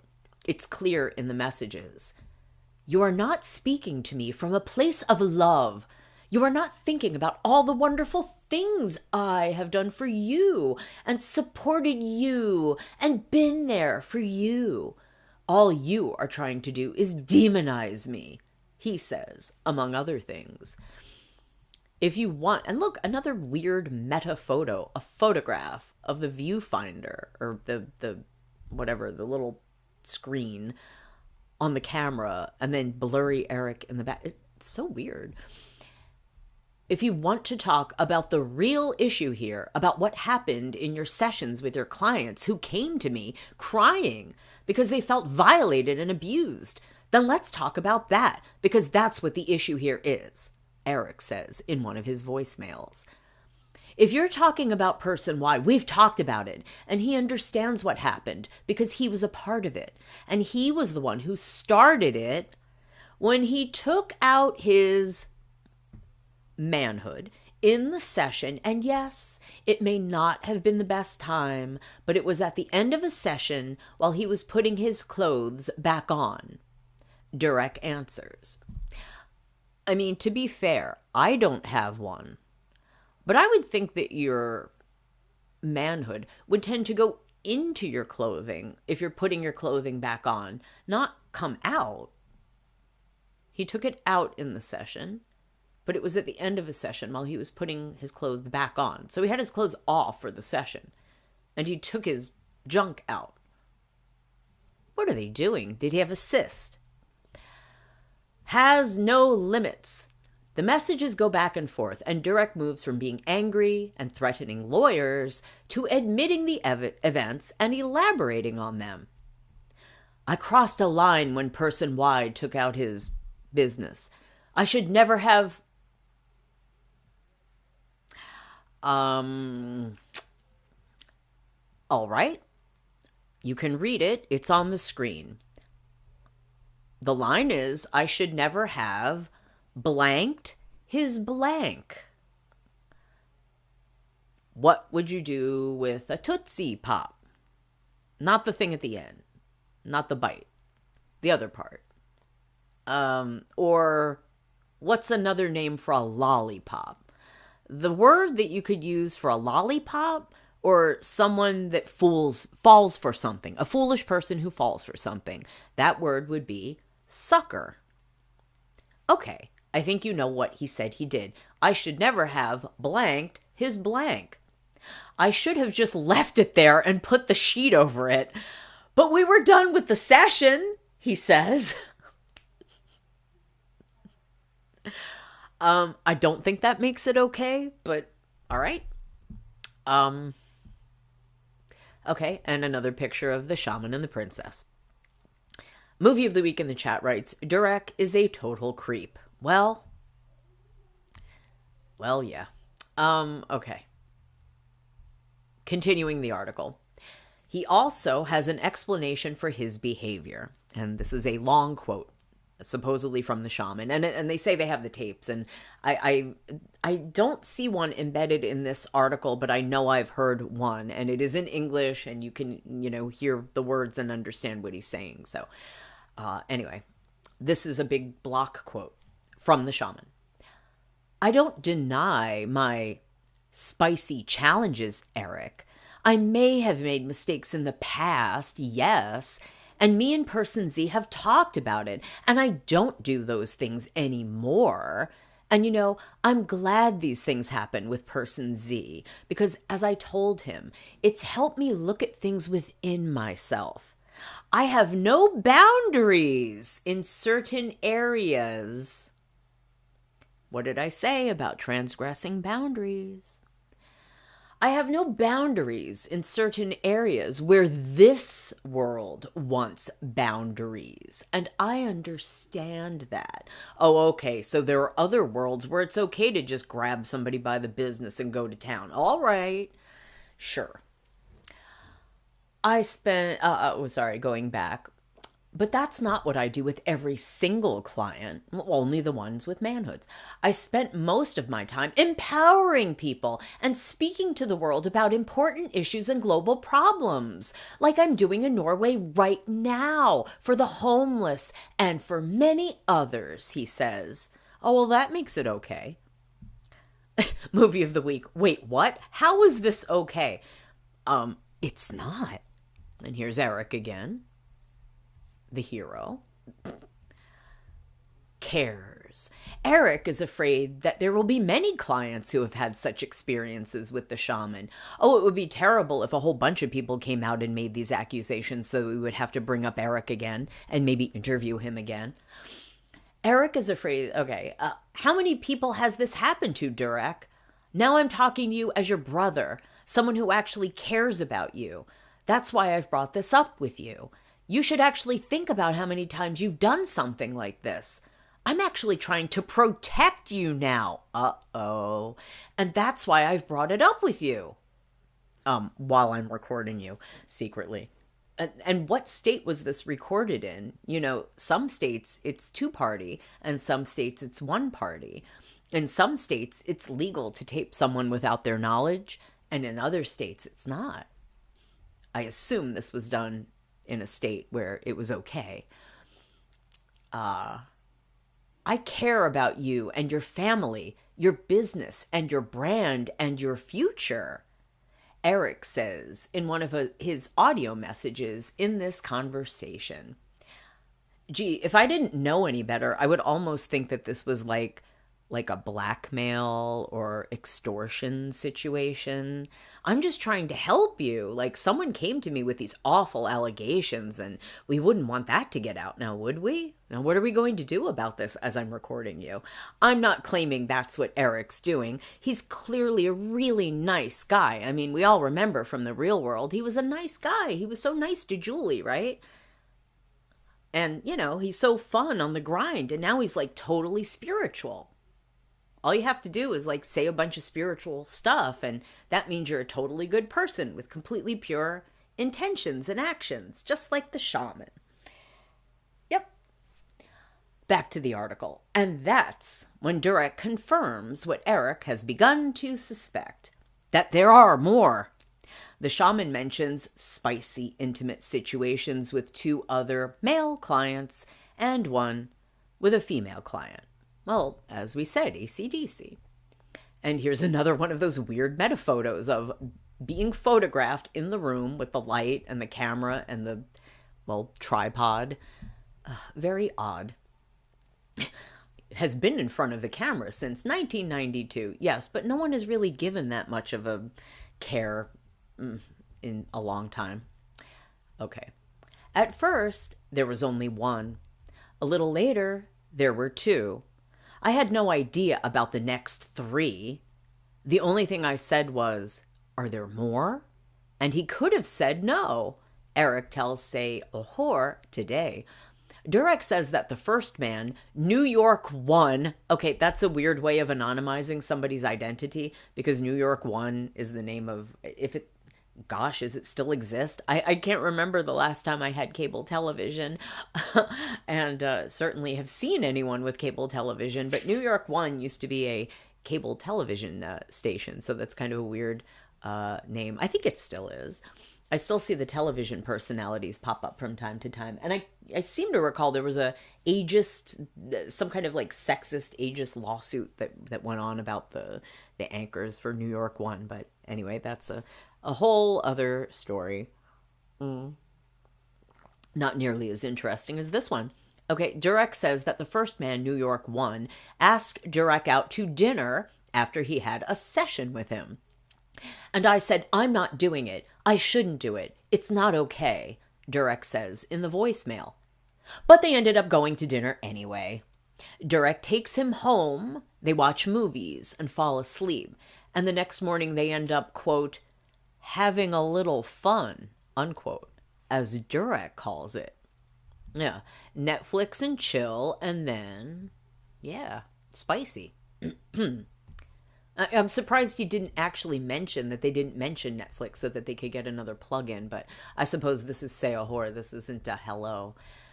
He told his girlfriend about what happened between us, and she said, "Well, he's a shaman.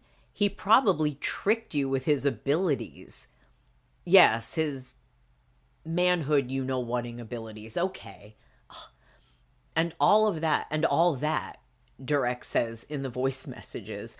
Well, if the client asked him out to dinner first, I don't know that he was exactly tricked by the shaman. But, you know, if you can get one over on your girlfriend like that, more power to you, New York 1. More power to you. You're tricking your girlfriend with your abilities. And here's Marta and the shaman again. Now, as you look at them, you might be wondering, what does Marta think about all of this? Well, get ready, because we're going to find out pretty soon. And it may be a little surprising. Inappropriate. We can call the other man New York, too. There was a guy in New York a long time ago. He was struggling with some intimate problems, and he asked me to put my finger under his... Okay, I can't say this word. I'll give you an idea. If you had a bowling ball and you wanted to carry it to the bowling alley, you would put it in a bag. If you had two bowling balls, well, traditionally, I imagine you would have separate bags for each. Imagine if you had two, but you were able to put them in one bag. It would be large and heavy. We're not talking about something either that large or that heavy. You get the clue. You get it, right? Okay, cool. He asked me to put my finger under his carrying bag because it hurt there. He told his girlfriend, and she said it wasn't appropriate. He said, "Is it really inappropriate?" "I don't know, but I asked Durek to do it," Durek says.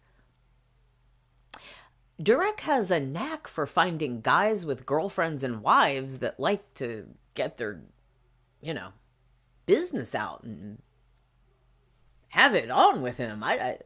It's remarkable. He has quite the knack, like a sixth sense of finding these kinds of individuals. It's amazing. And he gets paid for this. He gets paid up to $1,500 an hour to put his finger under carrying bags and whatnot. Shamanism. I can think of a different word. Okay, moving on. And another picture of the shaman. In addition, it is about a woman. Okay. There's another one, just so you know. There was a woman who came in who asked me to help with a situation that had happened to her. Oh, this is troubling. Her boyfriend had inappropriately aggressive, spicy intimacy with her. And I was standing on the other side of the room, helping her clean her lady business. Durek says in the message. I'll just repeat that for clarity. I was standing on the other side of the room, helping her clean her lady business. She left freaking out because she felt that a man shouldn't have been in the room with her talking about that part of the body. And it happened. He continues. This is even more confusing. Did she not know what she went to him? She spoke of this issue. He said, I'm going to stand across the room and do this cleansing thing now. And then she got freaked out because he did the thing he said he was going to do based off of the thing that she went there and told him about.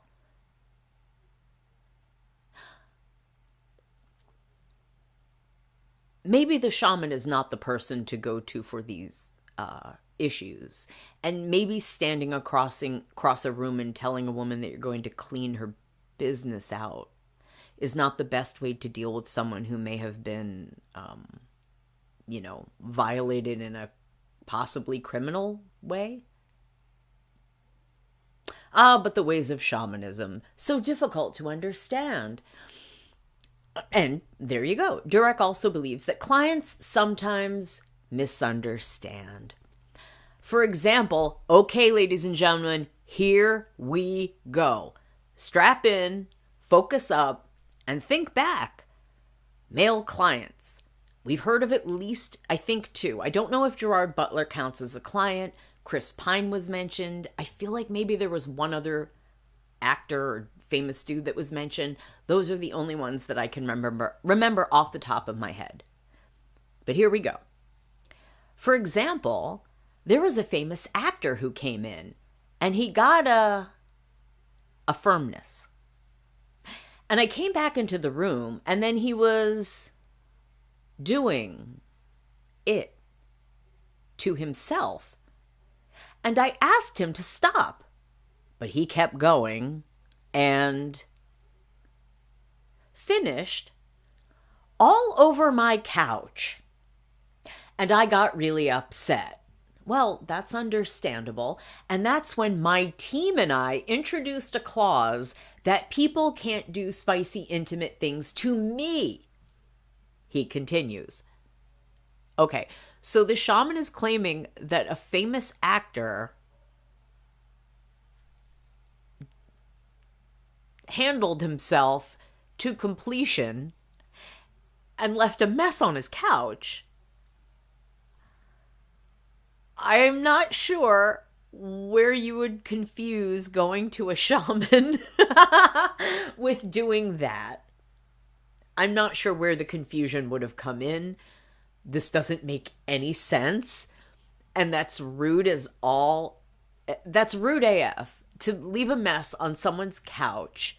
I mean, if you're paying $1,500 an hour, maybe you figured that covers the cost of the steam clean. But it's rude, especially if you've done it without asking first. I think you would ask permission if that were okay. But I love that the shaman is offended by this. Why is he not supporting the fact that this man simply needed to get the poison out? I mean, if he's encouraging people to vomit, it's kind of like a form of vomiting. It's just coming out of well, you know what I mean. I feel like it's a bit of a hypocrisy here that he's offended by this, but I don't know. Maybe he just wanted to be more involved. Maybe that was the problem. Anyway, I really want to know who the actor is, though, because that's a crazy story. Who is doing this? That would be funny. Anyway, okay, back to the article. In the present, Eric comments on this claim. He had to put in a clause to protect himself in case his clients do something spicy with him or he touches their private parts. That's one of the most self-absorbed things I've ever heard, he says. And this is from Eric, the guy with the 6 or 8 pack, the spiritual guru guy. If he's calling you self-absorbed, maybe you need to look into that. Okay. Will grow. In the latest messages in the conversation that Say Ohor has received, Durek said that he is glad Eric brought up the topic. Eric, I just want to thank you for bringing these things up with me and for protecting me and looking out for me. And I appreciate you and I'm willing to look at this and confront it, he says in the penultimate message. And this is someone's attorney. I guess this is Durek Verrett's new attorney. I appreciate all this happening. I call it a coyote moment, says the shaman in the last one, explaining. The coyote is the trickster and the one who helps brings things forward in a way that allows us to heal them, look at them, confront them, and grow. All that. I would like to talk more with you about this if you are open to it, Durek concluded. Oh, let me get my cursor over here. But it didn't happen. Instead, Eric received a threatening letter from a lawyer, and it would be almost 4 years before he moved forward with Durek's admissions of having had spicy, intimate contact with clients. I had to feel ready to speak, and I had to wait until it felt right. Now it does, the 53-year-old tells Seohor. Sword of truth. Before this confrontation with Durek took place, Eric had signed a non-disclosure agreement, NDA, with him while they were collaborating on projects. Well, that's a little odd. It is a contract that means he is not allowed to speak about the shaman or anything related to him. However, I have read recently that California passed a law or something that says that NDAs are not legal. So I wonder, was this signed in New York? Was this signed in California? He said he met him in New York. But Eric looks like a bit of a California guy, yeah? And NDAs often cannot be made to, hold up in court, especially if you become party, to a crime or you have knowledge of a crime. Okay. But the 53-year-old believes that when someone does something that harms other people, such an NDA doesn't matter. I share the sword of truth. I share Durek's admission. It's not me who says anything about Durek. It's him who says this himself. It's him who admits that he hurts people, Eric tells Seohor. The American is not worried that Durek will sue him. As I say to Durek in the messages that you have heard, and I'm going to stress, in the messages that you have heard, which makes me think he has more. As I say to Durek in the messages that you have heard, when he threatens me with lawyers, I am happy to go to court with this. It will be interesting to see how it will play out, he says. So you could sue me, potentially. We could go to court, and in discovery, we could come out with even more dirty laundry, or maybe we could settle. If I were an attorney, I think that's how I'd be looking at things. Continuing with the article. I'm his friend. We have a completely different relationship than he has with a client. So what does it really mean that I sign an NDA? Does it mean that if I have a cup of coffee with someone and they ask how Durek is doing, I have to say, sorry, I can't talk about that because I signed an NDA. Eric has been burdened by Durek's admissions for 4 years, but now he wants to lighten his load. The world needs to know what Durek's intentions are. If he is going to present himself as a healer, as someone who is out there and cares about humanity and about people, it is important that we know if he works with integrity when he works with people, he says. Must accept touch. Excuse me. Before we get to that, this embedded video, says this is Durek Verrett's mother, Verushka. The woman he said was the white lady who was rejected by her stepfamily because they were black and she was white. My mom, Sorry, I love my mom, I'm going to mute this because I don't know what he's saying at the moment or what he's referring. Oh, okay. And there's mom. That was Verushka. Let's see some more. Okay, we know about them. We know about Marta. There's Marta. Sorry, I would play the audio, but I can't hear what they're saying. So if you speak Norwegian, you can read the subtitles. I wanted to see mom, though. Here's mom. Here's Verushka. And that's New York. All right, yeah, looks like New York. Darn cold, too. Okay, well, we're not getting much of Verushka, but anyway, that's mom. Okay, everyone likes the press. Must accept touch. According to Durek's website, you can book. Oh boy, prices have gone up as they will. According to Durek's website, you can book a private session with him for $2,000, around 22,000 kroner. But before you get any healing, you have to sign a contract, which states that you agree to have your privates touched during the session. Is it that you agree to have them touched or that they might be touched? This all sounds weird. Durek's, I mean, there's a lot of focus on, people's intimate areas. It seems like it's, I mean, if you're working with healing energies, why do you need to actually have physical contact with the physical body anyway?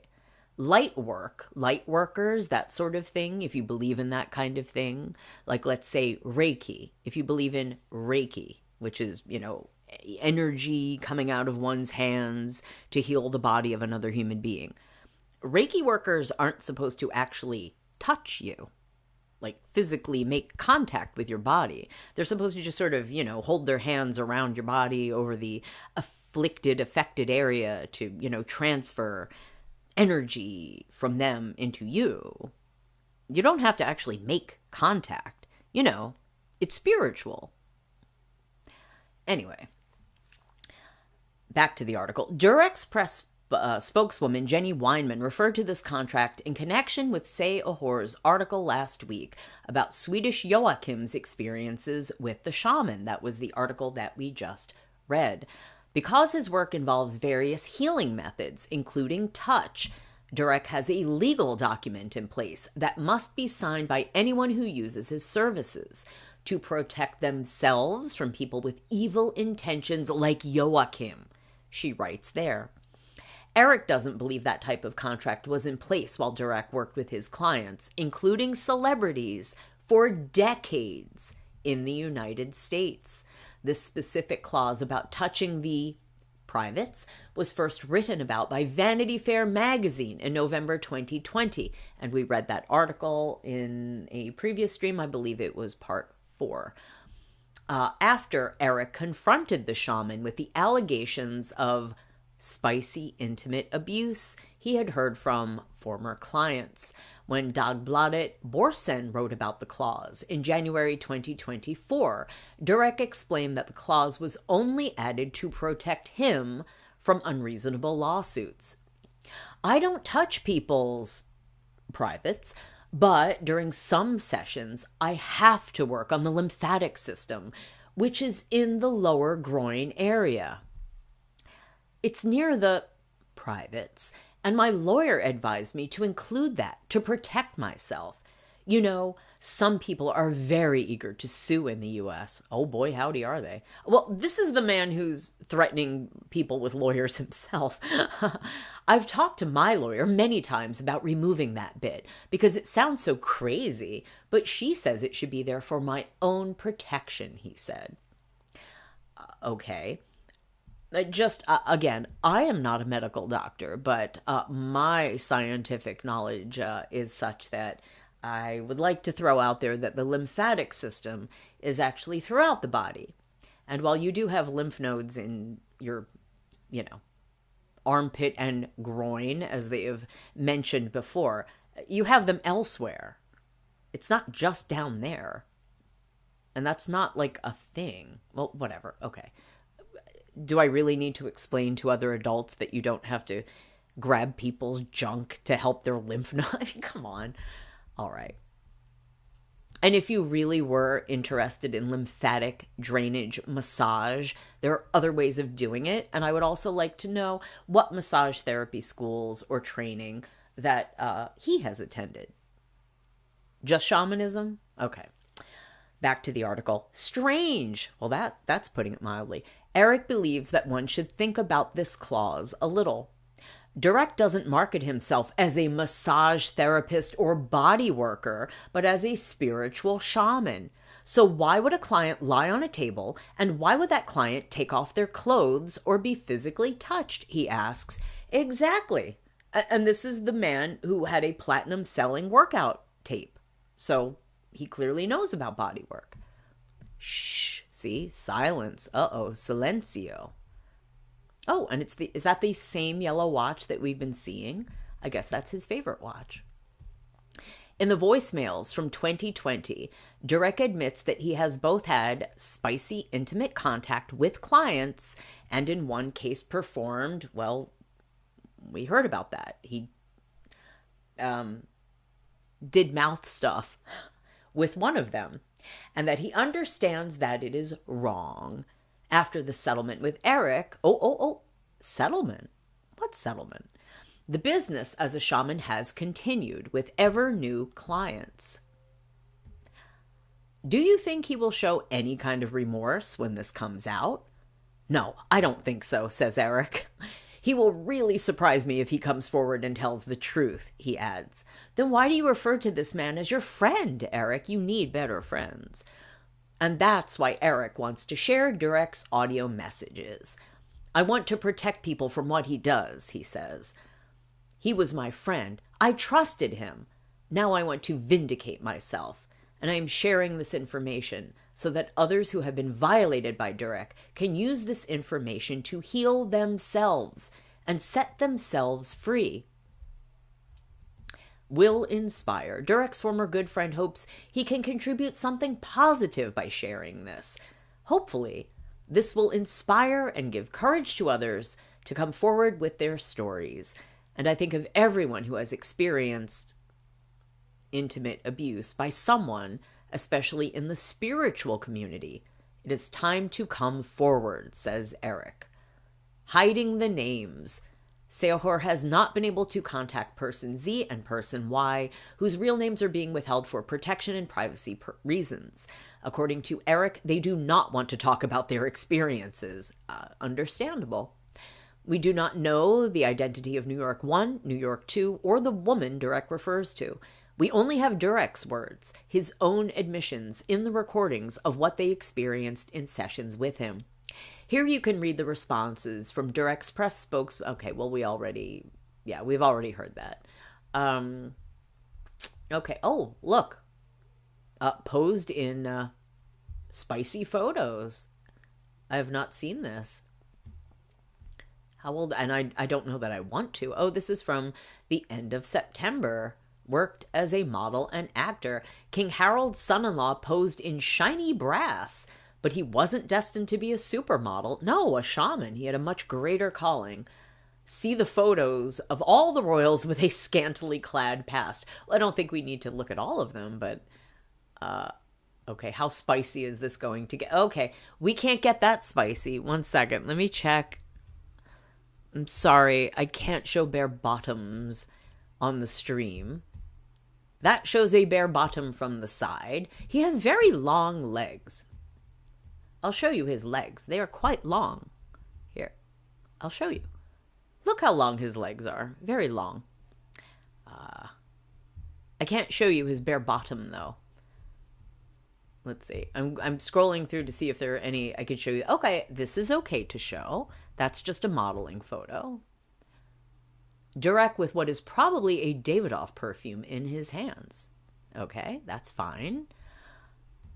I'll scroll down a little more. Okay. Oh, that looks quite old. Look, he looks very, very young. Okay. With abs and a tough jacket. Is that a tough jacket? I don't think that's a tough jacket. But boy, he's really putting on he's trying to look fierce. Sell it. Here's another. Oh, okay, good. Suits. He's wearing a suit with the other gentleman. This was from, okay, there's just an Instagram. All right. Wow, this is actually kind of interesting. There he is again. The text. Oh, runway, runway. That is a huge suit. Los Angeles Fashion Week in March. Look at the name of the collection. I can't say this, but Marius would like it. Can you see that? I can't read it. Yeah. It's like substances. It's kind of like a word for substances. Okay, well, that's with Marta. That doesn't count. That doesn't count. Anything with Marta doesn't count. It's nice. That's nice, but that's not old. Oh, boy, we have to drag her into this, don't we? Oh, and then there's Waity Katie. Okay, I'm not concerned with this, but March of this year, he walked the catwalk for the clothing brand Tell the Truth. Ironic. Let's see. Oh, unfortunately, they haven't been able to find any photos from when he walked shows in the world's fashion metropolises in, well, that should say his younger years. I feel like that's covert shade, like they're saying he didn't really, because we can't find them. See, I've been a fashion model. I've done work for big companies and walked shows in Paris, Milan, and New York. And having that experience, I can give Leia, his stepdaughter, information about what to expect and what will happen. We understand each other and we know our fashion. I have something in common with all my bonus daughters.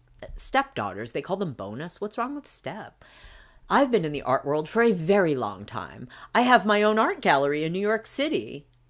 He does? Since when? Where? What's it called? So I know people in the art world. Well, I don't doubt that. So that's something I've gotten into good contact with Maud through. He told podcast host Frank Eloridi, who was later invited to the wedding. Okay. When I was on my first magazine cover, I was famous in Israel. In fact, it was wartime. Dude, it's always wartime in Israel. What are you talking about? And we started organizing special events to improve people's morale. Yes, nothing cheers one up during wartime like a fashion show. If anyone out there is Israeli and you remember this, leave a comment. I'd love to hear about it. Okay, so yes, he was an Israeli model. On his link, in an article from 2019 that is still online, Netivision cites Durek's LinkedIn page. They write that he refers to his previous experience as a radio host for Indie Radio 103.1, VJ for Number One TV, model and actress at Karen Modeling Agency, a bunch of annoying people, actress, they mean actor, Shaman in a TV show for E! Entertainment Television, assistant casting manager for Impossible Casting NYC, assistant advertising coordinator for Bleecker and Sullivan, that's obviously New York, VJ and lead dancer for MTV Networks. Is that how he met Eric? Although I thought they said that they met when he was shamaning. An art director for Limelight. Limelight? The club? Is he trying to claim that he was an art director at the Limelight? Like Peter Gashin's Limelight? What? Like, did he hang out with RuPaul and Michael Alec? Like, are we serious? Why have I not heard his name before? Why has this not come up? I mean, I'm not... Okay, well, anyway, this is a claim I'm going to have to do more of a deep dive. You know what? I honestly thought I was going to be able to finish this up tonight, but this has really, really intrigued me. That Limelight mention, is that a project? Or if he's trying to claim that he was art director, quote unquote, at the Limelight Club, that's going to blow my mind. I am going to have to look into this more. If that's not the Limelight Club and he's just talking about like a project, like a TV show or a movie or something like that, then yeah, that would be different. But wow, I might have to wrap my stream up a little early. Not that it's early, because we've been going for over 5.5 hours, but I may have to pause this. Or not pause, but I might have to end the stream earlier than I planned and then finish this up after I look more deeply into this, because that's intriguing. And I don't really want to speak about why, but here, let's move on. So a bunch of allegations come out about the shaman.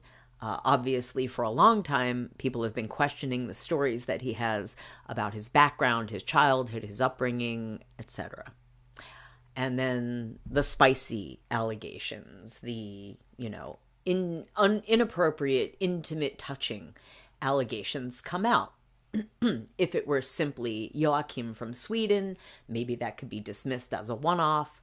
But then Eric from the grind in the real world comes out to say, hey, I've got audio. And he does indeed. And he's given this audio to Sehor, and he clearly has, in my opinion, it seems as though he has more audio recordings. And he's not afraid of a lawsuit, which is interesting. So what happens after that?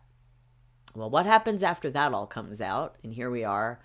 This is November, the beginning of November. Marta and Durek escaping the spicy scandals after Sehor revealed Durek's own admission about spicy activity with clients. He and his wife, Princess Marta Louisa, left Norway. And not that much to say. It was simply, they had the article about Joachim, they had the article about Eric, and of course, for legal reasons, of course, these are allegations.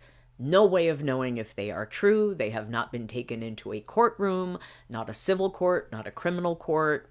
There are no criminal charges against him. No complaints have been filed as far as I know, based on the articles I've read. If you have eyes on the screen, I invite you to look at what I am trying to highlight. And it's not working, but not that. This right here. In a voice message obtained by Sehor, Shaman Durek Verrett admits that he has crossed boundaries. This is just a crazy phrase, and I am very sorry.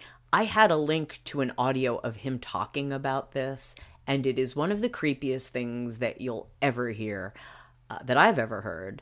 But it somehow got wiped. I even had an archive link, an archived copy of it, and the archived copy does not work. So if I can ever find that again, I will bring it back. I will bring it to a stream. But unfortunately, the ick factor was very high, and perhaps you can count your blessings that I don't have the ability to play that right now. But yes, he and his attorney, or through his attorney, well, they say they've taken legal action. I don't know what that is. Are they going to sue the magazine? Are they going to sue Eric? Are they going to sue Joachim? It looks like they're going after the publication, but I know they're not going to back down.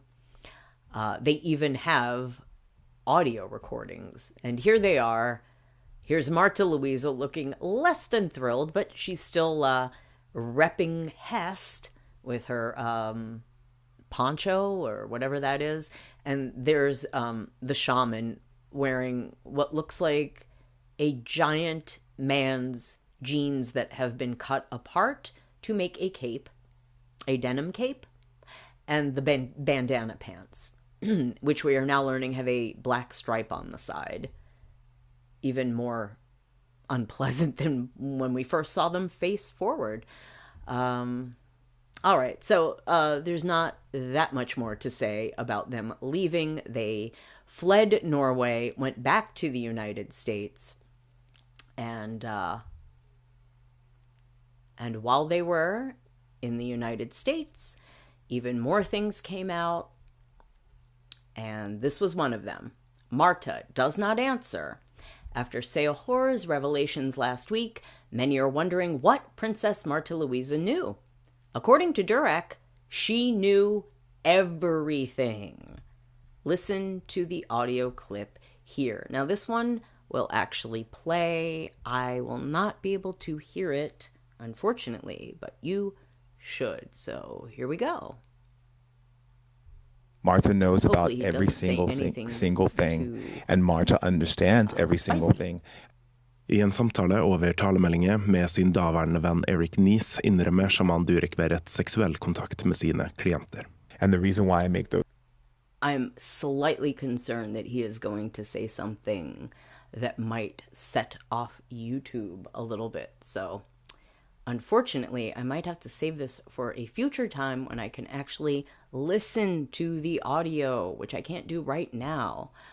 But scrolling down, they probably have a quote from the actual audio. So here's Eric again, and you could probably figure out what that means with clients. So because we already know a lot of this information, I'm not going to read this whole article. He has a lawyer. They've complained to the Norwegian Press Professional Committee. And then voicemails from 2020. He admits he had, spicy contact with clients. And more pictures. Okay, let's get to the part about Marta, because we covered this. Oh, look at this. Here's Eric from the grind and the real world and the shaman. And let's see, Marta's friend and her husband, a Stargate producer. So this guy's a producer from Stargate. I guess the TV show, not the movie. And his wife and the shaman and Eric. Well, one of them looks out of place. Okay, a year and a half earlier. Yeah. All right. We need to get to the point where he says... Oh, okay. They had completed the tour The Princess and the Shaman. Remember, she's not supposed to use the princess title. And Durek got to experience Norwegian National Day at the Palace.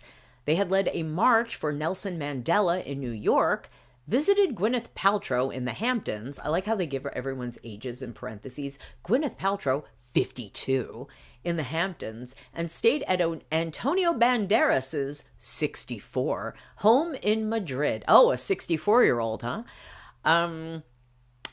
Antonio Banderas, a famous actor. Is he the couch spoiler? We don't know. I don't want to imagine that Antonio Banderas would not do such a thing to someone's sofa. I can't believe that. Maybe Chris Pine, but not Antonio Banderas. We can't believe that, right? We don't want to believe that. Anyway.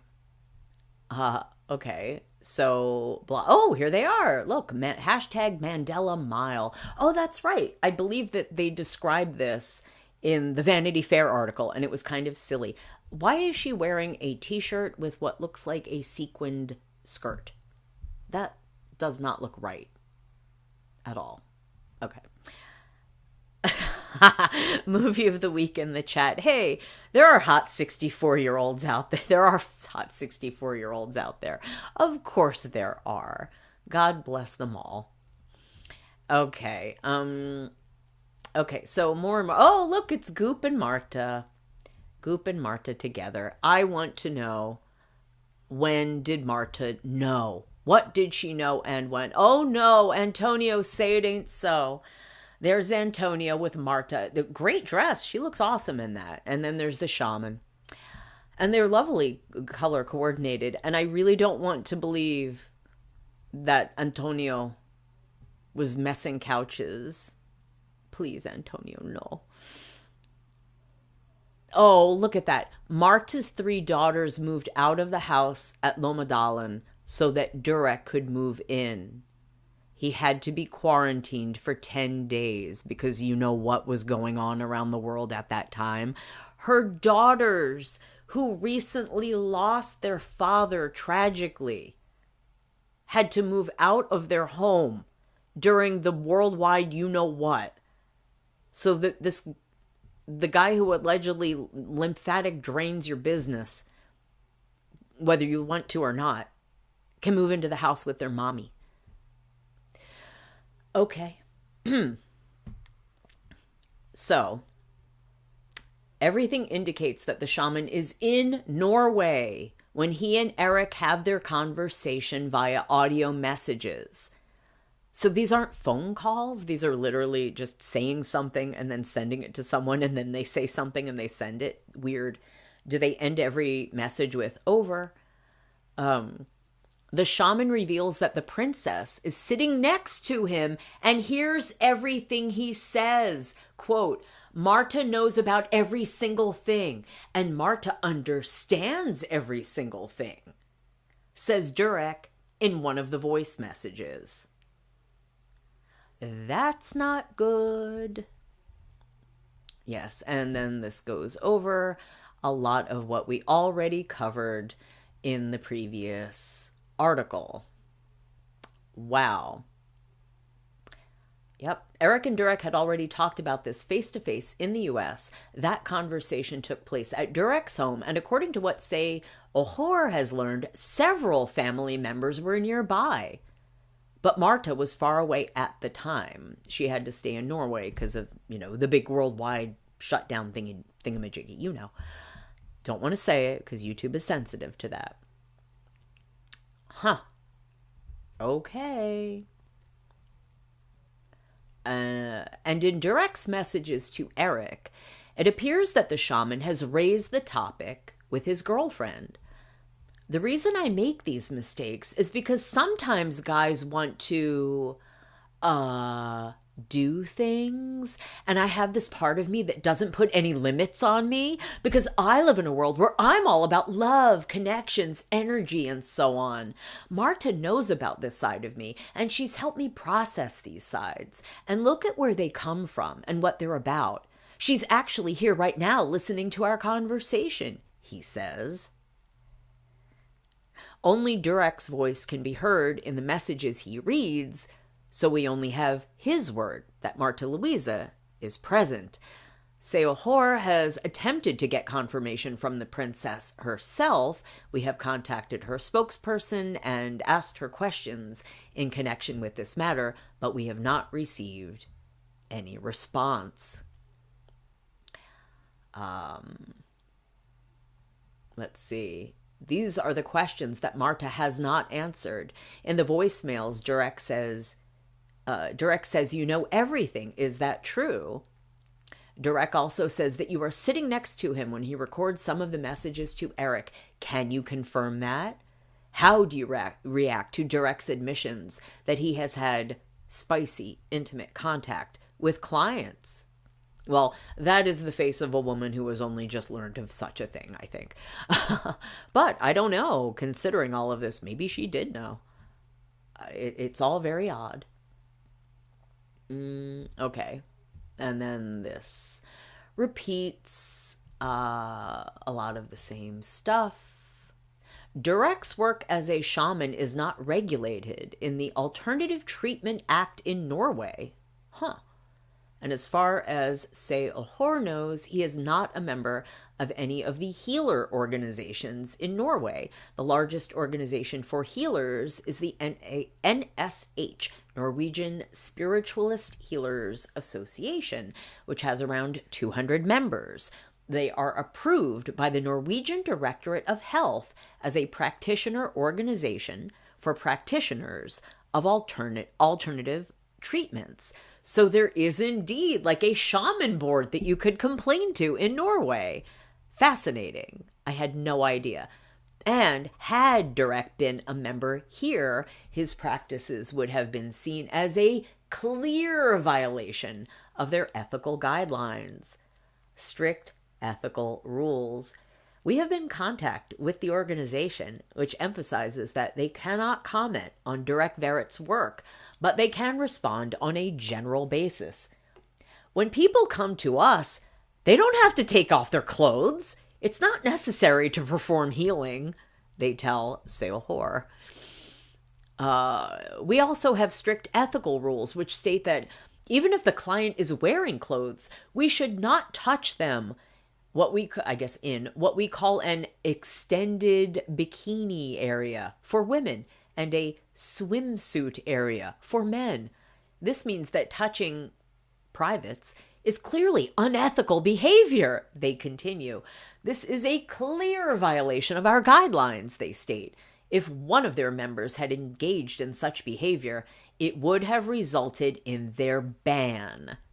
We would probably also encourage you to report the matter to the police, they tell Seohor. The Norwegian Spiritualist Healer Association, I wonder, is Marta a member? Exists to educate and help healers and to help clients know what constitutes good ethics in healing.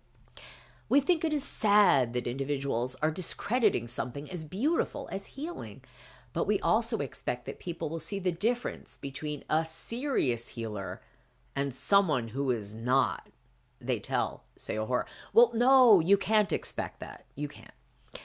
We quality assured our healers as best we can and are working to get more people approved as healers with us. This requires that one also have a course in ethics, they state. Okay, so blah, blah, blah. They went to Munich, and then they went on to parts unknown. Well, I know they did end up back in the United States, but now they are back in Norway.